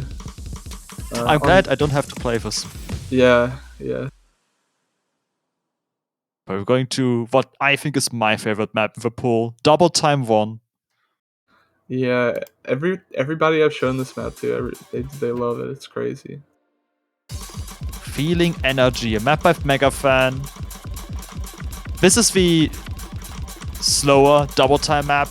Lots of just 1-4 patterns, some tech. Lots of SV. A lot of SV. As you can see. Yeah, this is like a really awkward part. It's actually super hard to like act this. Because those aren't on beat. Those are like a different like snapping. Anyway, we got lots of like low SV for a DT map, which is always really interesting. I also had one no-full map, Danger and Danger, which also had a lot of low SV going on. Yeah, but this is still like an SV map kind of, so you're gonna see a lot of different like, speeds. This is gonna test like your like concentration for sure, I think. Because the patterns aren't too hard, but like reading it is gonna be like a lot harder.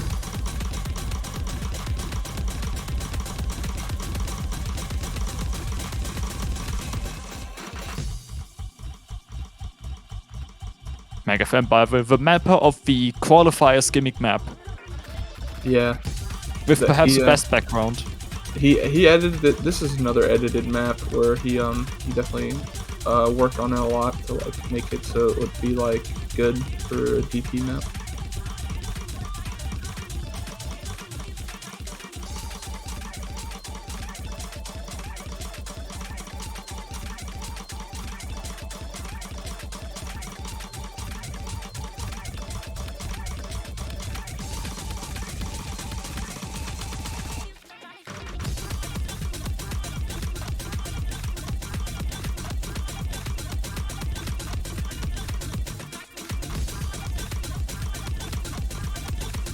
It's got a bit of cranky vibes, the song, I mean. Yeah, I was saying to somebody that it sounded like Street Fighter 3 or something. Like it's like kind of that 90s like acid kind of like I don't know, kind of like sound. I'm not like a not a producer or anything, so I couldn't tell you like exactly why it sounds this way, but yeah.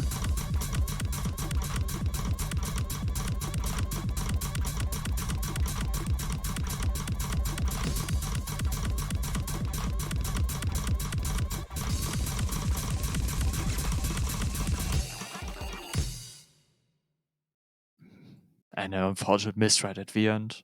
We're going to see these next week. Yeah. DT2, this is the shortest map in the pool. This is S-Raver versus Getty. Getty being a feature artist, I believe.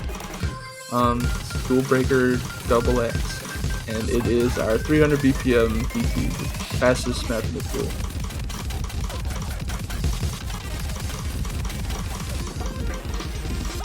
Has some quite tricky snapping actually going on with some of the finishers and 1-3 patterns.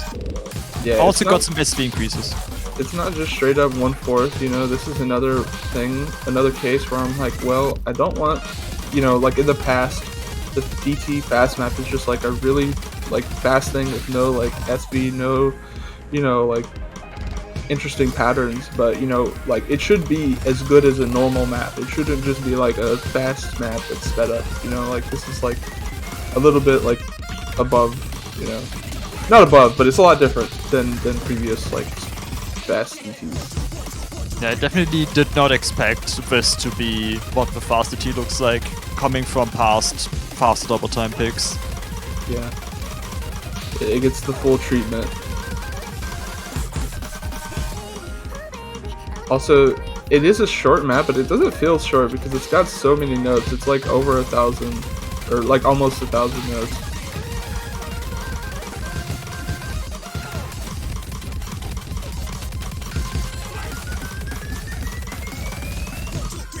This song has a length that fits Japan's way of leaving a match.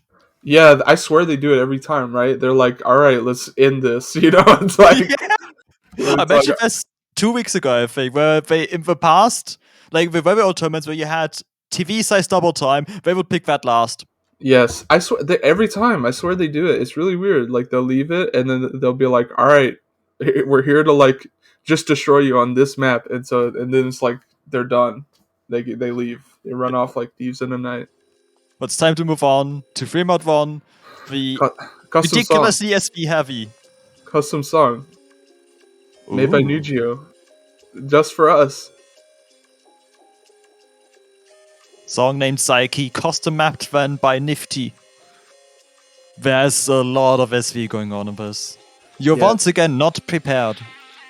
Yeah, this is the anti-mod. 3-mod. And it ends on difficult parts of. There's no resting at the end where it's like, oh yeah, we've finished the song, there's like 50 notes left. It's already decided. No, it's decided when the last note is played and not before.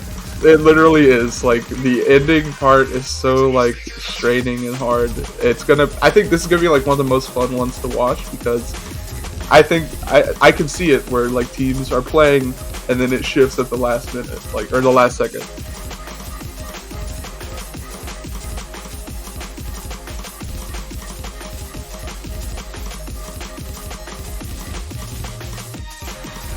But yeah, Nugio was kind enough to make us a custom song, and you know, it ended up being like a perfect kind of like anti-mod kind of stream map.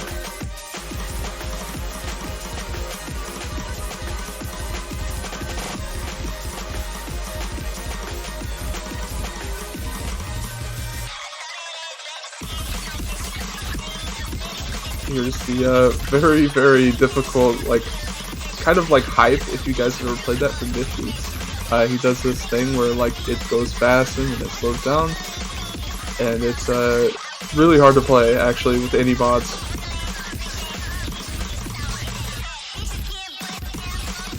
And of course, it's not just 1/4. Yeah, a lot of 1/8 bursts like mixed in there.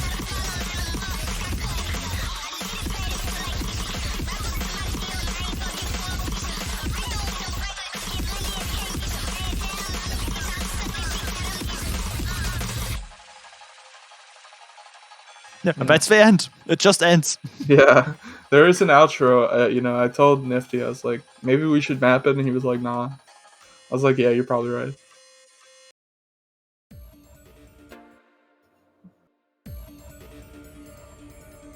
Alright, moving on to... Yeah, moving on to free mode 2. Oh, I interrupted you, I'm sorry. You can go in, Wolf. You do it. If you remember Mirror, that was a free mode map like 3 years ago. Lots of 1-3, 1-6 patterns together. This is that, but 10 steps higher, with finishers included. A map by Kazu, Gigadelic, 2 minutes long, only 6.5, 183 BPM. It's basically entirely 1-6, 1-3. And there's a lot of 1-3 finishers, as you can see here right now. It's a bit of da-da-da-da-da-da-da. Yeah. Yeah, definitely the finishers are a new little wrinkle to the pool.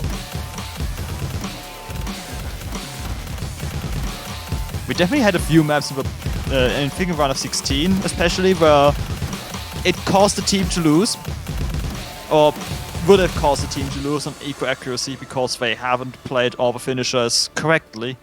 Yeah. No matter more on this map, trust. Yeah, this is another featured artist, by the way. Let's go Camellia. Who's Camellia?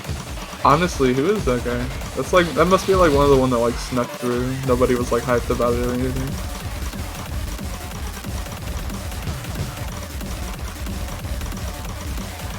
Oh, by the way, the Nugio song has just been released if you guys want to go listen to it.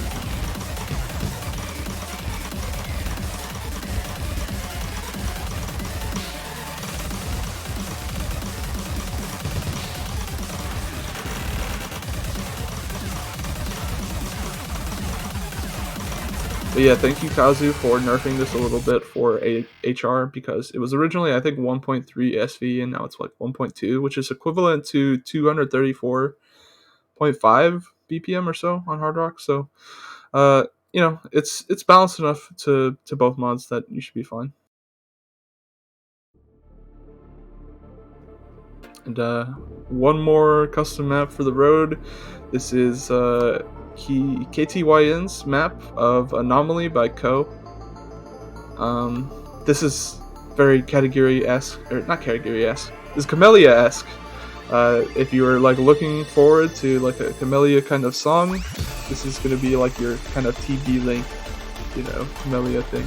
But Ko is a very competent artist in their own right. This is a very, very KTYN style map. You're gonna see there's lots of like comfy, like 1-6, long streams, you know, but there's some really hard stuff in this map too. I looked at it, and considering it's free mod, I'm scared. I got scared. Yeah. There are consecutive 1-6 that are really like long, like tons of them in a row. It's really difficult to play if you're not comfortable with that kind of like 1-6 map. This is like the comfortable Premod though, you can play this with hard rock or hidden. Either way, it's gonna be fine. Here's this consecutive 1/6.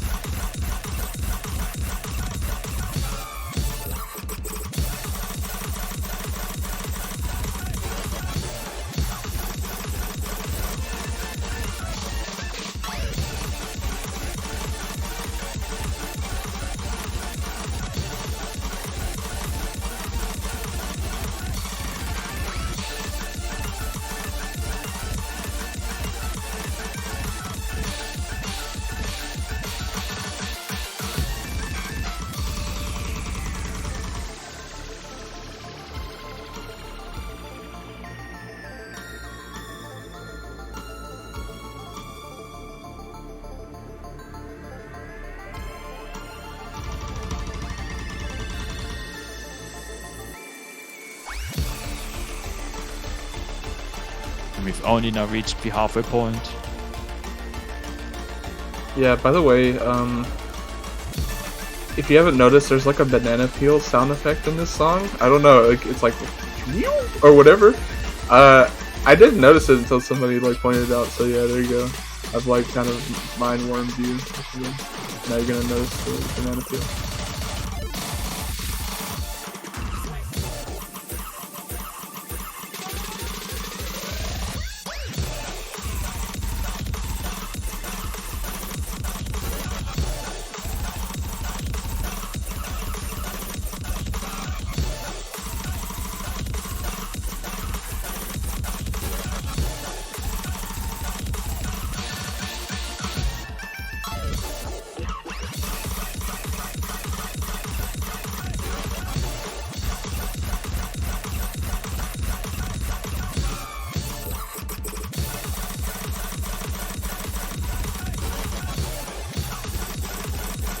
This has the like classic Camellia like strings, you know, where it's like 4 like 1/6 in a row or whatever.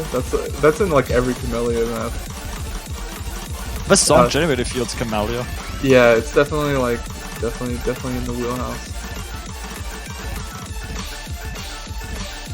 But for real, shout out Ko, really like cool upcoming artist. They make a lot of really cool songs.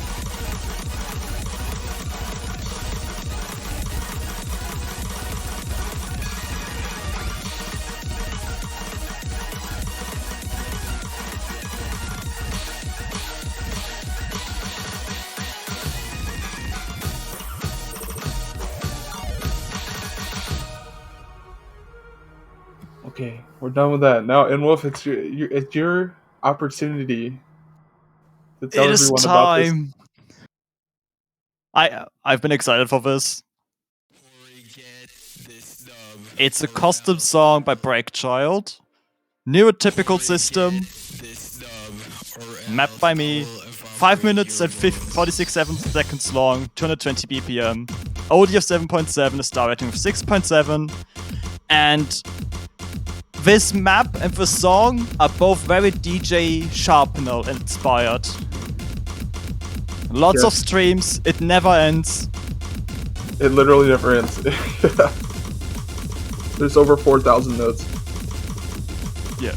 Actual full combo, 4,147 notes in the map, including 2 really, really long sliders that you really don't want to miss a tick on.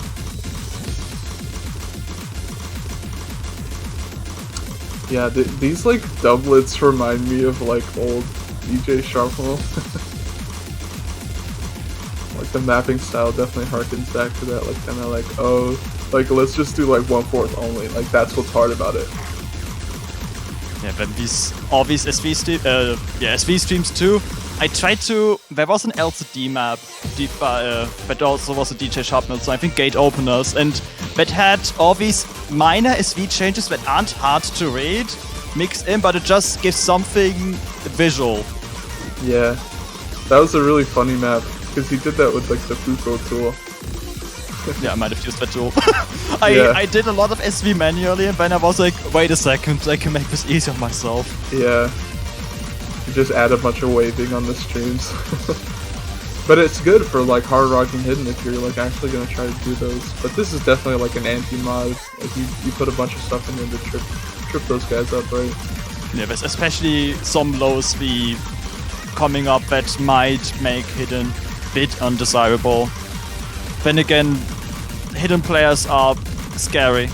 Yeah, Hidden players are crazy. They'll just put it on anything, which is why it's always like, oh, this wasn't balanced for Hard Rock. It's like, well, dude, like, there's like way more like amazing, crazy Hidden players, and there are like good Hard Rock players. So obviously, like, if it gets to the tiebreaker and they put Hidden on it, I'm not like liable, you know.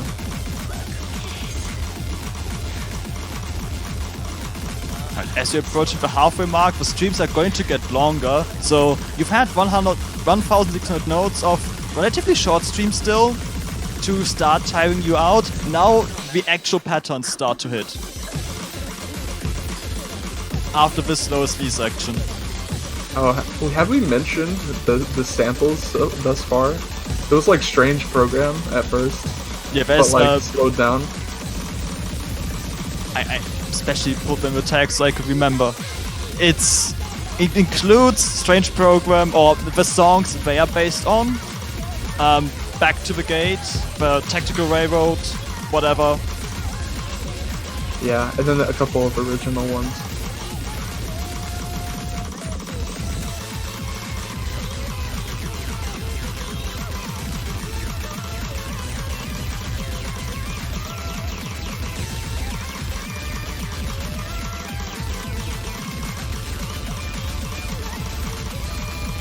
I tried to play this once, by the way, and I'm like a fairly decent player, and I just couldn't. I couldn't make it like halfway. I was like just so tired. So this is gonna be like a really good like stamina training map as well. Yeah. That was the task I was met with. Kill stamina. Okay. Yeah. And here's the slider so that this break still keeps on being straining. I was playing this for the second time and I was like, wait, there could have been like a break that you just added a slider. And it adds like, as you can see, the score is like 1,065,000. So there's quite a lot of score on those two sliders. You don't want to miss out on them.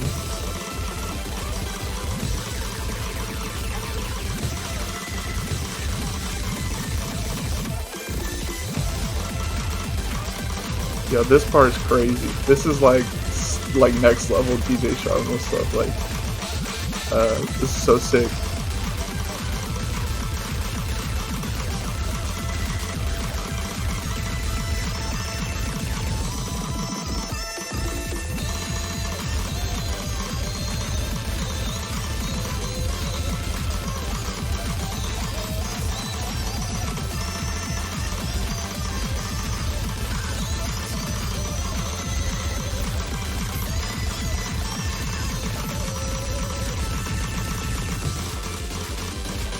And the final slowdown before the final KI, which is just one stream. One last stream. Some old school mapping by just mirroring a section. Smile. Yeah.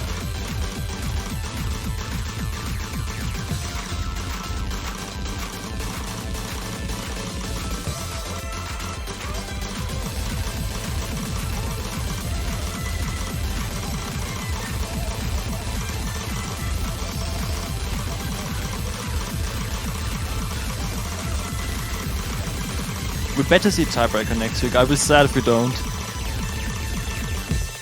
Yeah, I really, really want to see it too. It's gonna be awesome because it's gonna be so like interesting to watch. You know, the Sharpenal maps. Whenever we put them in the pool, they were very like spectator heavy maps because playing them is super stressful. Like you miss once and you miss like 50 times. Yeah. The blessing of stamina strain maps. And that's the semi-finals pool. Yeah. That would be it. I mean, I hope you guys liked it. You know, 2 custom songs. You know, that's pretty cool. That's pretty cool. If anybody that was betting on the Survivor thing, it was like, would over half the maps be custom? Only 6 of the maps were custom. There were some edited maps, but yeah. So I think it was underneath half. But you know, Only just. yeah, only just. that concludes the semifinals showcase and this weekend of the O's Taiko World Cup. There's nothing left to do, only to wait until next week for the matches to finally start. 8 more to come on this pool. Yeah. I'm excited.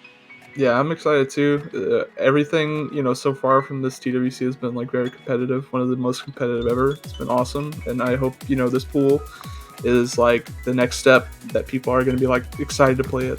I really hope they are. Like last week, we had people that were like saying like, "Oh, I played these maps before." I guarantee you haven't played these maps. These are like just I plucked them from the depths of the abyss. Like these are just like some things you've never seen. So yeah. And then so many of them are just new. And maybe Yes. excited to see what you're going to do in terms of custom songs for future pools. But that's it. Yeah. Remember to buy banners for his favorite team. There are 12 left in the tournament, so you may want to consider buying one of them. That's it from me. All right. Yeah, I- that's it for both of us. Yeah. Yeah, I hope to see you again next week for the semifinals matches. Until then, remember, rhythm is only a click away. Goodbye.